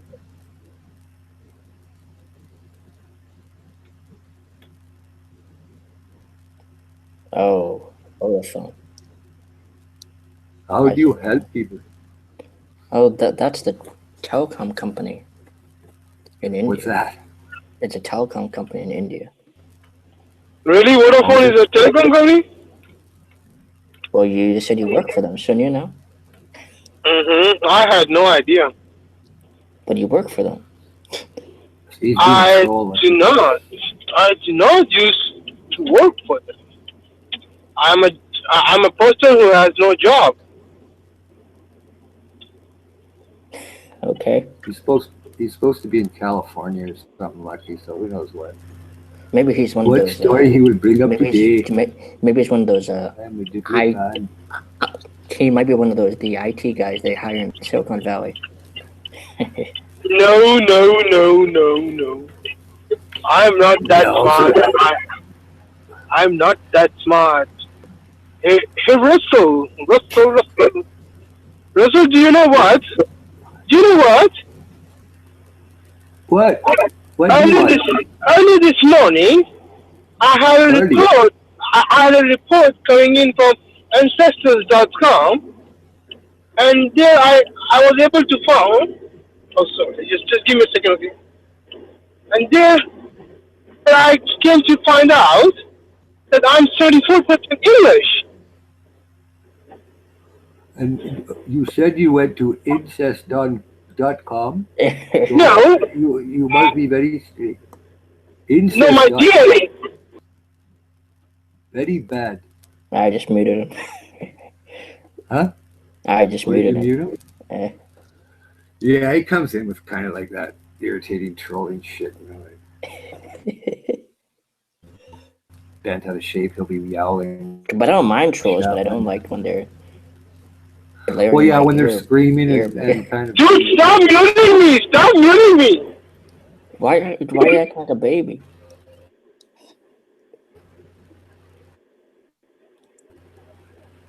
You're acting like a baby. Come on. For the love of God, stop muting me!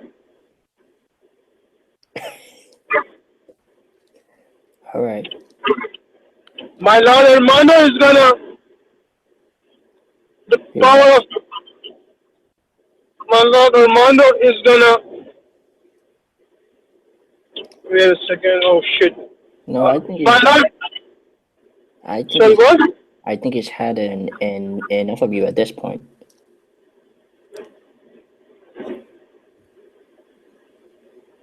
Hey, is that Hassan? Hassan, is that you?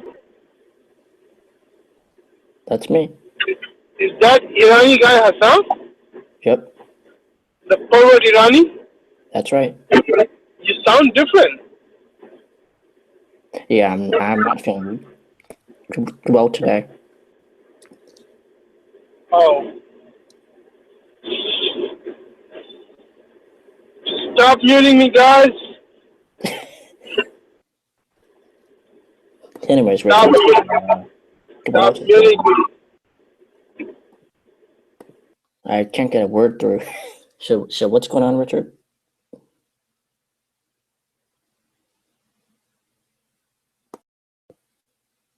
Hello? Well, it would appear as though the pipe is fixed and all is well in the King Richard Kingdom today, or the King Richard Castle, I should say.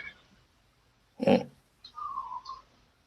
We'll see. You know, I think the problem is we installed the new pump and the pressure. This is the second pipe we've had break since we installed the new pump, and I think the new pump has just enough more pressure to where it sort of popped out maybe a couple of the weak links in the system. So hopefully won't have any more that go, but I really don't mind because I'd rather have the pressure and just fix the pipes than have low pressure anyway. So wow. I don't really care. A little bit of water once in a while isn't going to hurt anything really. But I'm guessing that's what it is, because the pressure is maybe 5 or 10% higher because the shower, you know, pumps out the water a lot better. The sinks are a lot better. So, you know, it's a good thing, but it kind of sucks that some of the pipes popped, I guess. Yep.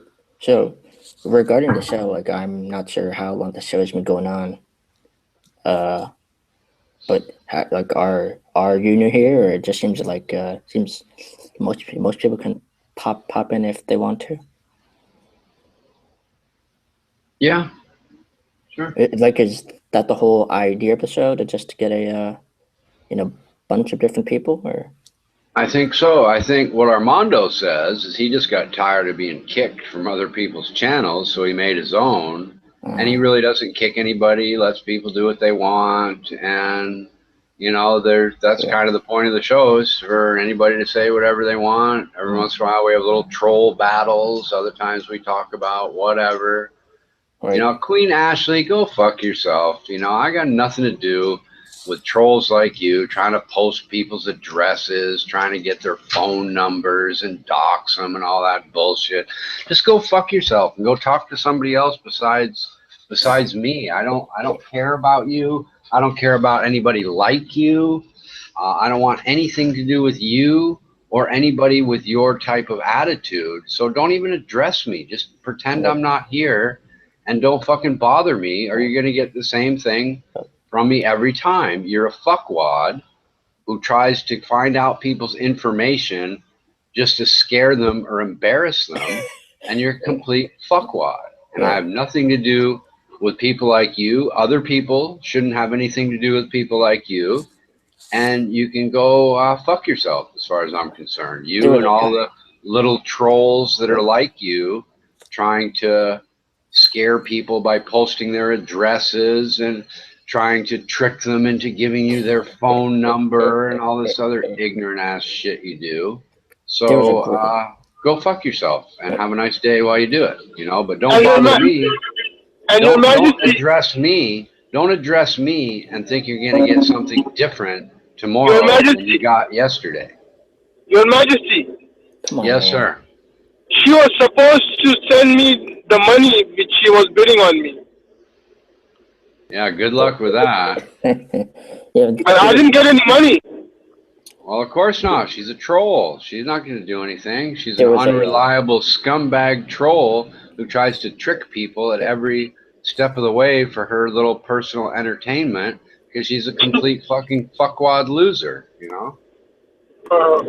There was a great discussion going on last night with the Australian person and some guy who went to New Zealand, and I think a friend of mine was watching the show, actually, and that's how I got in here. And he said around like I don't know, like 5 a.m. or 4 a.m. his time, some two guys from Australia, or like two different people came in, and they were like repeating the same stuff. So he was thinking Armando should at least ban some of the trolls that come in, because he had a good time listening to the different things people were talking about. Yeah, I don't know why anybody comes on the internet trying to ruin somebody else's good time instead of having their own good time. Or I don't understand people whose idea of a good time is to try to make other people feel bad intentionally. You know, that's just, those type of people can go head down the road and talk to somebody other than me, because I got no interest in that kind of shit. You know? They're the antisocials. Yeah, and the funny thing is that as antisocial as they are, they can at least, and I guess it's a good thing, they can at least make friends with other antisocial people and have some sort of human contact, you know, of some kind, which is a good thing, I guess, you know. Right. Well,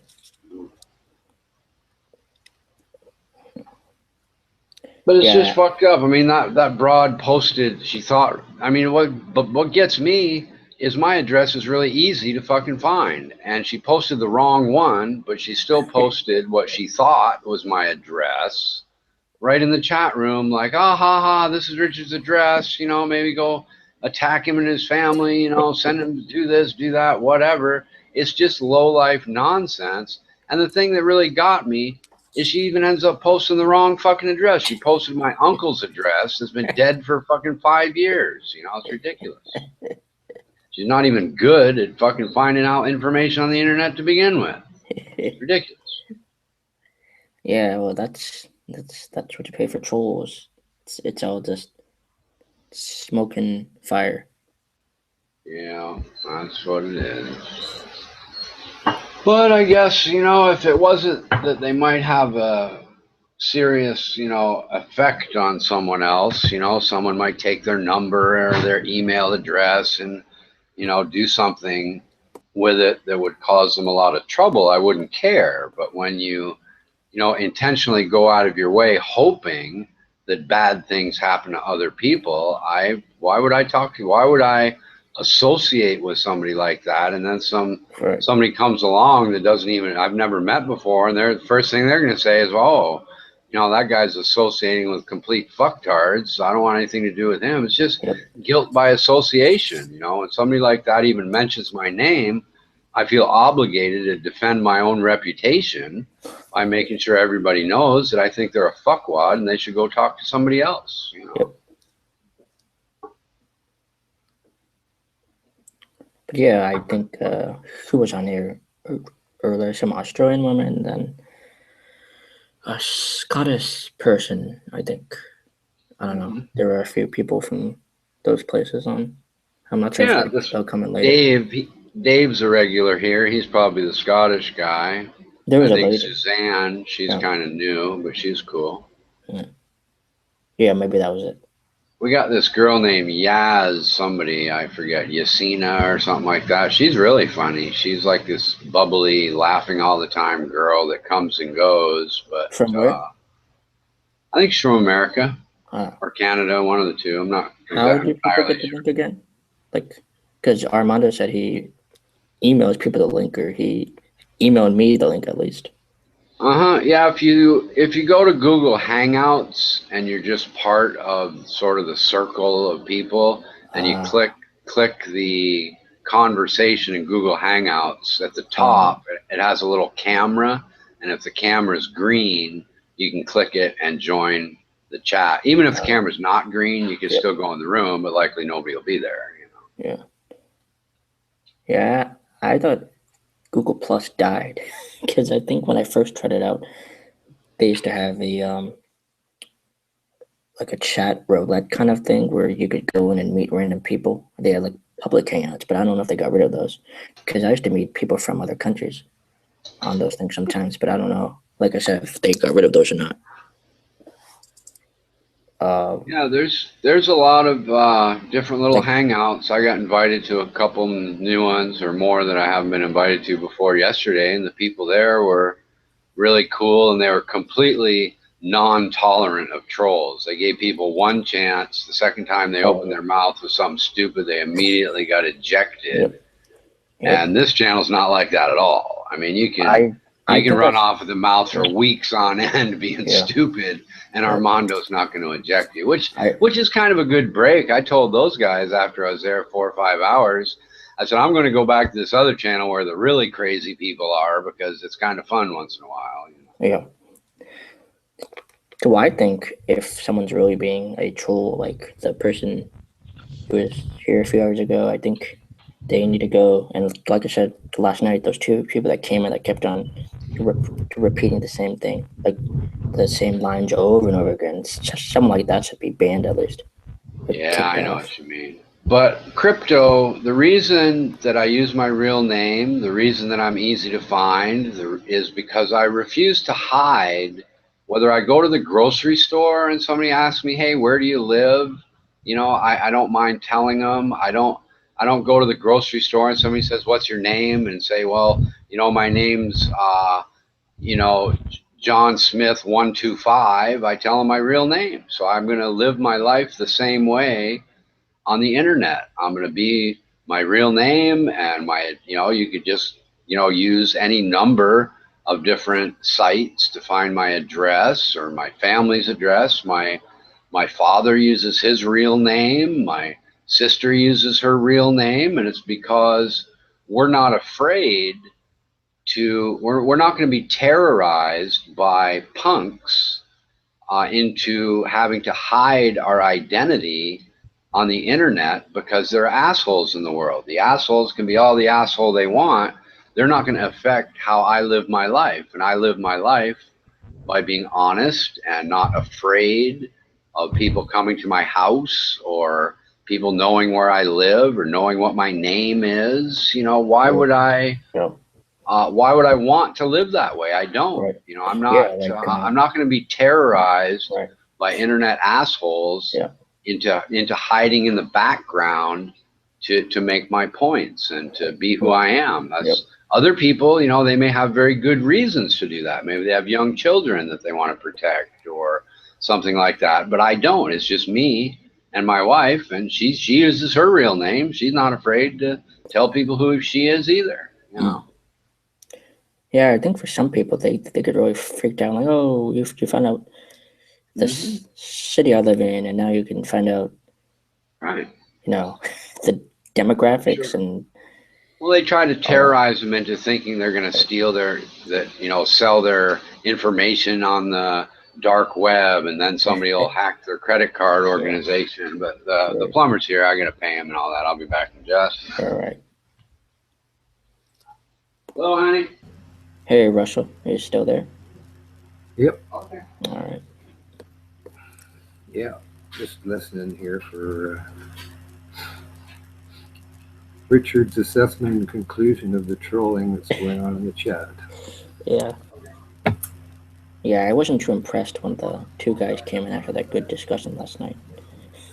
Yeah, that was this bulldog from Australia. I've only seen him once, but I'm not, you know. And Ebek. No, kind of scared away. I saw T-Souls come on here and whatnot, and they just would listen to that and got right off. You know. But I mean, what else can you do? You know, with listening to that guy. I mean, he should have been, you know, tossed within, I don't know, for the first minute, really. You know, to continue on like that. I mean, sure. Right. No, he should have been tossed pretty well. Yep. But I liked how people were like, they like I forget the girl's name.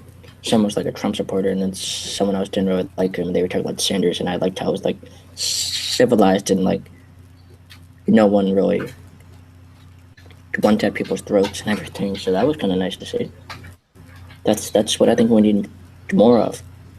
Well, I think the reason it devolves into like a crazy battle instead of an intelligent conversation is when people make assertions and then they're called on them with somebody that says, okay, look, I just Googled it and I found 10 websites that say the opposite. Could you provide me with one to make your point? Because your point has now become a lot of bullshit and unbelievable.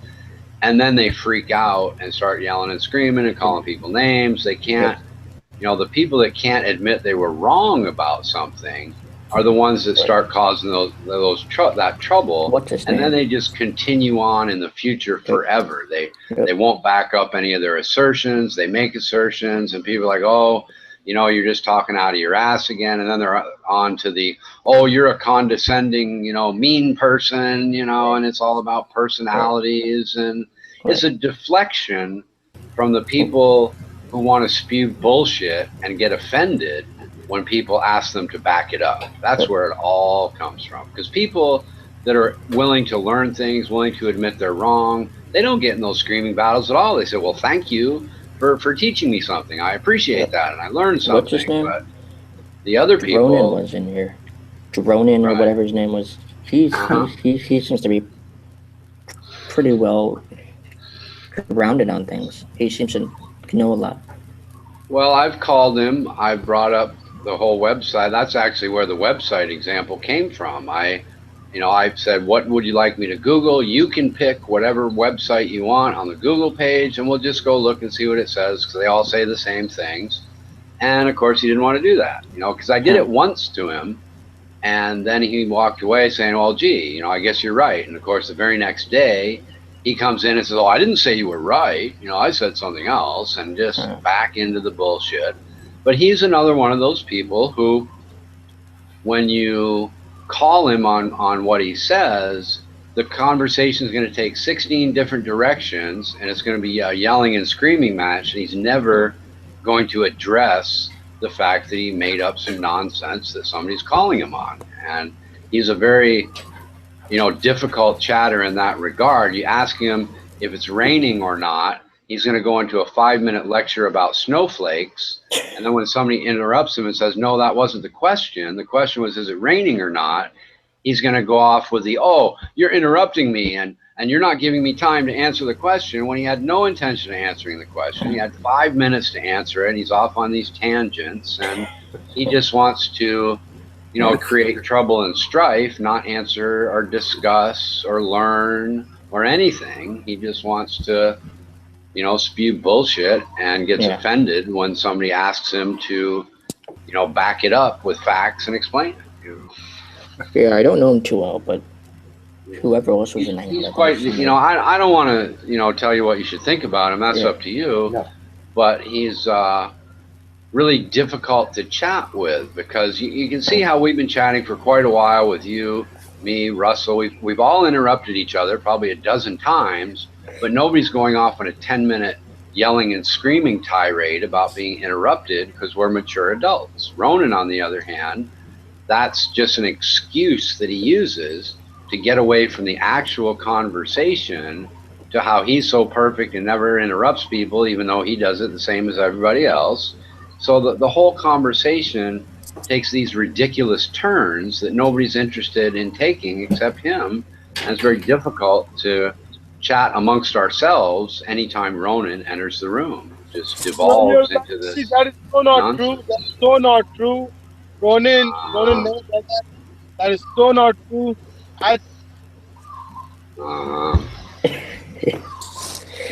Well, you invite him in, Packy, and he can chat with Lucky for a while. And the moment that Lucky calls him on, if Lucky says, okay, I agree with everything you say, things will be fine. But the moment anybody questions anything he has to say, it turns into nonsense. Stop muting me. Please stop muting me. I have Well, asked here this he question. is. There you I go. have asked this question from Mitsubishi. Ronan here. Hello, Ronan. Hello. Lucky, is it? Mm-hmm. Yeah, that's right. Yeah, I decided, I saw your name, and I said, let me listen to this guy. And then I heard Richard Garnash talking, and he, basically a hypocrite. He sniped me once, lied about it, then admitted to it. He asked a question, repeats the question, repeats the question, repeats the question, rewords the question, and then when I try to answer it, he interrupts me, and it's like, oh man. And like I said, I've been listening along, listening, fine. And like I said, you got, into the discussion, and then he starts with this, well, all of these people trolling and all this, and he's basically a hypocrite, and I don't appreciate like it. Conversations to me. I don't appreciate it, and he thinks he's got the so-called upper hand because I'm probably going to get sniped here anyway by this man or somebody who I prove wrong often enough. And you'll see that he continues to repeat the same thing just to hear his voice. He's got a pretty voice, but it's annoying when he repeats the same thing, and then he wants to go jump it over on me, where I try to answer and he interrupts me. He's not doing it now because, hey, I'm calling him out. But you'll see it. You've heard it already, but you're being polite because you're trying to be friendly with people. Fine, that's your thing, not mine. But like I said, if he's going to start up, I'm going to come in and call him out. All right. Anyone else? All right. Okay. A nice conversation about, whatever we've been talking about for the last 2 hours, and you watch and see what's going on, I guess, in the future. You can make your own decision, Lucky. That's why I said a few minutes ago, I don't want to, even try to develop your opinion about other people, no matter who they are. But how you doing, buddy? What's going on today? Buddy, what's up? Maybe he can't talk because he's hidden from the broadcast. There he is. Buddy, what's up? Hey, man, what's up? Yeah, I was waiting to be unhid. I couldn't unmute. I'm just chill, man. Believe it or not, I just got up a little bit ago. Sitting there drinking coffee, man. What's up? Hey, buddy. Well, I got woken up at too early. I went to bed at 4. My wife woke me up at like 5:30 or 6 because there's water on the floor. She had to call the plumber. So then I went back to bed, and fucking 8:30, the plumber wakes me up. So I get these 2-hour fucking naps, and I finally just given up trying to sleep because here it is, 11:30 in a half an hour. Somebody's gonna come over to take care of the mother-in-law, and that'll fucking wake me up. So I just given up sleeping for the day, I guess. But the good news is that the leaky water pipe is fixed, and we're back to normal with a is your plumbing pipeline.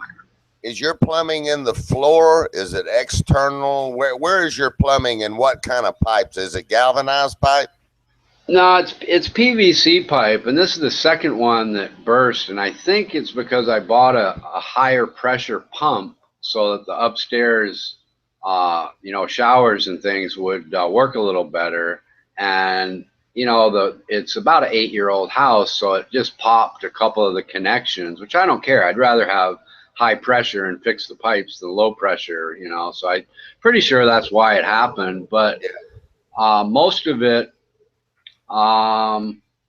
It runs, I guess the ones they've been fixing lately, they've, cut a hole in the ceiling because they would run up the outside of the house, but we put an addition on that side of the house. So now they're inside the house. You know what I mean? So yeah, they're sort of designed to go up the outside of the house, I guess. Some of them run under the floor when they have to, of course. But they're pretty easy to fix, so far. They haven't been, they've been right there where you cut a hole in the ceiling, and the guys just use a little ladder, fix them up, takes him about an hour, and he's on his way. So, so far so good, I guess. Yeah, that's good if it's PVC. I had a galvanized pipe when I was in the outside of Marikina City over there, all the way from the sidewalk out at the street all the way up to the house, man. It was galvanized pipe, man. I had a mess. I had to run a main line external all the way up to the house. It was a mess, man. But yeah, it's good. I had a garden hose that I don't know what, I didn't even know this was possible, but evidently if they grow enough algae in them, it's like you can't get rid of it. I mean, I must have put like 1,000 gallons of fucking water through it thinking it'd blow all the green shit away. I come back the next morning, I turn it on, and it's fucking blowing this green shit out. I finally threw the fucking hose away. I suppose I could have like soaked it in bleach or something and fixed it. I don't know. But it was just fucking weird, man. Once that shit takes hold, I guess it just grows like wildfire, man. It was unbelievable. Yeah, well, it will in that tropical environment. But yeah, pure Clorox will kill that shit. It was a clear, just a clear hose that we've had forever, and it just got, the algae just took it over, man. It was kind of funny for a while, but then, it just became stupid. Every time I'm, just trying to use the fucking hose to clean something, it gets covered in green shit, It's like, what the fuck? This isn't the purpose of the hose, Yeah, you don't want that feeding into your pressure washer either. Right, yeah, there you go. Yeah, I actually did buy a brand new longer hose for the pressure washer, but you're right. I would fuck that filter up pretty quick. Yeah. Well, cool, man. Yeah. So you stepped up the pressure so you'd have more pressure on the upper level? Yeah, and it was kind of coincidental, really. The other one had just kind of seen better days, so we needed to replace it anyway, and we just replaced it with a slightly stronger one. We're going to put a hot tub in, and I don't want to be waiting with low pressure for the fucker, or a jacuzzi rather, and I don't want to wait with the low pressure for it to fill up for too long. I want the water to be flowing pretty fast. Are you putting that hot tub on the second level? I am, yeah. I am. Ooh, you better make sure that shit is supported right, man. Yeah, I know. It's got concrete beams about sunk maybe 10, 12 feet down into the ground. So that should be okay. I'm not too worried about that. Yeah, that'll be good. it's not on the addition part of the house. It's on the main foundation part of the house, so it should be fine. Cool. Yeah, I'd like to put it out on the deck, but my wife's too shy to be, even in her swimsuit. I don't know. To her, I guess having a hot tub on your deck is just weird. To an American, it's normal. To Thai people, I guess it's weird and doesn't apply unless there's a swimming pool next to it or something. I don't know. I almost bought, actually, I tried. I was going to buy the lot next door to this house and put a swimming pool for everybody in the neighborhood to use in it. But somebody bought it just as I decided I wanted to buy it. Somebody bought it already, and I couldn't do that. So, boo-hoo for me. What kind of property value? How much were they asking for the lot? Do you remember? Probably right around probably right around 80 grand, maybe something like that. It wasn't too expensive. It's like kind of a double lot size too, but it was one of the last lots available inside inside the walls of the community. So it's probably more than what my wife paid for this one when she bought it. This was one of the first number of houses rather than the last lot, so it's probably a little bit more. But this house for it's probably, I don't know, 150 grand. You plop it down in America, it'd probably be closer to 250 or more, depending on the neighborhood. But houses here are pretty good, pretty reasonably priced, that's for sure. They're getting more and more in the nice the nice areas of Thailand are now, you're looking at more like 300 grand for a decent sized condo, $250,000 for a house this size in the nicer areas. If you go all the way up north where people are poor, they're still cheap, but I'm guessing that's not going to last forever either. People are just like the prostitutes got cell phones and realized that people are willing to pay twice as much for prostitution worldwide. People are also realizing that the price of housing is so much higher worldwide that they should just raise their prices to be more consistent with the rest of the world. It's kind of what's happening, I guess. Is that gated community where you are, is it a known foreigner area? In other words, where foreigners go and reside there?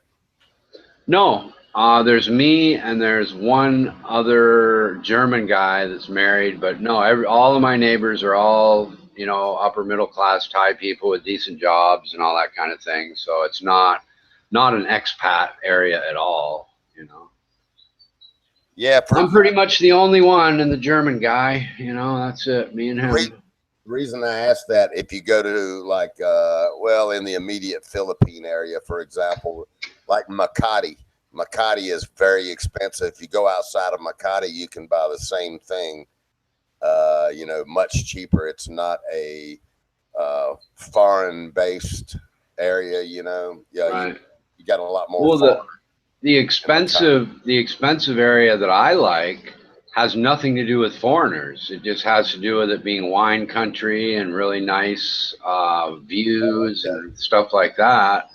But there are expat communities in Thailand, gated type that they, their market towards expats. A lot of them, you buy your house and you rent the land, because that's kind of the law here. You can't buy land as a foreigner. So, essentially you buy your house in these places for really cheap, but the management retains the right to the land. And I'm not sure what happens to the disposition of the house down the road. You could either maybe sell it back to them, or you could sell it to will it to one of your kids or something, but then they'd be on the hook to pay the rental fee for the land. But those are kind of popular because the houses are so cheap, because you don't have to also pay the price for the land. So man, can you imagine the hype behind America trying to, say that foreigners could not buy the land here? Could you imagine the hype behind that shit? People go crazy. Isn't Hawaii kind of like that too? You have to be like so much pure Hawaiian in order to. They don't like you handing down property in Hawaii either. I see. Yeah, I think it's a smart thing on their part. Imagine you get somebody like Mark Zuckerberg that decides, or Ted Turner, for example. He owns a lot of land in America. Supposing he likes Thailand, next thing you know, they just buy up 3/4 of the country and put little green animals on it, and nobody can build or make factories or apartment buildings. And they're like, "Fuck you! It was my money. I bought it." And tough shit. They just want to prevent that from even being a possibility. It's smart on their part. It really is. I respect that as a concept and an idea for a developing country to say we're going to develop it ourselves. We don't want your help. Right. Yeah, but next, if we tried that here in America, racist, you fucking, Yeah. Yeah, and even a two-tiered system.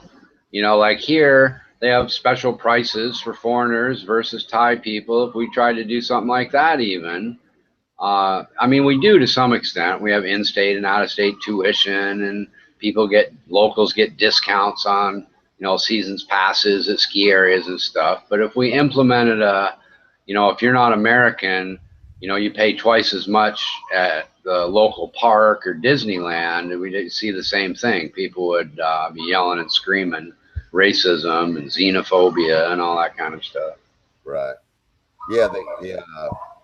So where I had got a place down in Garden City, that's kind of the way it is in the winter months when the tourists aren't there.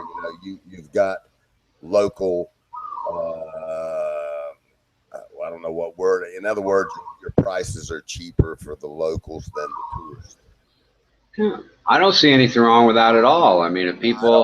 If you can raise the prices and get the tourists to pay for some of your taxes, some of your schools, some of your roads, why not? If you raise them too high, it's not going to work. They'll just go somewhere else. But if you can do that and get visitors, to pay a substantial amount of your problems, that's a good thing, not a bad thing. Yeah. Yeah.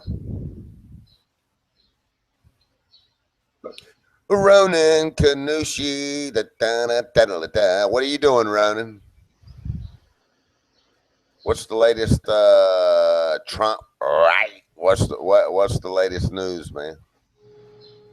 Oh, well, the first question was, I'm listening, and the latest Trump right, it's all too good, takes too long to explain. Just be assured that everything is going wrong for President Trump. That's not good for the country if that's true. No, well, actually, because I had said he's a lightning rod. Yeah. The people that he chose for his cabinet are reassuring other nations that no, we're not going to be doing what he said. And even his new national security chief said, no, I disagree with the administration. That's not going to work. So basically, everybody's going against what President Trump is saying, and they're reassuring our allies and everyone else. Hey, no, it's not going to be that at all. The way I see it is they're reassuring other countries that things other people have said Trump says are incorrect and not what Trump wants. Could you give me an example of something that Trump wants to do that his administration has told other countries, no, even though Trump wants to do that, we're not going to do it? Could you please give an example? Yes, Rex Tillerson, Secretary of State, went to Mexico, and told Mexico, no, it's not going to be the way President Trump is saying. He's not going to come in here with troops to arrest mean hombres.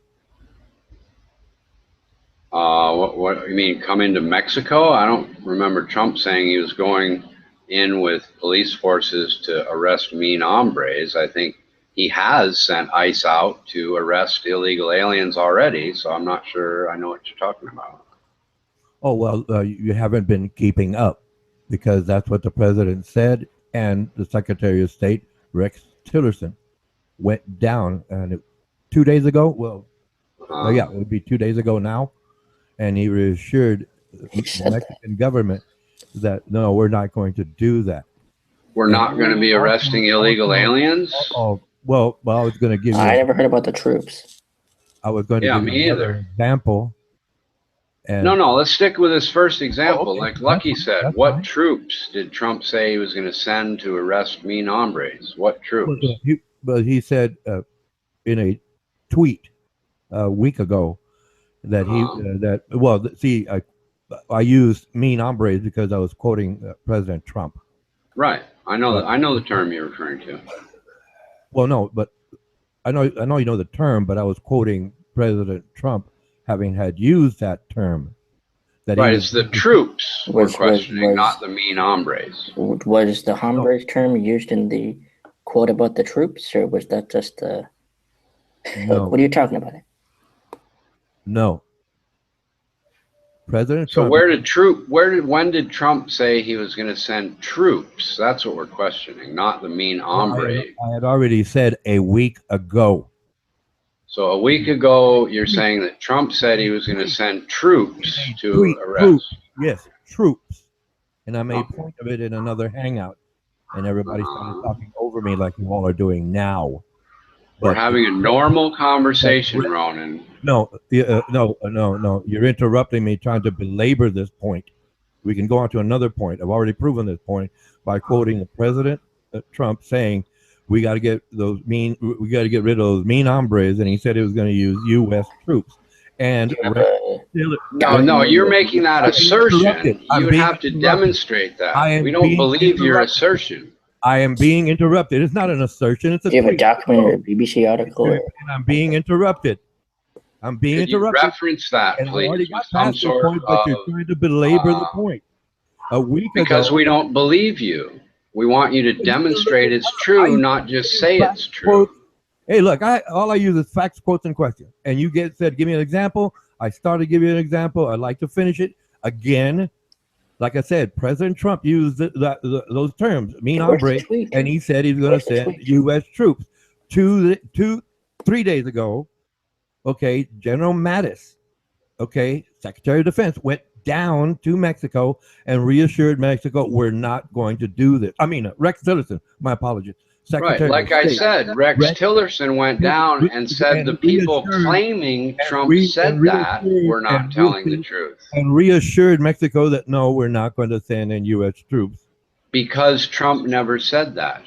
Demonstrate that Trump said that with some copy of a tweet, because no one except you believes that Trump said he was sending troops to arrest mean hombres in Mexico or the United States. What he said is he's using the Border Patrol and the ICE and the system that we have to arrest illegal aliens. And as he's always said, you're making an assertion. We're saying that you need to demonstrate that to be true because we don't believe you. I'm looking it up now. Hold on, please. Go ahead. Thank you very much.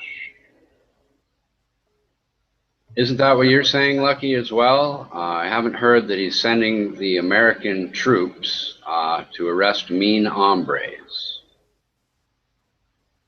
Yeah, if he said something like that, I assume like the BBC would cover that, or France 24 right. or some other. And once again, it goes back to what I was saying before, is what these people are doing is going to reassure people that the fake news isn't reporting accurately what Donald Trump really wants to do. So when these people hear things from the propaganda wing, like the president's going to send troops to do this, that, or the other thing, they have to go and say, no, that's not what the president wants to do. They're not saying we're not going to follow the president and what he wants to do. They're saying that's not what the president's intention is in the first place. That's the way I see it. So anyway, maybe he'll find this tweet from Trump and we can all look at it. About sending troops to arrest mean hombres. Yeah, like if I remember correctly. Which frankly, I wouldn't I wouldn't know why, even if he did send troops to arrest actual mean hombres, anybody would go to Mexico to reassure them that we're not going to arrest mean hombres. That makes no sense as well. Yeah. What they're doing is going and saying, no, no, no, this is what Trump's doing. He's using our immigration and border patrol to arrest criminals and deport them and blah, blah, blah. You know, it's just more, you know, that's one of the problems that the press secretary said he has. He spends more time correcting the propaganda arm than he does trying to get the message of the president out. And it's really frustrating for him to have to spend, you know, 3/4 of the news conference correcting propaganda and 1/4 of it trying to explain what the president is doing today, you know?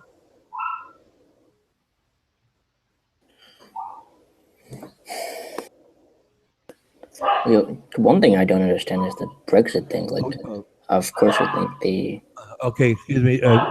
Did you want me to just post a link or post? Yes, please. I wasn't finished. Do you want me to post a link and what I entered into the search so you can look at the rest of the articles? The link would be fine. We can start there. What do you want? Do you want both what I entered and the link? Okay, hold on. That will be fine.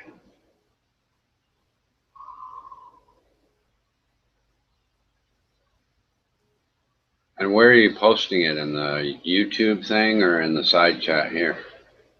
I was going to put it in the side chat so you're comfortable. Either way, sometimes it's good to put, well, you can't really post like the www.http thing in YouTube, so it's easier here, but sometimes it's fun to let the posted a guy I listened to. I posted a guy I listened to on the side chat if you want to take a listen to that later. What is that now? I posted a link to a radio show, a guy I listen to whenever he's on, who talks about geopolitical stuff on the side chat if you want to listen to that later.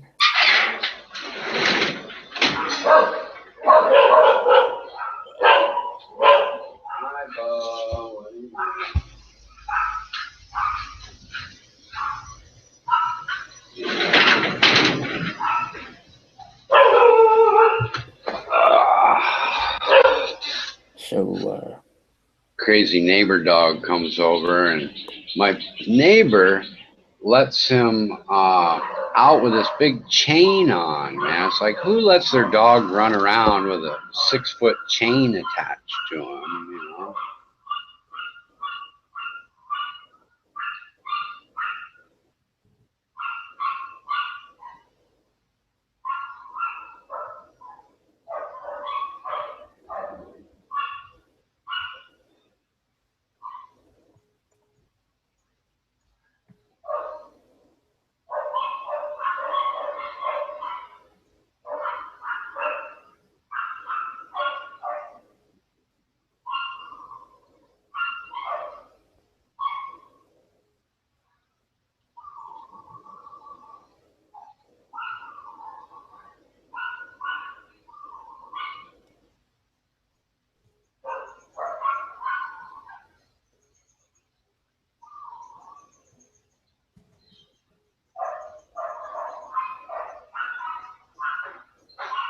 Okay, well, there you go. Thank you there, Ronan. Oh, I'm not finished. I'm going to follow up and post what Lex Tillerson do. Sure. Oh, no. Oh, no.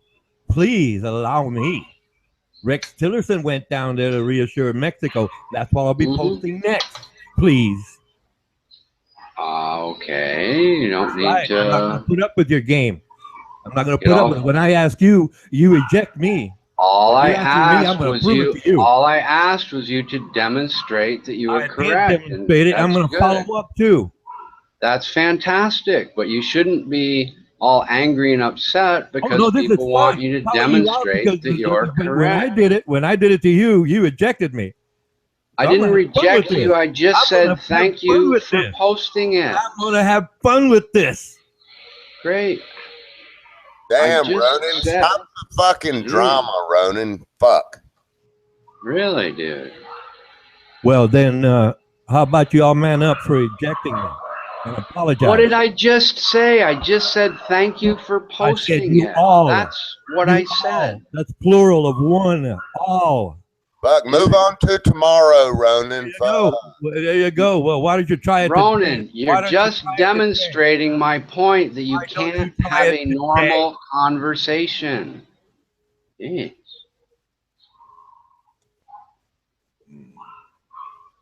What do you need me to do? Do a reach around, Ronan, to get you happy, or what?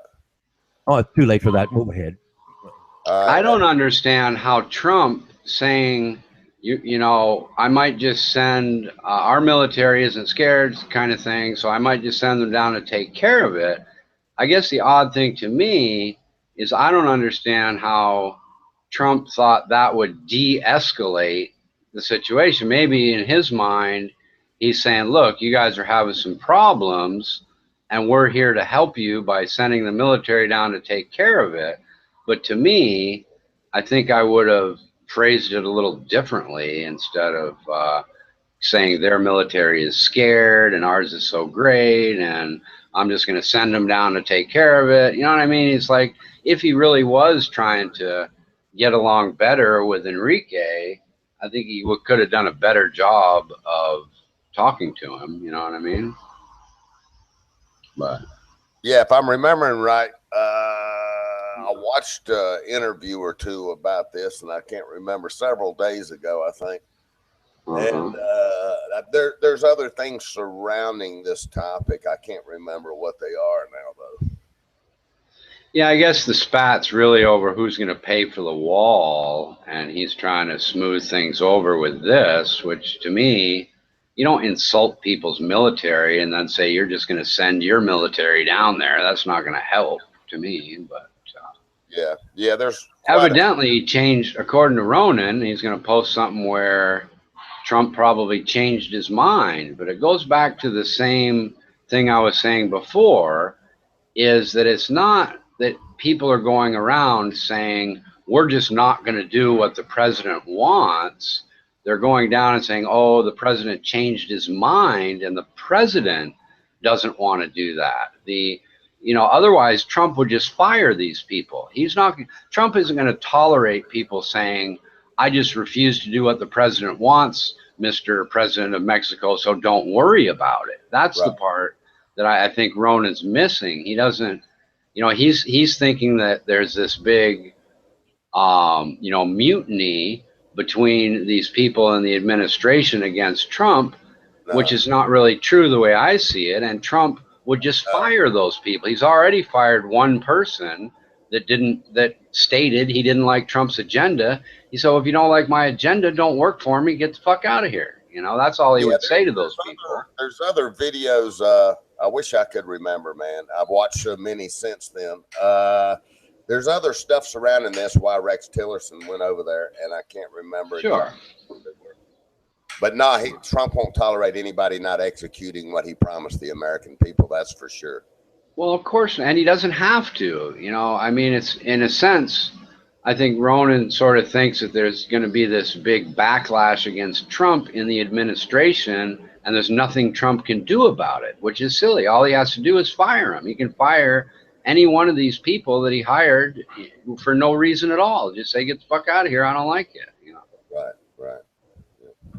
Yes, but what is he going to replace them with when the national security advisor that he had, with General Flynn, Mike Flynn, had to resign under pressure because there is evidence that he did talk to the Russians about sanctions, and then the next nominee, Rear Admiral, I forget how it's pronounced, Harward, Harward. He came in. He said, "I want my people," and the administration pushed back. Says, "No, we're going to keep Steve Bannon in there." And the Rear Admiral said, "Thank you for the offer. Goodbye." And then we replace him with somebody else. I mean, what you kind of don't get, Ronan, is there's a million people willing to take those jobs.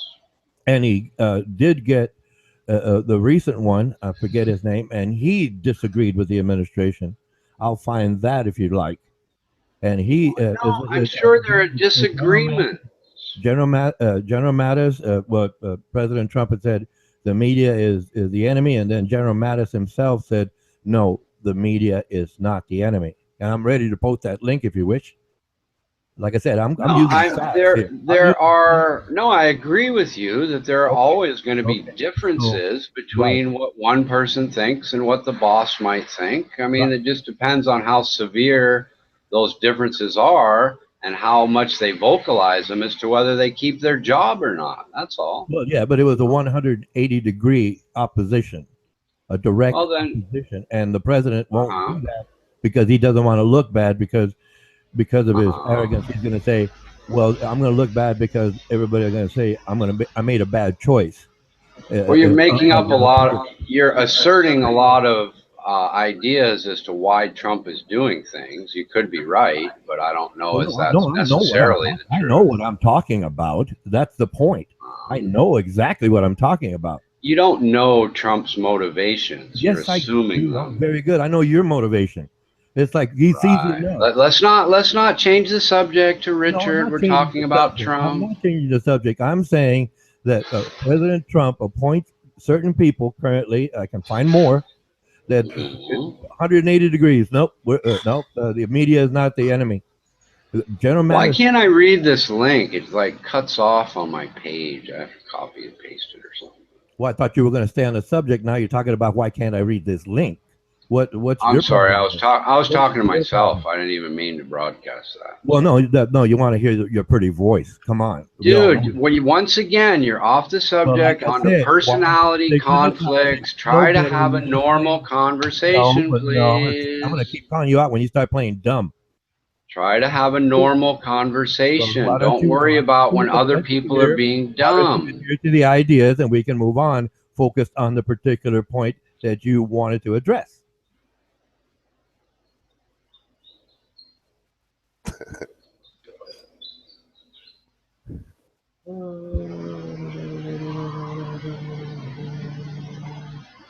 Well, you're right. Mr. Kelly pretty much said the opposite of what Trump said. I finally can read down this article. And like I said, I didn't know this. That's why I wanted you to post it, and I appreciate that. And it is kind of interesting, but I think if I read the article a little further here, we'll see what Mr. Trump had to say after that. That's what I'm getting at. But so what was the upshot? Was there any response from Trump about what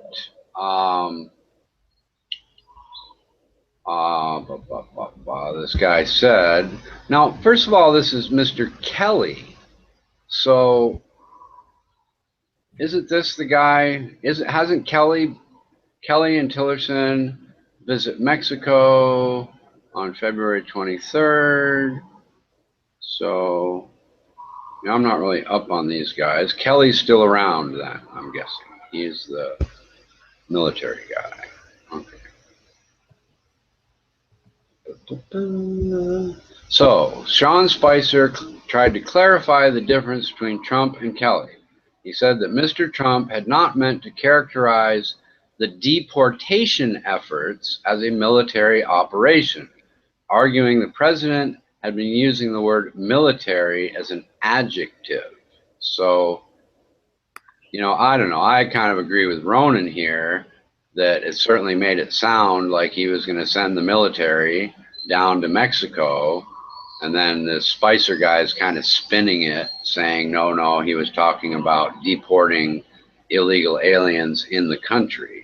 So that seems like a bit of a spin on the Spicer guy's part. But, the thing is, Rona, the people like me and others that really didn't vote for Trump, we don't really like Trump all that much as a leader or as a person. We do like, we talked about this a while back, we do like the idea of low taxes, making our business environment competitive and that sort of thing, and all this minutia about illegal aliens and how they're going to get it done and the complaints of foreign leaders. To us, you know, that's just not nonsense. It's unimportant in the middle of the things that really are important. And it's going to take at least 100 days to see if any of that stuff gets done. And that stuff is really the responsibility of Paul Ryan anyway. So I don't, all this stuff about his, you know, arguments with his own staff and all those kind of things, those are to me just deflections trying to take away from the real issues, which are, can we build up business? Can we get more jobs? Can we secure our borders as best we can? The idea that, oh, it's going to be a fence instead of a wall, that's just taking away from the main objective, you know, making it look like, oh, the main objective of keeping our country secure is somehow not happening. And I think people get caught up in the minutia of words and details when the overall plan is remaining the same, is how I see it. And I think how Buddy sees it too.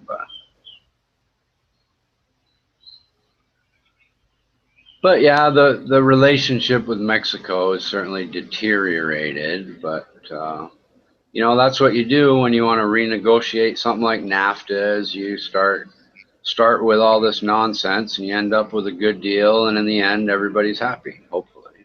You know. Like I tell people, if you read The Art of the Deal, you'd realize that it's his tactic of how to negotiate good deals is by threatening silly stuff like sending the military to his country. And it's okay, well, you know, I tell you what, if you give us a good deal on NAFTA, I won't send the military anymore, you know, which he never really had any intention of doing it anyway. Well, yes, Mr. Garnash, but to your NAFTA point, Canada is also included. So that really complicates matters. If we're just talking Mexico, well, that's one thing, but NAFTA includes Canada also. So that's Absolutely. even more drawn out, you know, what is it? Deal. It's negotiation.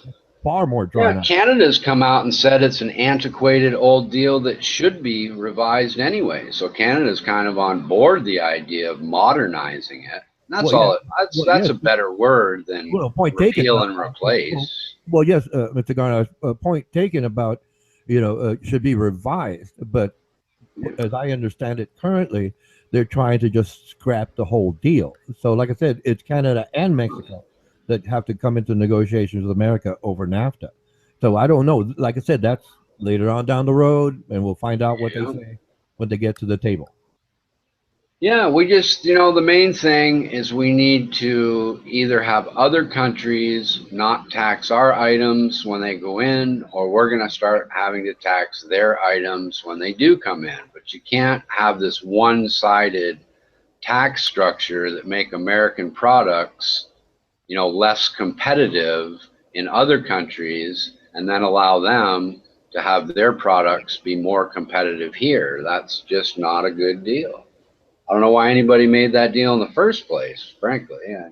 Well, it's basically Congress who does those things, legislation, to allow like NAFTA to exist or have had been passed. So absolutely Congress, and there we go. We're talking to the brothel of fools. So that's the problems caused via legislation. Right. That's what I say is Paul Ryan's kind of the leader of that group of people to get those things done. He's sort of the spokesman now anyway. He's the leader of the House or the Senate or whatever he is.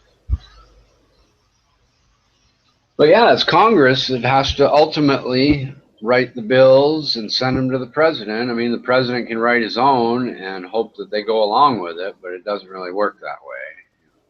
Right. Yeah, absolutely right. Lucky is masked. I guess he dropped out and tried to get back in. Yeah, he is back in. I don't have control to unhide him. Armando kind of has to wake up and do that, I guess. There he is. He did it. He's back. Coast to Coast AM. You like that show, dude? Really? That's so filled with junk science and nonsense. It makes me want to barf, dude. It really does.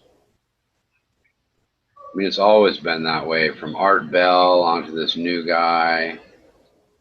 I remember listening to it back when they were trying to pick the name for the show. Coast to Coast with AM with Art Bell. I used to talk to Art off the air sometimes for half an hour or more. He's a pretty decent guy, though. But I don't like his excuse that it's not his fault for bringing crazy junk science onto the airwaves. Just, oh, that's just the guest's opinion. That's not my fault that my show is spewing junk science, even though I'm the one that booked the guest. I never, that excuse never flew with me. I'm not buying it. I think George Norrie has taken over. He has. He's yes. kind of a meathead if you think about it. He goes right to the ads. Yeah, I don't know. I used to listen to that show when I lived in my tent in Alaska through a little battery powered radio thing. It was one of the only channels I could get. Had Art Bell, had some financial radio guy, had G. Gordon Liddy, and those kind of people. And I used to listen to Art Bell. He reminds me of when they tried to get rid of Coca-Cola too. He was always retiring and coming back to add a little drama to the Art Bell saga.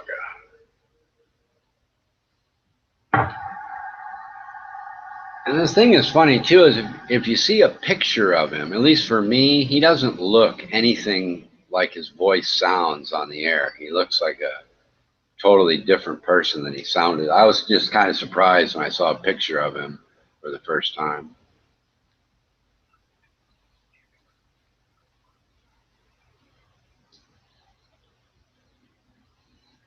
But I guess another thing that bothers me about the state of politics is the same thing that bothered me with Obama, and that is that people seem to relish in the idea of failure because they hate the administration so much. People relish in the idea that President Clinton got caught getting a blowjob because they hated him so much, and they relish and are happy in the idea that America, the American administration, might be failing. It's really not about, well, I'm happy because we're not going to send the military to clean up drug dealers in Mexico. It's I'm happy because somebody looks bad.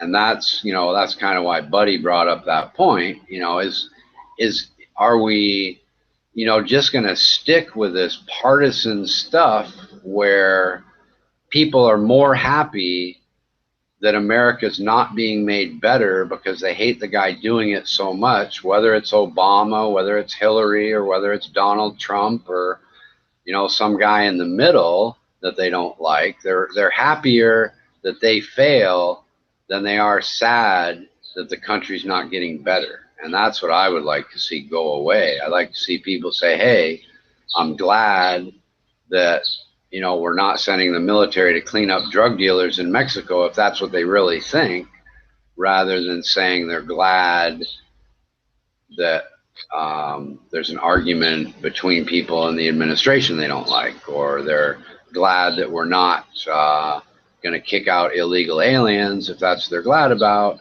rather than some argument between the Border Patrol and Donald Trump to where they're not going to do that or something. You know what I mean?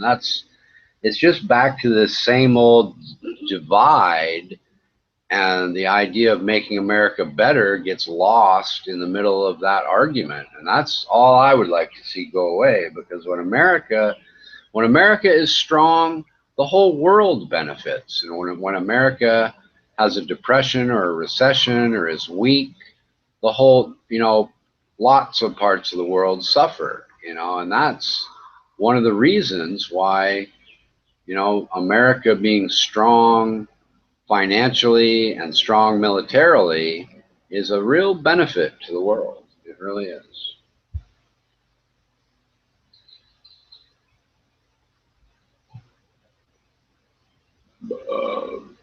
Lucky keeps timing out. Lucky's back. He gone again. Jeez. Hello, Suzanne. How are you doing today? I'm okay. Glad to hear it. Hello, Suzanne. Hello. So what does Australia think of Donald Trump? I don't watch too much Australian news. Love with Donald Trump. Uh-huh. I guess I meant the Australian government. No, I always have been. Uh-huh.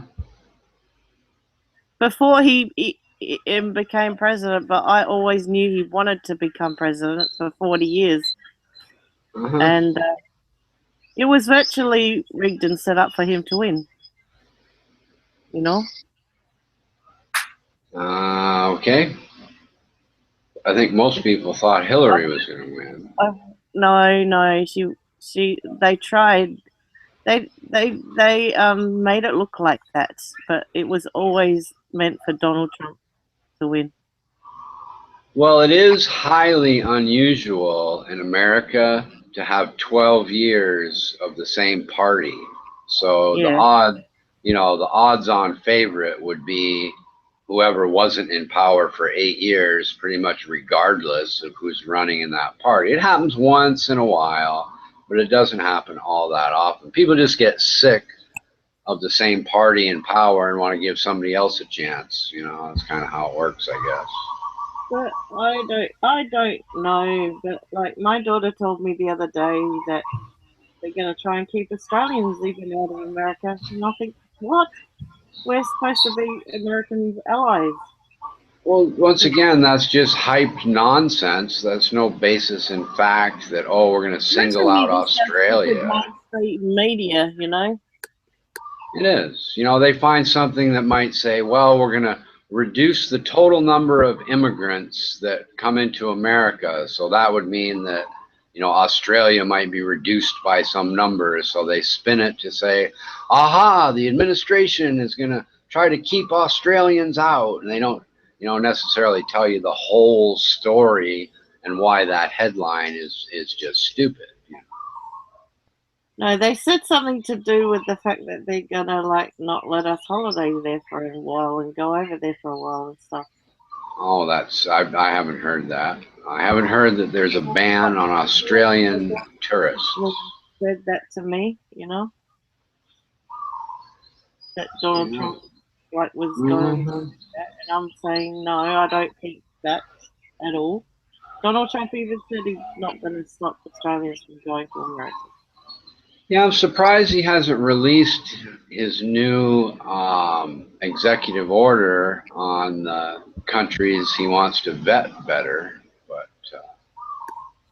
I think he's going to do that pretty soon. He said he was going to do it pretty soon last week. Here it is next week, and it still hasn't been done. I think he's having troubles with the powers to be always bucking him, Yeah, we'll see. I mean, I don't know. I'm playing a wait and see attitude. There's nothing. What I care about is bills that come out of Congress. The rest of it is just a bunch of nonsense to me. I want to see what the law says, not what Donald Trump tweets when he's bored with running the country, I guess. Taking a break from running the country, and he tweets some crazy. I think his tweeting is quite good. I think that he should do that. I don't think that he should be stopped from tweeting. If he wants to tweet, he can tweet, even if he is bored or whatever. I think they should give him. My problem in general with tweeting is there's so few characters that you can't really get a point across all that well. I think the Twitter people should make an exception for the President of the United States and give him twice as many characters. Twitter want to ban him, actually. They want to ban Donald Trump going on there. I know. And you know what? Twitter can go jump. Twitter will go down the tubes if they was to do that. Well, it's going down the tubes anyway. I mean, it's basically people are just waiting for it to be bought out by somebody that might be able to do something with it. But it's a shit company anyway. You can't make any money. It's just constantly, losing money and can't figure out how to monetize its silly little platform. Yeah, if it weren't for the president of the United States, you're right. It may have gone away already. Who knows? Yeah, I don't know. I don't really talk on Twitter. I don't really talk on Facebook either anymore. I don't really go on those platforms much now. Yeah, I stopped even commenting in the section of YouTube chats because I'll get a discussion finished with somebody, and then like a year and a half later, I'll get a text about something I just could care less. I'm already done over it, moved on, and somebody will see the post and they'll completely fire up the exact same argument all over again. I'm like, look, I'm sorry, I'm not interested. I'll be like, oh, you're scared to defend your point and this and that. It's like, no, I'm sorry, I'm just not interested. That's what it is, really. I just sort of ignore it. If it doesn't suit my liking and they say something absolutely idiotical, I just really just ignore it. Yeah, I give them kind of one or two posts to explain to them, They don't make it easy to look for your comment either in there no more. Like, you try and find your comment and it doesn't take you to your comment, and that's pathetic. It is. I would agree. It says, like, view your comments. It should, like, view your comment and the comments under it, that so you can answer the comment. It used to be like that, but it's like all back to front now, and like near on impossible to find your comment. It's like they don't want you to respond to your comment no more. Yeah, I think that Google, for as great a company as Google is, they do some things that are really poor. Google Hangouts platform is an example of something really poor that they could do better. And they sort of recently bought YouTube in the world of recent in business, so they may clean it up, figure it out, get the Google Hangouts thing going better. Who knows, But it's pretty fucked up for now. I'll agree with that. They need to get their shit together. They have like one owner of a Hangout, right? And like that one owner can only like boot people. Nobody else can boot people. Could you please point out the shortcomings of Hangout? Well, the shortcomings is like anyone can hack it, and they can come in, and they can dox you, and they can go and find you and get pictures of you and put them in the Hangouts, and then they can delete your account even, like by finding you. And people just like, it should be like, they don't make like nudity illegal. Like there's this one girl that keeps having her nudes floating around in here. And like, it's really, Kayla, I suppose you know this girl called Kayla. Well, her nudes are completely floating around in there. And if you have somebody else's nudes, whether you're in Australia, America, wherever, you should be in trouble. You should be completely in trouble for putting them up. You should be banned from the site. It's just so totally wrong. Like, it's just, fair enough, she shouldn't have done it and like all that stuff. But, freedom of speech, fine, but not freedom of nudity pictures, That's not freedom of speech. That's just freedom. My two complaints are that the Hangout site itself is not intuitive enough, that they could have done a better job. Everybody complains, how do I do this? How do I do that? And eventually you figure it out.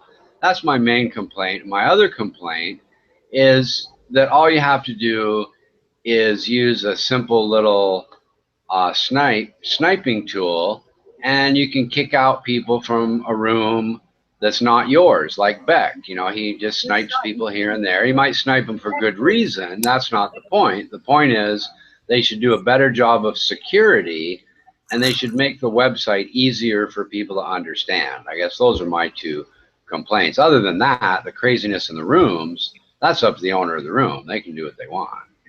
Yes. Back to the point of the nudes. As I understand it, that link came from Facebook, so a person can do that. I do understand that much of it. So it's not necessarily YouTube's responsibility because someone went outside of YouTube, like No, Facebook. I'm saying And not YouTube. It's Hangouts. I It's wanted Hangouts. to finish. It is Hangouts' responsibility for nudity, and any site's responsibility for nudity, because it shouldn't be on Hangouts. You know. Yeah. Well, like I was saying, they went outside of YouTube and got the link. Well, that's what all they need is to post the nudes because the nudes are connected to the link. Yes, and that's how that got done. And in terms of the sniping or trying to join, there's plenty of video. That's how I figured this out. I just asked YouTube, how do I get into Hangouts? And I saw 2 or 3 videos, and okay, I got the idea. So the information is there. Right. But in terms of managing who comes in, I haven't chatted with Hank Hill, that gentleman Hank Hill. He said I figured out how to do this, so where only certain people can get in, and I won't get sniped. But I didn't get the opportunity to ask him. So there's ways of setting it up, whereby if you send an invitation, and how does that work? But Hank Hill came up with his own idea. He didn't elaborate. Like I said, I didn't get the opportunity to ask. But I do understand this is a new concept. So in its starting months or year, whatever that time window that is, I'm sure something will be modified whereby people can protect against snipes. But like I said, it's a relatively new concept. It needs, obviously, you need to shake it down, as they say. Right. Yeah, exactly. It'll and they bought it from somebody else. It's not like Google invented all this stuff themselves. They bought, I forget who they bought YouTube from, but they bought it from somebody, and on the fly they're trying to fix it. It was two college guys that came up with the idea and how to trade videos. They called it YouTube, and then Google bought it out. They're billionaires currently. I forget the number. It's in the tens of billions that Google paid because it is obviously working quite well. So, like I said, it's really just in the developmental stages. I'm sure there'll be modifications here in the future. For example, I just somewhere going through, it just states that this September it'll only be the Hangouts will only be connected to YouTube. In other words, Google is creating that monopoly whereby Hangouts were independent of YouTube before with Google, and then Google just decided to put it both together and say, well, you can only have Hangouts via YouTube. So the user host would have to have established a YouTube channel, and thereby they can create a Hangout and invite people in, unless it's corporate. Then there's a premium, and that's more of like for business oriented situations where they're talking development, design, whatever. But that's specific, and you can have up to, as I recall recently, it was 25 people. Yes.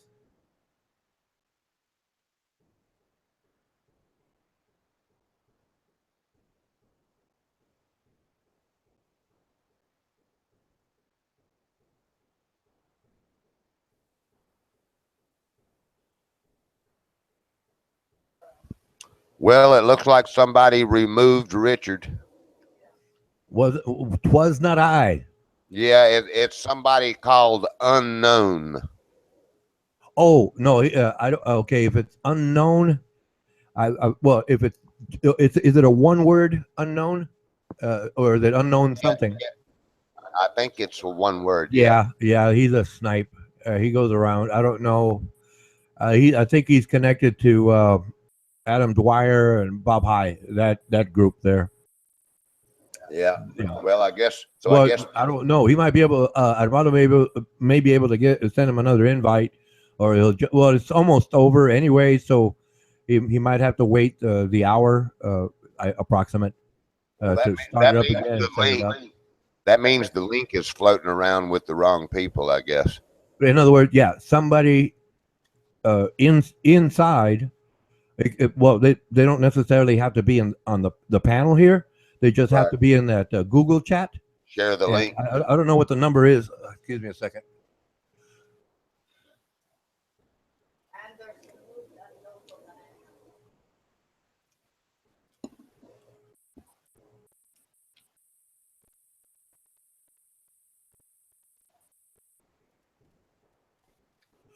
It could have been one of 49 people. So someone invited unknown. Right. They got into the Google chat. Okay.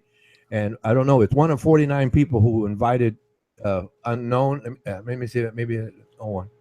Yep. It's right there. It says unknown remove Richard. And Anders remove unknown from the Hangout. So I don't know. I'm backing up. I'm trying to find if it'll go back that far to see who invited unknown in. If we do that, well, then obviously we have the origin. Right. Yeah. Yeah. Whoever invited unknown is who.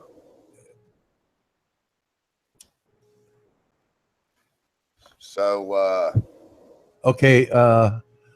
It could have been. I got Izzy Warner. She's notorious for that. She was in, but got removed. I'm still backing up. It could have Well, been. I think I already know. Packy, you there?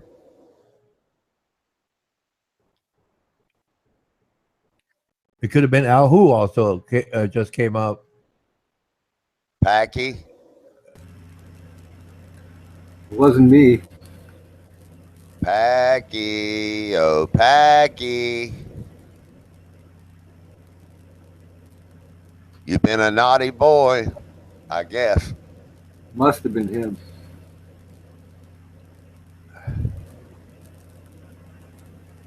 Anyway, I don't know what's happened before I got in here tonight, though. Maybe were they feuding or anything earlier? No, not really. Okay. Just regular Packy, being an irritant. Okay. I think I got it. It says Anders. What does it say on the side? Anders, comma unknown. Okay, so it was Anders who did that, who added unknown. If unknown sniped Richard, well, it was Anders who invited unknown. Who brought in unknown. So it was Anders. Yep.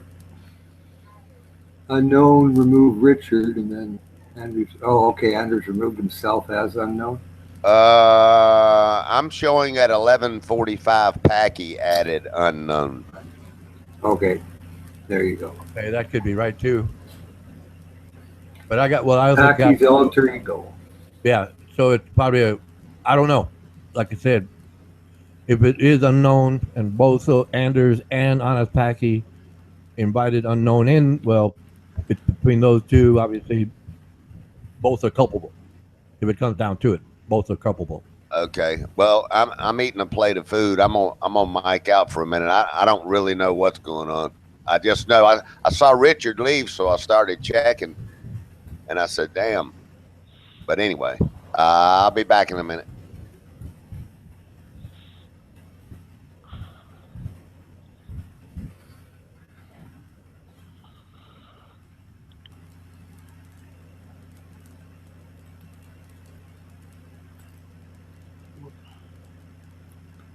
What was that, Ronan?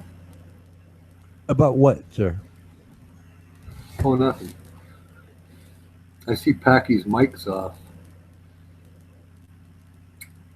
Well, yeah, he's in the room. I don't know. He's not saying anything. He could be still trying to connect. I'm not positive, obviously, because No, sometimes. I'm in. Oh, so you added unknown on his Pakistani? No, I think you added. I added Kayla, and I think Kayla added unknown. So I'm not sure. Well, hold on. Well, unknown. Okay, I'm backing up. Okay, it says here that unknown removed Richard Garnash 5 minutes ago. Okay, and then Anders removed unknown from the Hangout before that. So, like I said, it goes. Hold on. And then you added Kayla 43 minutes ago. Hold on. I'm not sure, bro. I'm not sure. Let me check. Grace said that I didn't know. Have to check where is you're lying, Grace. I didn't know. Excuse me.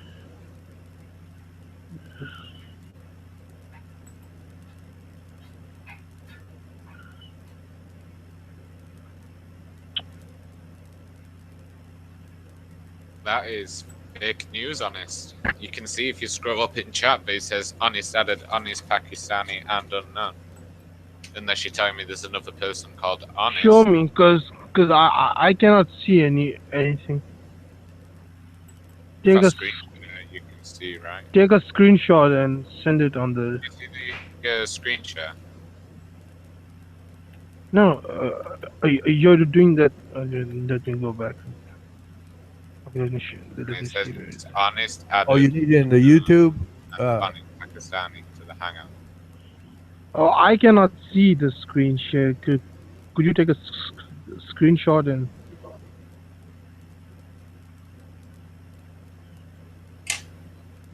Can you take a screenshot and? Hold on. Because I'm using a phone. I'm on my phone, so. Well, I guess Anders pissed him off anyway.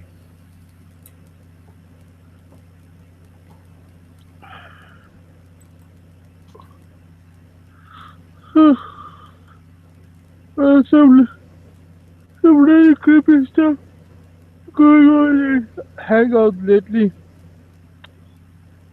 Somebody's getting dogs and somebody's getting hacked.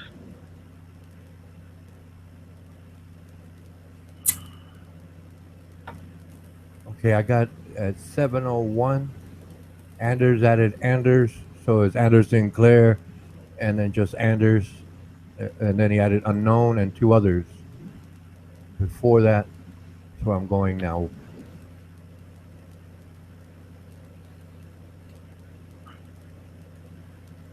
Believe it or not, I did not edit any unknown. Who is Well, unknown? No, Grizz just put up a screen share, and I'm just trying to basically clarify because I just saw it a moment ago. Grace, could you I'm uploading your photo. could you take a screenshot? Yeah, I'm uploading it. It wasn't me, it was.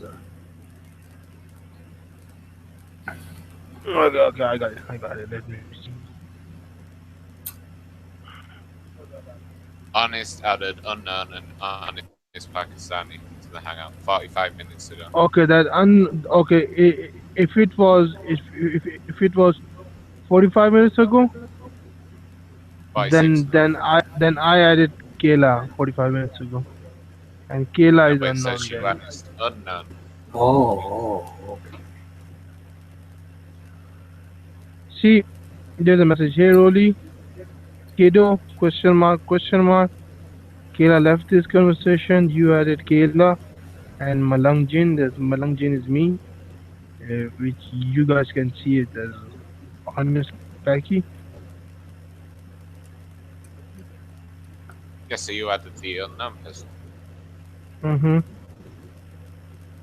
Maybe I did, but I just don't know. So you added Kayla so you knew that she'd. Wando got bump at you. removed. Packy saying unknown Skira. I'm not sure. Still, I'm not sure. Maybe someone has maybe someone has had someone at my account.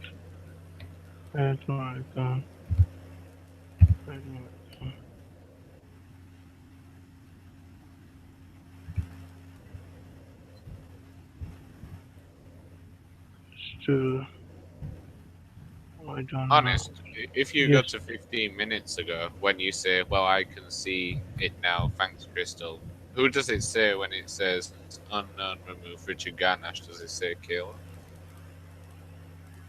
Wait a second. I said honest. I said what? I can see now. Fuck you, what call? Well, I can see it now. Thanks, Crystal.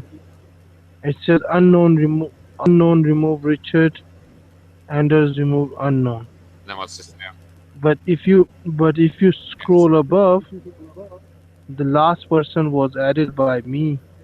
It was Kayla and Malang Chena. If you don't believe, I'm gonna take a screenshot.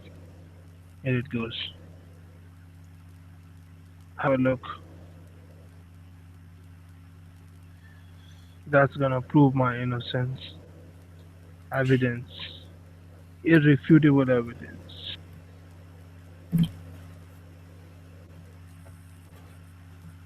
Yes, it is what it is.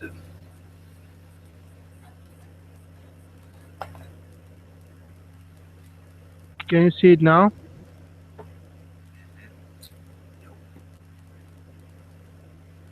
I don't know. I don't know, dude. Hangouts is rubbish.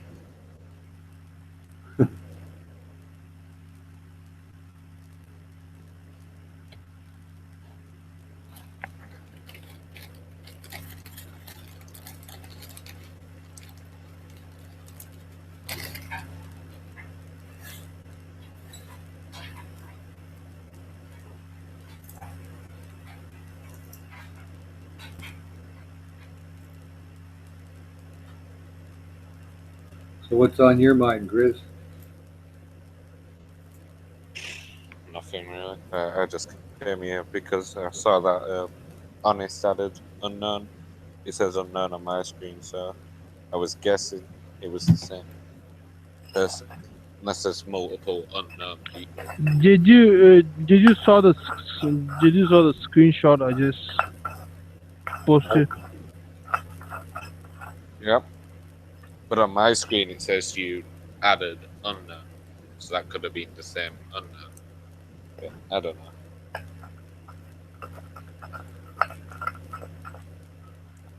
Well, with me it's showing chaos. So. Yeah.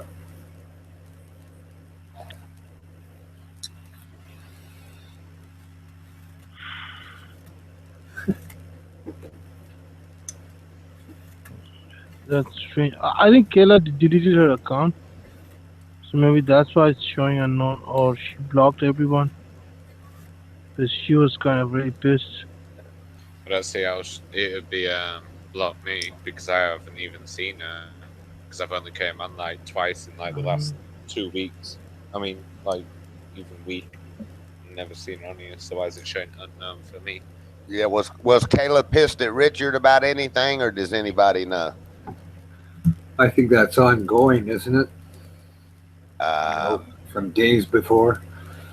It could be. Seems like they had Richard had her blocked where she couldn't come in the panel one day. I remember. Yeah. Yeah. So, if you ever see Kayla post, it's to slag about him anyway.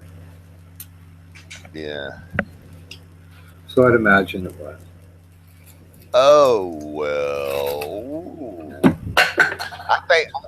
I think Ronan instigated it. Really? Ronan? Ronan, did you instigate it, man? Control yourself, Ronan. Oh, okay. So I'm just playing whipping boy here because you know better. No. Okay, sure. Yeah, whatever. Yeah, I snipe everything, man. I own Hangouts, man. Damn it, Ronan. You're gonna Ronan, steal big. Someone told me. You're gonna steal big. So okay, yeah, whatever you say. I rule the world. I own it. Oh, you're Trump's sorcerer's apprentice, are you? No. I am. I hold Trump by the corn silk. Corn silk hair, eh? I guide the hair. I thought it was more cotton candy. No, but it looks right. But it looks more like corn silk. But except with spray on epoxy. Don't insult the skull flap. You know, there's some good plug work there. You got to fold that scalp over without having it twist. Yeah, I saw a picture, a picture of President Trump on profile, and that day you could see the arch over the bald spot on the top of his head. You could see right in there. You see the arch. He got a bald spot. Yeah, he pretty well cares about that hair. I know that. He's probably looks at it a lot in the window or mirror. Talks about hairspray not being good anymore. I never used hairspray in my life. Well, he does. He's the major cause for the ozone depletion. Yeah, in my day, if somebody used hairspray, I mean, we'd be looking at him pretty weird, going, "Oh yeah, what else do you do? You flex, Yeah, look man, at yourself in the." That was the days of Brill Cream, man. I remember that. Little Dabble Do Ya and Score came out too. Oh, that was. Oh, I love your hair, Score. What was it? Brill Cream and Vitalis. Yeah. Well, you see, in my days, we were wearing, or I was trying to wear like beetle boots and grow my hair long, and God, did that piss them off. I got kicked out of Cub Scouts because I wouldn't cut my hair. Oh yeah, man, all that stuff was going on. There was all kinds of hair problems going on.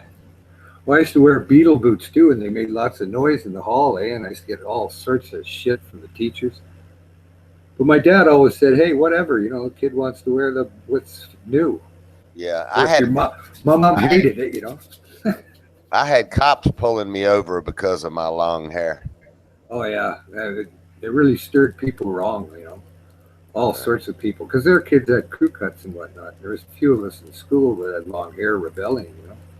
Right. It was always like, "I'm going to tell your parents to cut the hair," and I go, "Go ahead. My dad will probably tell you where to go pretty quick." Yeah, it got up to a certain point, and I but it was interesting. I dated this girl, and so we went to Laurinburg, South Carolina, and her dad was a cop in Laurinburg, and so we went up there to see her kin people up there. And I was driving a 1970 Maverick. I'll never forget it. And fucking cop pulled me over, and I couldn't figure out why the cop pulled me over. He was lying, saying I was speeding and shit, and I wasn't, you know. And so anyway, we got back, and her dad, which knew all the cops there, asked who the police officer was, and we told him. And he made a phone call and said, "Yeah, he pulled you over because of your fucking hair." Yeah.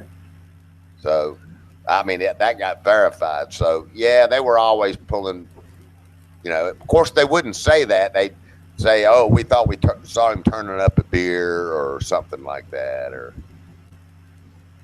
I remember being pulled over a few times by troopers for doing, a little bit of a clip. And they were always good, but except one guy, and he looked like the Michelin Man with a blubbery face, and glasses, and he was a lot smaller than me and whatnot. And I just thought, your head tells me right now, you're a cop, and you don't like the way you look, right? And you're gonna hate me because of the way I look. And he tried the 3rd degree and whatnot. And it was funny, you know. I thought, I just got to get out of here because if anything happens and I do anything, I'll be in jail. That's the judge will look exactly like him, and the prosecutor will be his brother-in-law. That's right. Yeah. But Mayberry RFD shit. No, not even like that. You know, like worse. It was just. But other stormtroopers, you know, other state guys were great. Met one guy there. He's seen a joint I had. And my buddy was driving the car. He's doing 85 miles an hour when it used to be 55. We're in California, Crescent City, and I said, "Nick, that's a fucking big ticket right now. It's 30 over." Well, all of a sudden, I heard a weird noise. I didn't even sound like a siren. I said, "You fucking got nailed, you." Anyway, so the cop was pretty good. He was smiling as his band. The guy that was racing us in the other Camaro, he said, "Okay, you wait here. I got to go get that guy." So he chased him. We waited. And another cop came up the other direction to see if I tried to flee, and he just stopped, and the other cop waved him off, turned around. And what did he do? Oh, he gave Nick a ticket for doing way less. He says, if I give you a ticket for 30 miles, you have to go to jail, and that'll spoil your holiday. So never mind, I'll just give it to you for that. And then he comes to me and he says, oh yeah, and by the way, that in the middle of the console there, he says, don't have it hanging right out. And he just smiled. He says, I don't care. But he ticketed those other guys for some reason. I don't know, whatever. But he threw the book at the other car and let us go with this ticket that didn't mean that we had to stay and appear in court. So I don't know what it was. Yeah. Maybe because I was getting along with the guy. He was okay. What the hell? Yeah, that's usually what it is. If you don't give them any shit, they're usually, Well, he wasn't a goof to me, right? He was smiling, being okay, and what am I going to do? Start telling him he's an idiot for pulling us over for doing 30 over, for fuck's sake? Right. You know? I told the guy driving, my buddy Nick, I said, Nick, that's a big ticket. It's 30 over, man. I went, there you go, you fucking. Yeah, I got pretty lucky, man, through the years as far as, my immediate hometown here. I used to work with a couple of guys that became cops. And so when they would have roadblocks and stuff, license checks and all that stuff, man, I got lucky as shit a lot of times, man. I mean, because I wouldn't have something exactly right, or my little sticker would be, expired or something. And I'd go up and they'd go, hey, man, what are you doing, buddy? I hadn't seen you in a long time. And they'd walk around and they'd go, damn it. And they'd hand me my license back and go, get the hell out of here, man. Get the hell out of here, So I got pretty lucky, man. They let me go a lot through the years. Well, when I was younger, I used to, I wasn't some nice kid. I mean, I did some drinking and stirred it up. And, I was still a fair size at 19 and 20. I used to try to fight the cops, It didn't work because they just choke you out or whatever like that. 3 of them would be on you.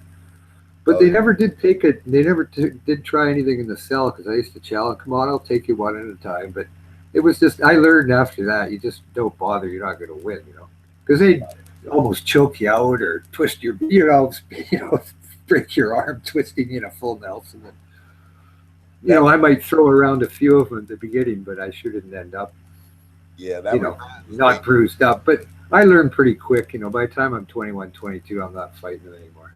Things were different back then too. I had a buddy of mine's dad. He was always, he drank pretty much, but he was a big fella. And I'll never forget, they took him uptown and he told him, he said, I'll kick every one of your asses right here. Anyway, so they got on an elevator together. When the elevator went to the next floor, he had already kicked those cops' ass, man, and he came walking out of the elevator. Yeah, he kicked their damn ass, buddy. But usually all the stories I know is the guy talks like that, and he goes up in the elevator, and with 3 of them, he comes down just beating the rat shit. Yeah, no, that's usually the story.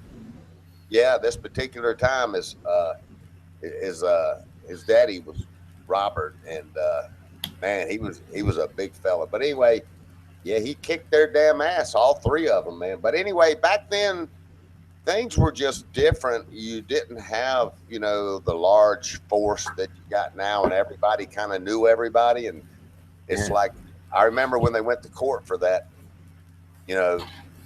the judge even told him, he said, you should have known better. I mean, he's already got a history of kicking y'all's ass. Why would you intimidate him and try to, so the judge, I mean, almost took, my buddy's dad's side, to the extent that, y'all should have known better. Yet, I mean, just put him in cuffs. Don't intimidate him, But things were a lot different back then, man. They don't put up with any of that violent shit anymore. You know what I mean? No, I know when I went to court as a kid, I usually got off okay, but the judge, I don't know, maybe I had a nice gift of gab, or they thought I was a nice kid or not bad, but I even had a judge give a cop supreme shit for taking my pellet gun and arresting me when I was only. Cop tried to charge me with breaking and entering with intent to commit an indictable offense, and all I did was go into an old building that was fucked up from before and feed a guard dog that happened to be sitting there that I made friends with. Yeah, I was shooting pigeons with my pellet gun down there or whatever, but nobody cared. It was, way out in the middle of nowhere in the city. But he comes down and busts me, takes my gun, takes me home and all this. I had to go to court. And by the time I finished telling the real story, the judge is looking really mad, and he's going to that cop saying, "Yeah, well, I'm dropping all the charges. I'm ordering the gun returned, and I want to see Stop you in my lying, chambers." Russell. You never had a gun. Stop lying. You're a Stop silly lying. little man. Why did you have to come in and be a stupid, silly little man? You silly Just man. stop Fuck lying you. and you're. Yeah, I never had a gun, did I?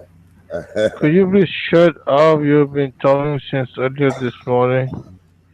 All day you've been talking. Just shut up and let Buddy and Ronan talk. You Shut up, you stupid, silly fuck pig. you stupid scum. I'd kick a Coming goof over. like you right across the fucking porch, you silly fuck. Just shut up. Simple as that. That's it. Fucking middle Just finger shut flick. up.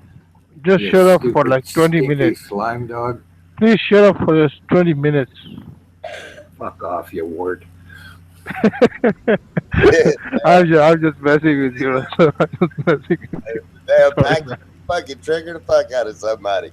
Hey, Ronan, why the fuck are you being quiet for once? How dare you sit back? You usually stupid man. Oh God. Well, I know honest You silly Pakistani. back. You I know- silly backy man, I would shoot you in the face with a pellet gun. Right in the eye, you'd have to go to the doctor. And you'd be crying, going, "Oh, look what he did. He shot me in the eye. He shouldn't have done that. Oh, bad man, you. I cannot see anymore. I will have to wear a patch like a pirate. They will call me Pirate Packy. Pirate Packy. The one-eyed man. Hello." That's funny. That's very funny.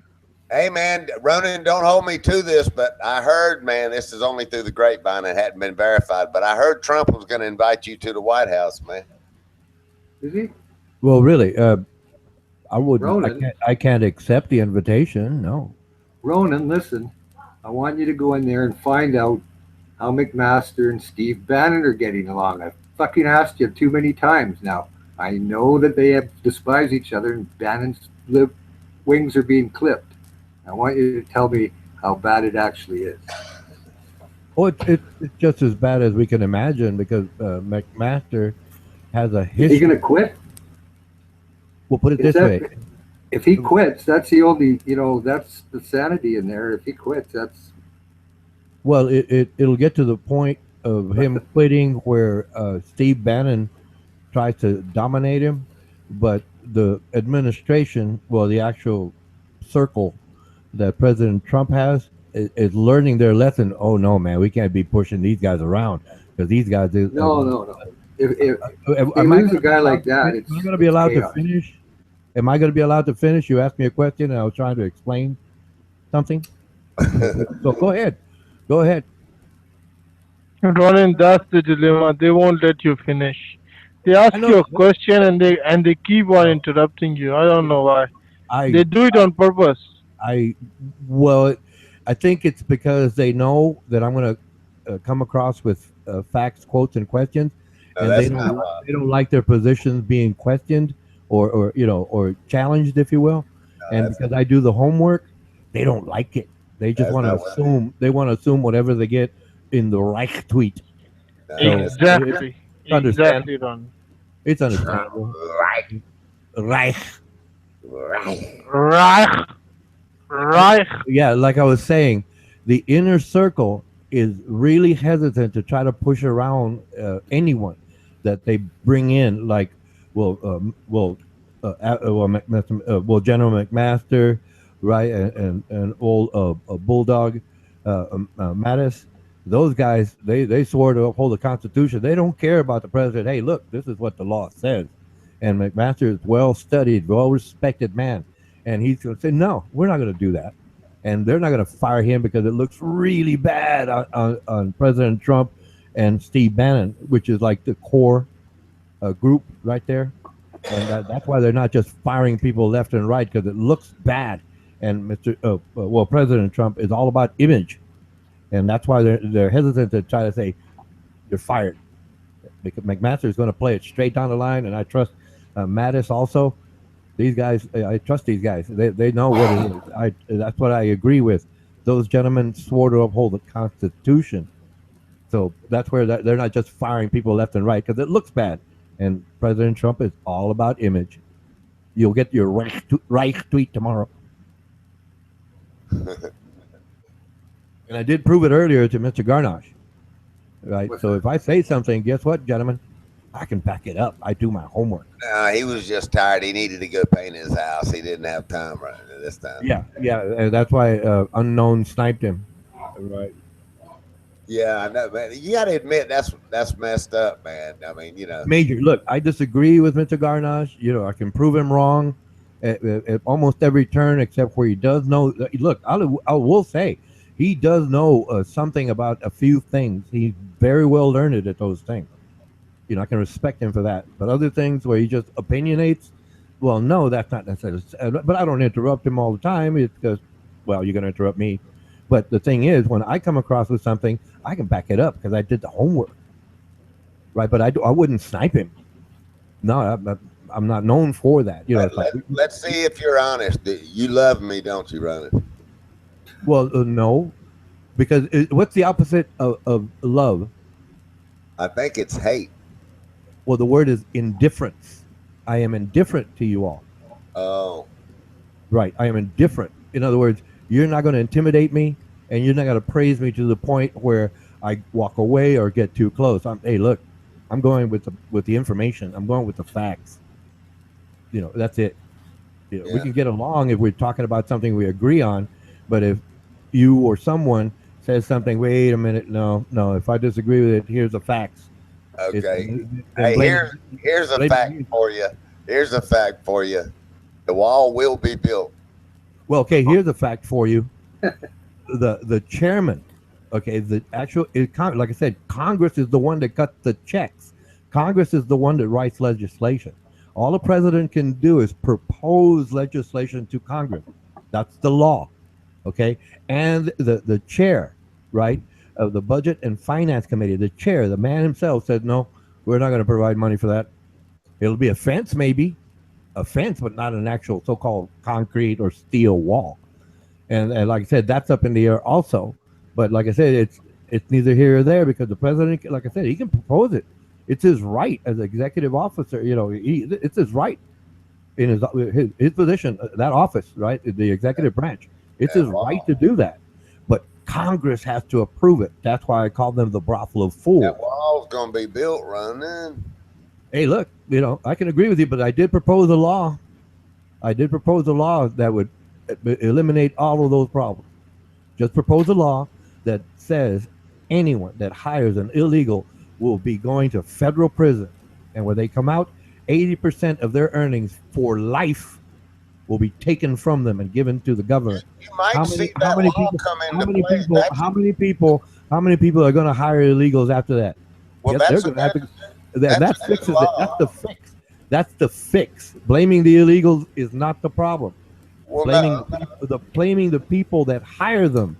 You That's might the see cause that. of the problem. A law similar to that come into play because actually somewhere along the way I heard them talking about that. So long story short, there'll never be a problem with work visas for foreigners to come in and help in those places. Well, that's something. That's something else. I mean, that's something else. Someone I know said the visa process is different, and you have to jump through a lot of hoops. Someone said, and I said, "Oh, okay, yeah. Well, yeah. If it's a work visa, obviously it's documented. Yes, but the thing was illegal." The people who are not documented. That's the illegals. I agree with that law as far as okay. But there'll always be foreigners willing to come in on a work visa and work those, legally. Right, and they're documented because they're documented. When they get hired, the employer will have to pay federal taxes, employment taxes on that. Yeah. And I agree with that. I agree with that because they're documented. It's Right. about the ones that are not documented. That's the problem. And a lot of companies hire that so they pay under the table. It's called sub rosa, right? And they get away with paying federal Well, taxes. that's been going on forever and a day. Right. Right. So if we just made a law that says anyone that hires them is going to prison, boom, they're all going to go back home and get a work visa if they're gonna come back in. I remember when they sent out the whatever the agency is. I don't want to say ICE. Back then it was called something else. But man, they went around to all the companies. I can speak for one company which is within 1 mile of me here, Gil Barco. They went down there and man, they hauled a bunch of fucking people away from there and deported them. And well, the question is, did they arrest the company owners? No, they didn't See, because that would have fixed it. That would have fixed it right there. That's yeah, why but I keep saying. That's why I keep saying.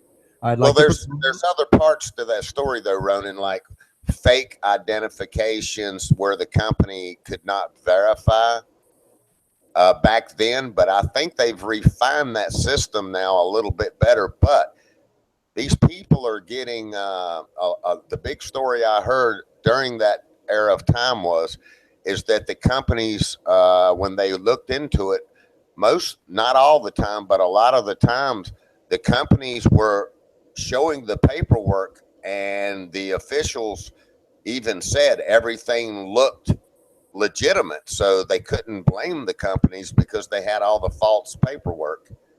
Right. So if we set up an e-verification system, yeah, right, that would work.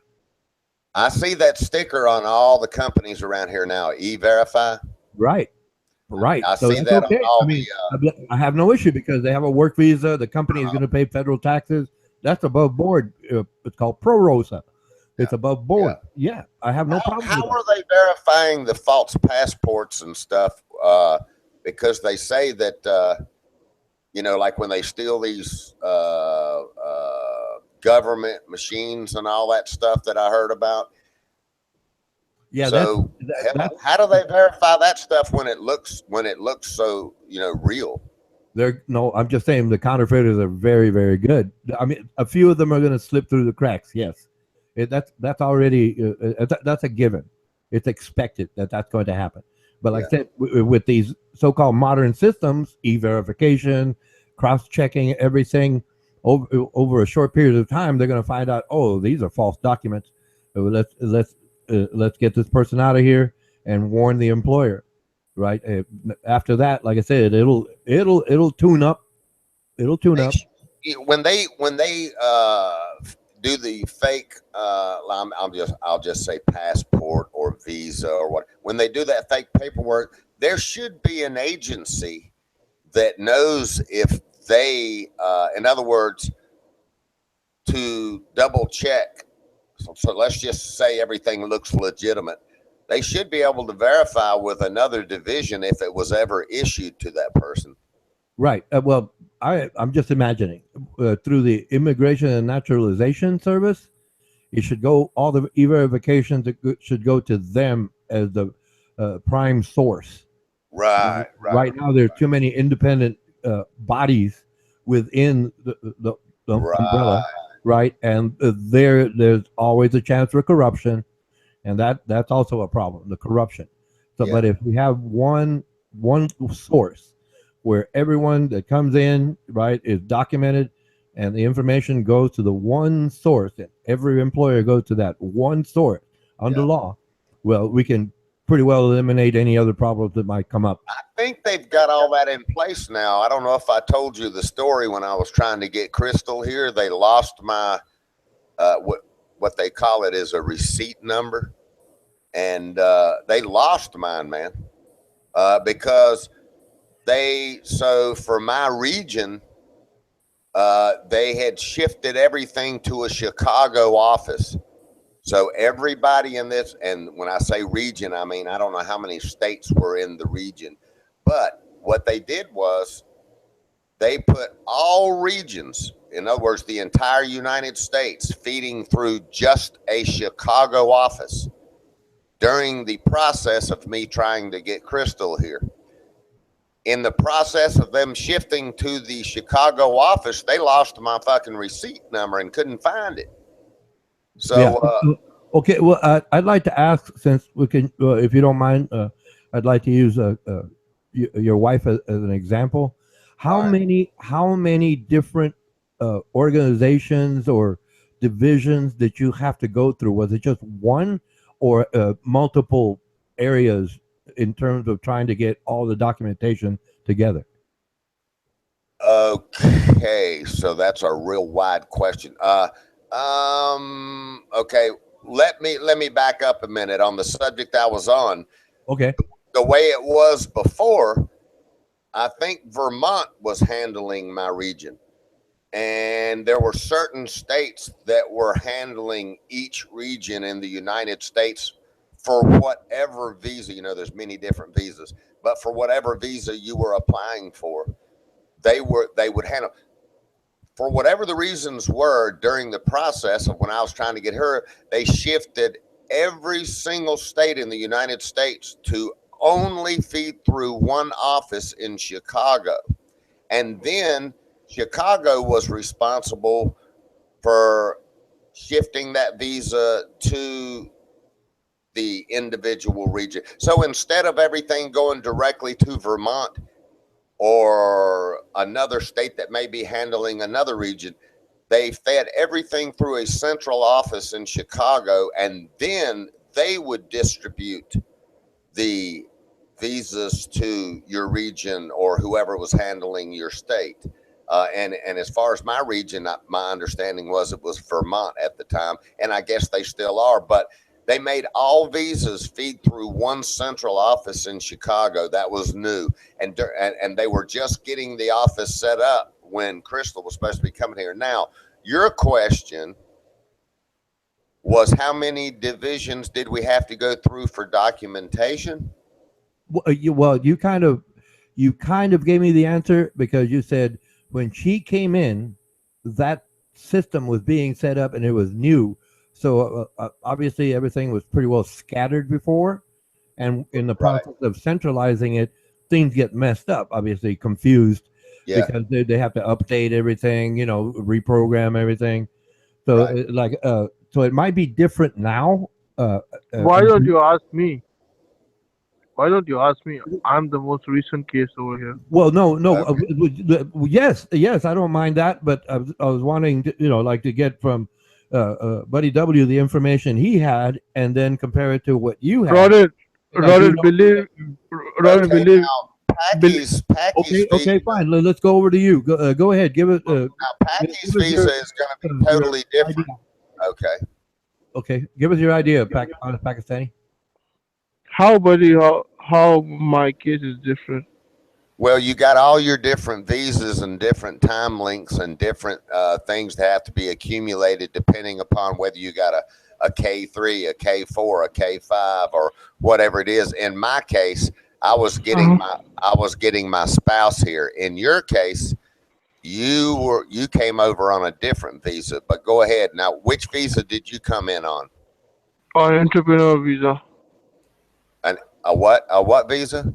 Entrepreneur visa. An entrepreneur visa. See, Ronan, that's different. That's totally different process as opposed to my process. But go ahead, Packy. But still, the scrutiny and the verification and the vetting process is the same. Yeah, that part is pretty much this. Excuse me. Exactly. I think it's. Let me tell you something. The whole system is a total failure, because all the agencies, all the state agencies over here, they kind of rely on the foreign state agencies. That's correct. So my visa was processed, and all my security clearance was based on a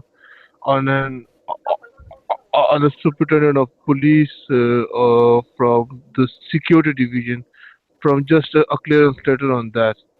That was the only thing. Okay, on so that basis, they provide me security clearance.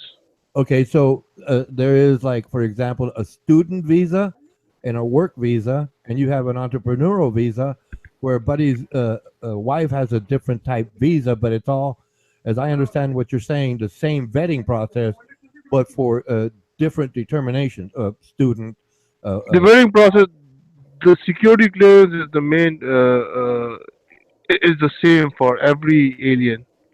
Right, right. Okay, that's understood. But then obviously, individual visas are tailored based on what that person is doing. A spouse, a student, yourself, entrepreneur. Is that correct? Sorry, could you repeat that?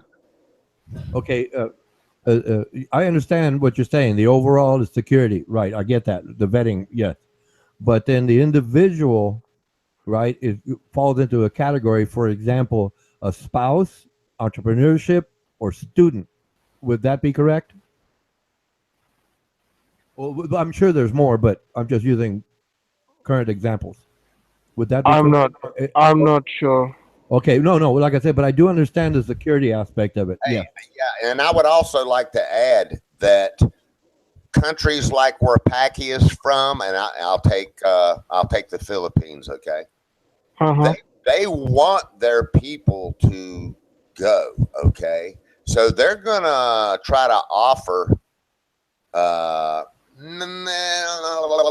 don't want to get too confused with this, but for the most part, they want to. In other words, they want to allow. Now, the Philippines is extra hard for a lot of different reasons. It's international reasons. We fought with the Philippines against the Japanese. There's a lot of. All right, hold on. Let me take care of T-shells. Okay.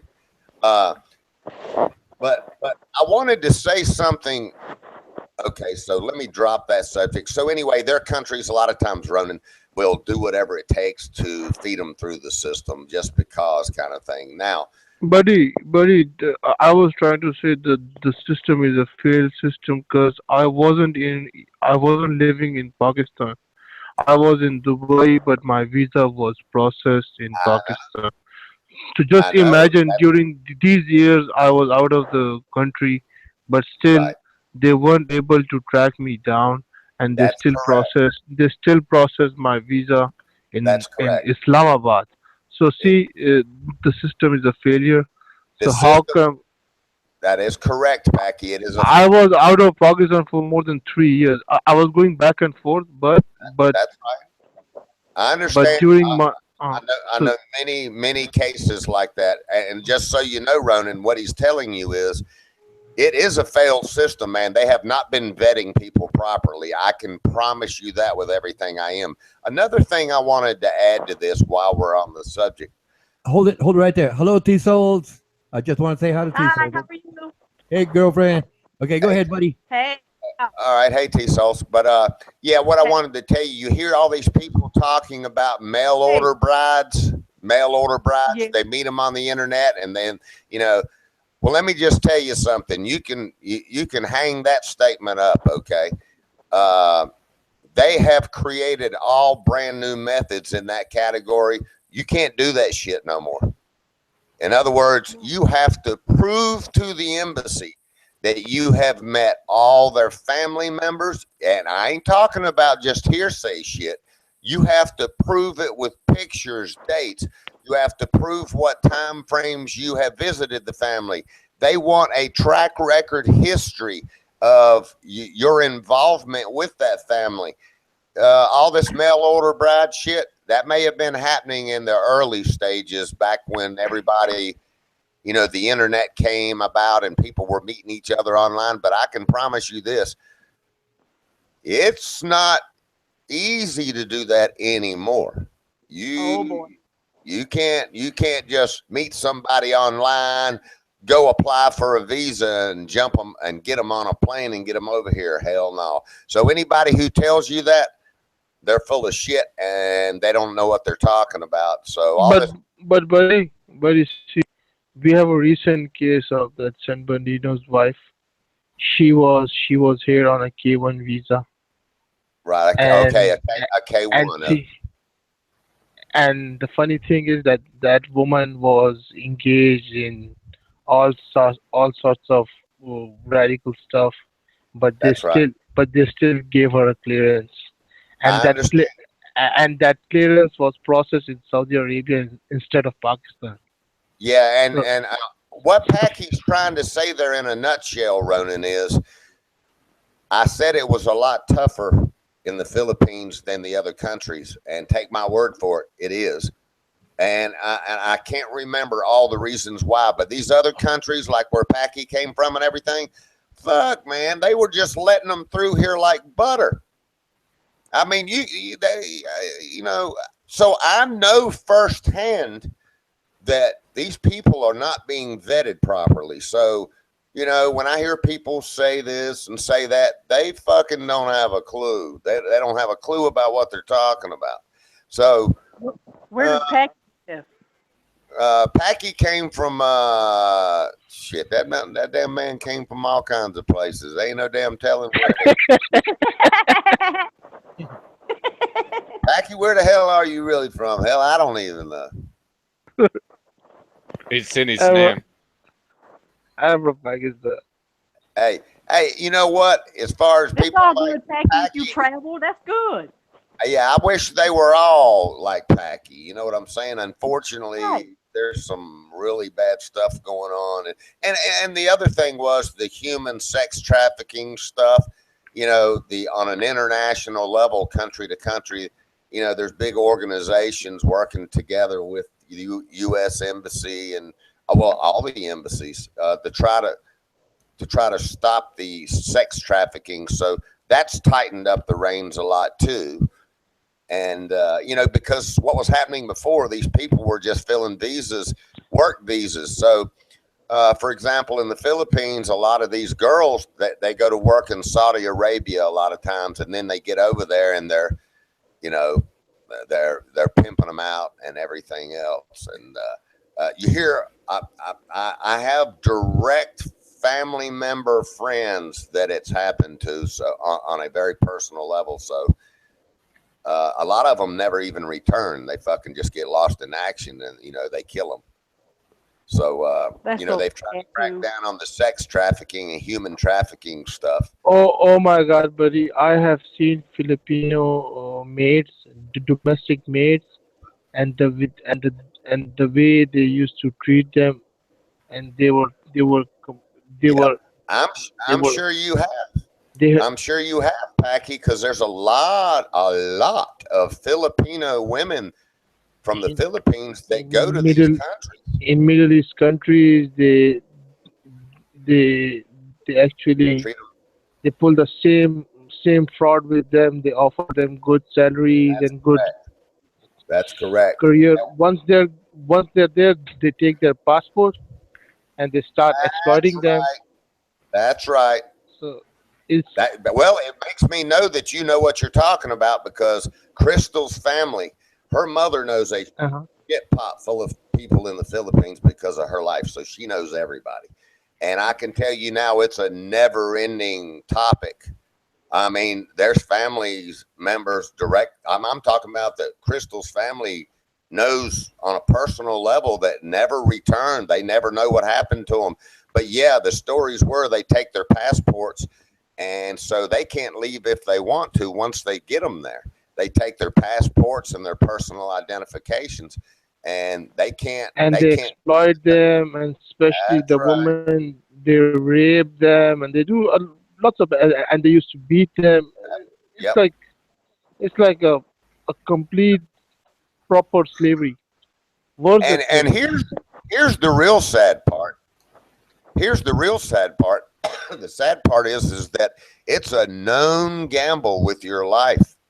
But in order to get out of the poverty level of the Philippines, and just by chance of, you know, a freak chance that they can possibly have a better life and send money back home to their family. And, you know, a lot of this was going on in Saudi Arabia and places like that. Wait, what is your name? The one that's talking right now? I forgot. Who, me? Yeah, you. Buddy. Buddy. Okay. You know what? I've seen documentaries on even Do you know that a lot of people from the United States and Australia go to the Philippines with their nasty ass old men having sex with them little kids? Oh yeah, I know all about it. I can tell you the areas where it's happening most. I spent a lot of time there. I know all about it. Yeah, they so now I only seen documentaries and they discuss they're disgusting. Shit, you could walk around. You could walk around in the province areas, which you better watch your back because. But anyway, for me, it was different. I won't get off on the reasons why nobody messed with me there, but in the province areas, or hell, as far as that goes, you could go to a mall in Asia, and you would see these old guys with these. I mean, to me, they looked like they were 10 and 12, but. Crystal corrected me all the time. To me, they look like nothing more than children with these old guys. But, the Asian people, they don't age the same as American people. So a lot of times I was wrong. But they would still be 14, 16, 17, But hell, even when they're 25, they look like kids to me over there. You know what I mean? So I saw that shit happening all the time, man. I mean, and it's still going on a lot. Now, I will tell you this, with the new president they have over there, he has cracked down on that shit. He's trying hardcore crack down on all the drugs and everything. He seems like he will put a cap in somebody's ass if they come over there doing that stuff now. He is not playing any games, and he won't even let another president tell him that well, here's what, see, yeah, exactly, T-Souls, and I just want to say this. I spent a lot of time over there, and I have to say, from being there, if you are in the United States and you hear of the stories that president is doing in the Philippines, you think he's the most barbaric person you've ever heard about. But I'm just going to tell you something. This is my belief, okay? I'm kind of a I'm kind of a patent guy. Okay. In other words, I believe in taking care of the problem, and I don't care about all your rhetoric and all of your, reasons why we shouldn't attack this problem and take care of it once and for all. I just want to get the job done. And that's kind of the way that president is. Unfortunately, what he does in the Philippines, due to their culture and the problems, you got to remember that used to be a dictatorship. So there's still lingering effects from dictatorship over there. The corruption is unbelievable. I'll just leave it like that. He is doing stuff that America could never do over here due to, our laws and all that stuff to stop, but he's doing hardcore methods to take care of the drug problem, the sex trafficking, human trafficking, prostitution. He is putting a stop to it, buddy. I mean, in hardcore methods too, and it's working. He was a mayor before he became president, and he was the mayor of a Muslim area in the Philippines. And boy, he got control of that damn area, and life is a lot better in that area now, and the people respect him. In the Philippines, they respect him and know that he's going to get the job done. It's kind of like, this Trump thing going on here or whatever. But just to let you know, I personally agree with his methods. If you're going to be after, human rights and all this stuff, what about all the people that are dying? What about all the women that they're pimping out? What about all the women they're killing and throwing them off in a ditch and in a river? What about all of those, things that are going on from the corruption? See, that's the side I lean towards. I don't really care if mistakes are made along the way, as long as on the majority level, he's actually taking care of the problem. You're going to have, so to speak, casualties of war. Right. And I'm just a firm believer in what he's doing. I'm sorry, but I mean, people's going to say, how can you possibly say that? Because that, A is happening. And yeah, but those are kind of casualties of taking care of the problems that have been out of control forever. Exactly. And that's why people from other countries think they can go there and do what they want with their nasty selves with them little kids. Well, you know, Obama went over there and tried to tell this new president in the Philippines that, you know, he didn't agree with his methods of taking care. And boy, I don't know if you remember, but that Filipino president, he basically said, "Putang ina mo." In other words, your mama's a whore. Don't try to tell me how to, don't try to tell me how to take care of my country. Exactly. So, you know, people are, you know, I'm sorry, but I'm just a person that believes in all of a sudden there seems to be this movement going on in different countries where they want the corruption to leave, and they're willing to sacrifice hardcore methods to do it. And I have to say, I'm a firm believer in those methods. I'm sorry. But it's still there's a difference. See, the situation over there, people might be getting into prostitution by will, but the Filipinos in the Arab countries, they are lured in by giving them fake offers of jobs. That's correct. and That's correct. and giving them a hope that they can make a good living. But That's correct. once they are there, they are entrapped. That's right. And yeah, just so you they are know, held against their will. So that's even worse. that is even worse. And just so you know, Packy, on the other side of the fence that you're talking about, let me tell you something that was hard for me to accept because I'm from America. Okay.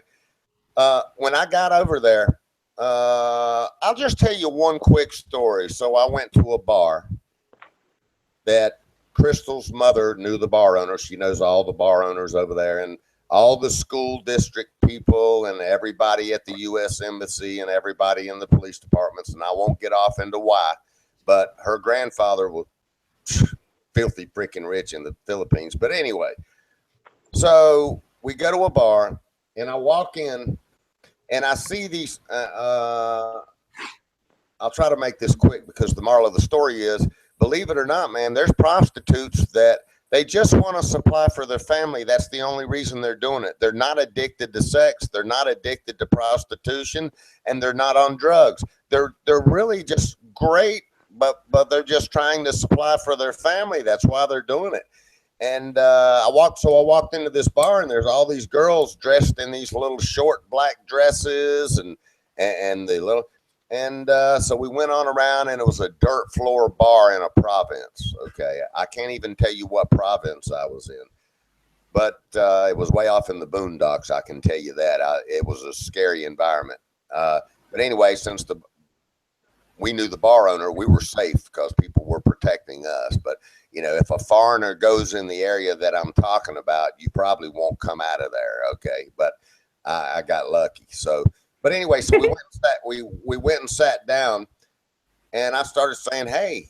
So I asked Crystal's mom. I said, "Who in the hell is all those girls dressed in those little black and white outfits?" When we first walked in, and they started laughing. And I said, "Well, what are y'all laughing about? I mean, who are they? I mean, why are they? $5 all night long. You know, $5 all night long." Wow. And $5, when you transpose that to their exchange rate in the Philippines, $5. I mean, you know, that's pretty many pesos for the girl, you know.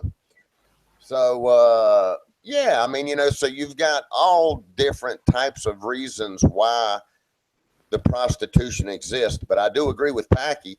The luring job of these Middle Eastern countries that are luring, especially Filipinos, over to their countries. And then, man, I'm talking about hardcore shit. In other words, as soon as they get there, they take their credentials, so they can't leave. They can't get out of the situation.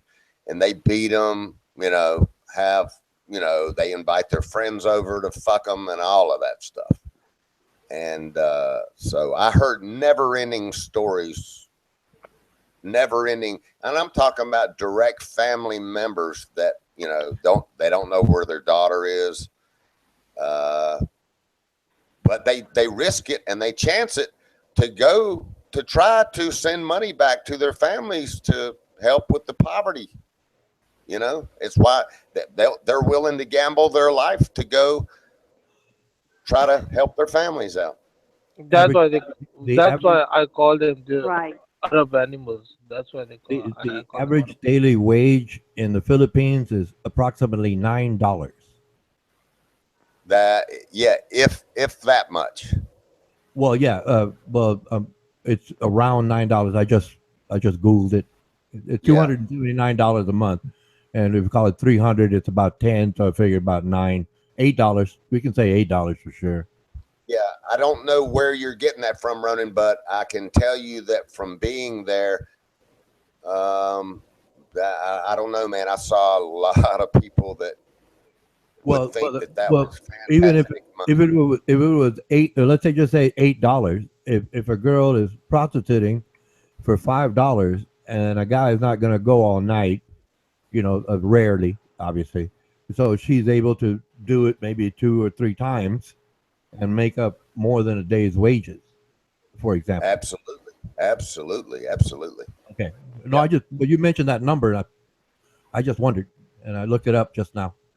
Yeah. But you know, when you're actually there, you see. I mean, you know, But Roland, there's a difference. She's still getting $8, but back there in Saudi Arabia and the way they're not getting anything. They don't even give them proper food. That's correct. They When give them get 'em to shitty stuff. That's right. They starve them. They kind of share them. They move around with their friends. They can take them. Right. Yeah, so In other words, if the U.S. what Packy's saying is once they get them there and they take their credentials, they're lost in action, man. In other words, even if the U.S. Embassy or the Filipina Embassy tries to find those people, they can't find them. They're non-traceable. They are, what's the old term? Sheep dipping. They're out on their own. In other words, they're not even a number anymore. They got a lot of without corruption too in the government in the Philippines too. If they get rid of that, they will be better too. That's correct. There's still major corruption there from the dictatorship of Marcos, the last dictator that was in the Philippines, Marcos. And so the lingering effects, they're still monopolizing of the industries, like the mayor controls the steel industry there, and there's just all kinds of corruption there that, you know, and until you really understand the corruption and what really exists there, for you know, Obama to, you know, be from the U.S. and go over and tell this Filipino president that, you know, you need to back off on your barbaric methods, is you know, number one, he shouldn't do that.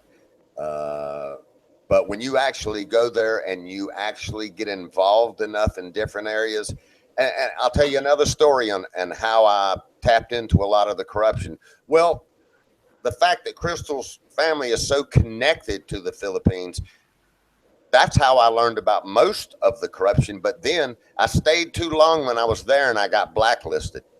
And that's a serious fucking thing, okay? So there's an old saying in the Philippines, you can buy anything in the Philippines, meaning you can buy law. You can buy, there's so many corrupt people in the governmental divisions over there. You can buy anything, man. You can buy anything. Yep. But I'll tell you what I did. So I paid 3,000 pesos, and I was already blacklisted because I stayed over 59 days. Well, you can only stay 29 days. You have to file for an extension to stay 59 days, and then you'll get blacklisted.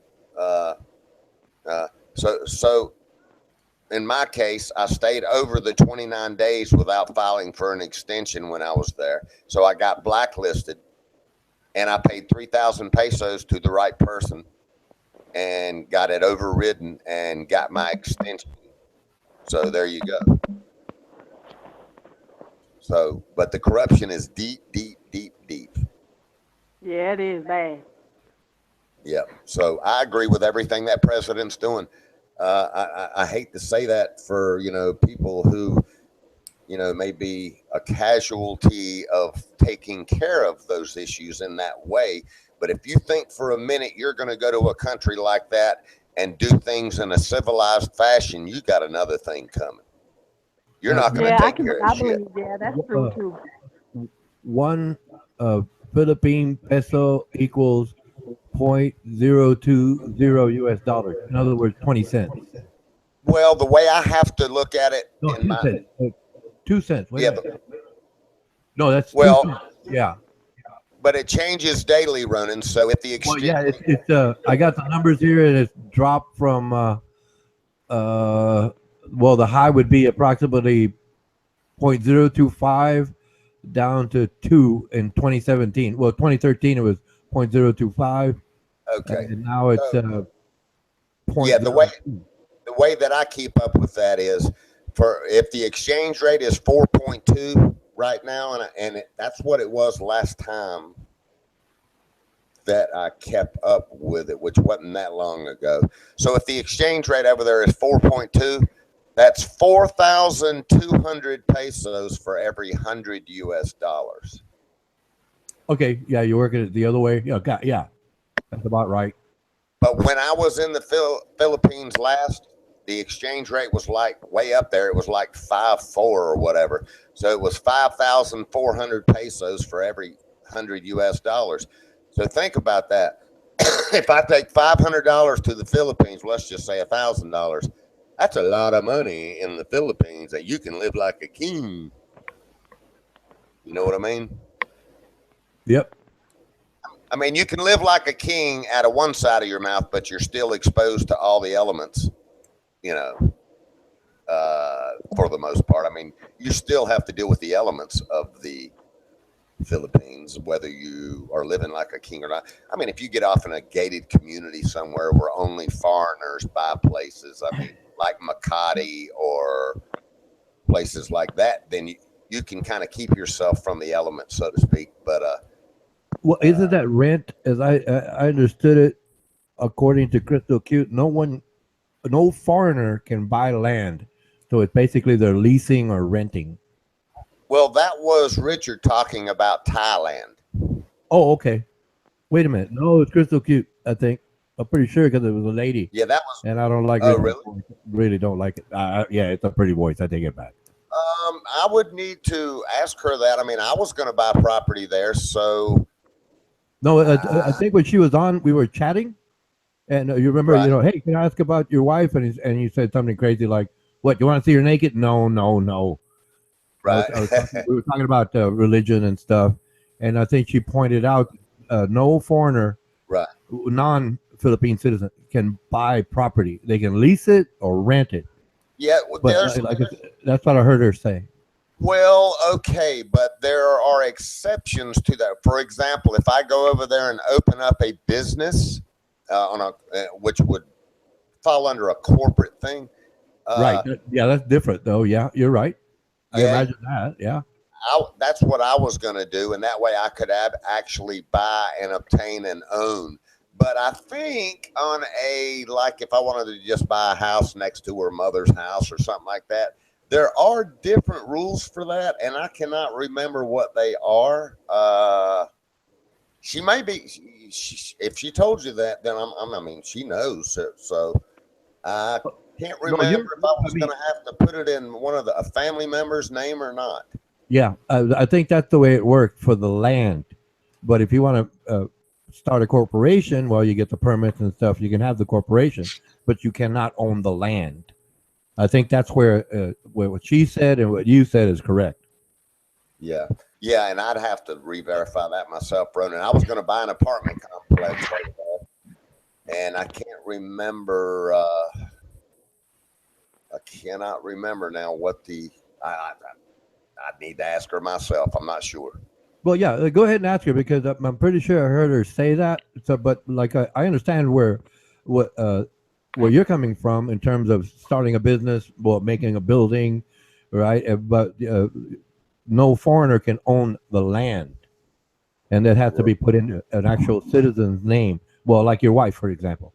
Yes. Yeah, yeah. There are rules of that, and I'm not sure what they are, but yeah. In the back of my mind, I remember talking to all her family members about all that. But her mother always was real good on this stuff, and she said, "But if you do this or this, then you can." So there's ins and outs to that, but I think as a general rule, that's correct. No, no, it doesn't conflict with what you were saying. No, not at all. Yeah. But I'd have to get up on that myself, Ron, to be honest with you. I've gone on to so much more now, I can't remember, man. I know I was going to buy this apartment complex building over there I can't remember the damn stipulations. Shit, I can't remember. But I was going to let her family run it for me, while I was here in the States, and maintenance and all that shit. And I can't remember. Damn it. I'll ask her. She might have laid down, so I'll ask her tomorrow.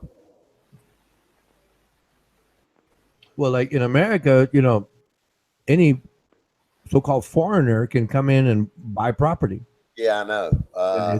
Well, obviously we have a free market society, but over there the law is different.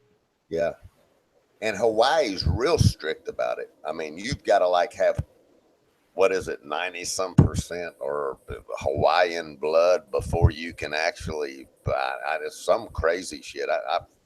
But I've heard that all my life about Hawaii. It's same in UAE or in Saudi Arabia. You cannot start. You cannot even start a business. You have to take in a local partner, a local Arab partner, and he's gonna hold 51%.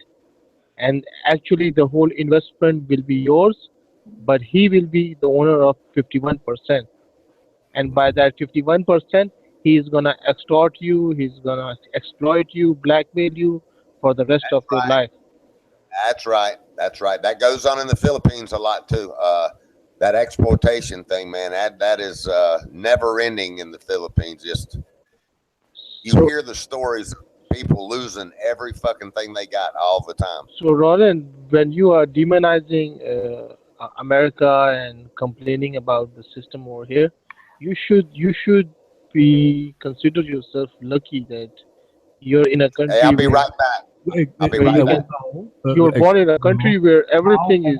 Excuse me. How am I demonizing when I'm basically pointing out the laws of that land, and I did point out the laws of America? Okay, I'm sorry. I just slipped off tongue. That demonizing was a slip of tongue. You're always complaining. You're always complaining that. No, I was pointing out the differences in the countries using. Not now. Before. How am I demonizing? I'm referring. It was right or wrong. That would be demonizing. Demonizing. Wrong. I was just pointing out. Well, this is the way, for example, the Philippines look at it, and this is the way the Americans look at it. That's not demonizing. No, demonizing was a slip of tongue. When I just say that, most of the time you're complaining that we are brothels of fools and we are run by brothels of fools. Well, that's our government. I have the right in America. Look at the world. Well, we were comparing two things, two different ideas in each country. That's not demonization. I didn't say the Philippines were bad people. I didn't say that. That would be demonizing them. Oh my God. Demonizing anyone. I was pointing out, well, these are the laws in the Philippines and these are the laws in America. How is that demonization, please? That wasn't that. I did not mean to say that, but I'm just saying that when you're complaining about.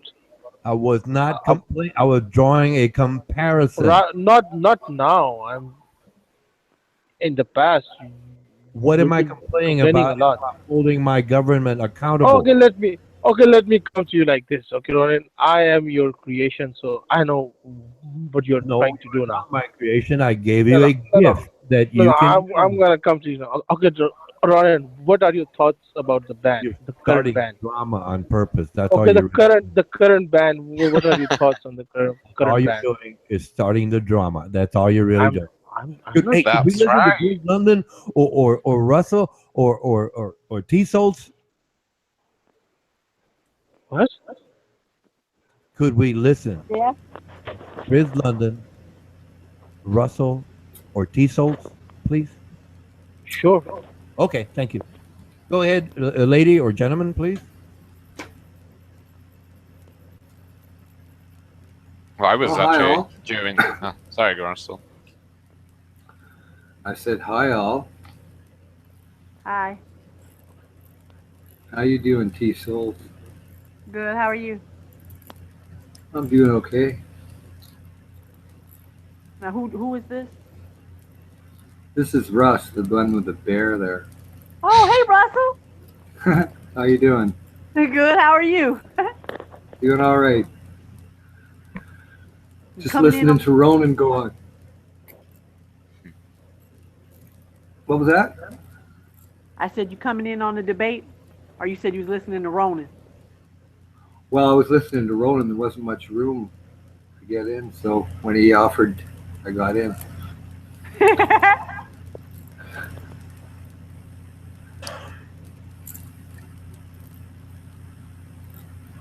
So did Peggy What now, leave? Ronan?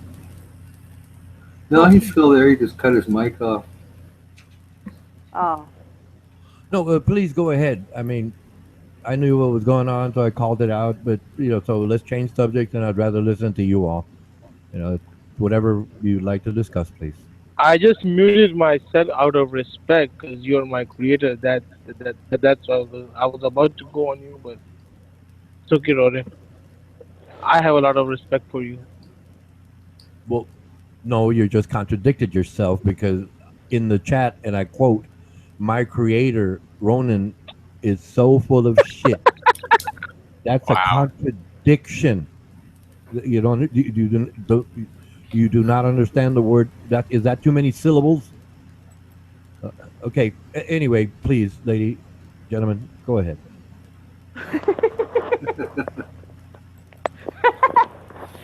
The sentence itself, from the beginning to the end, contradicts itself.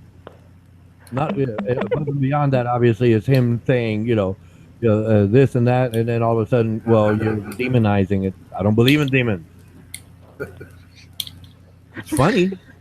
It's funny, but it's no less true.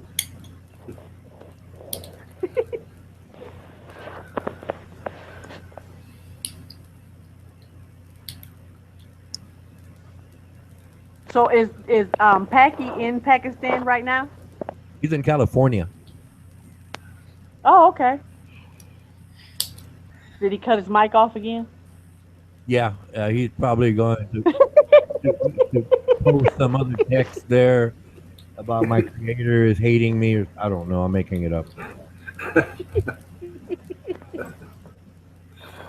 He's cutting his mic so he don't say nothing. Well. So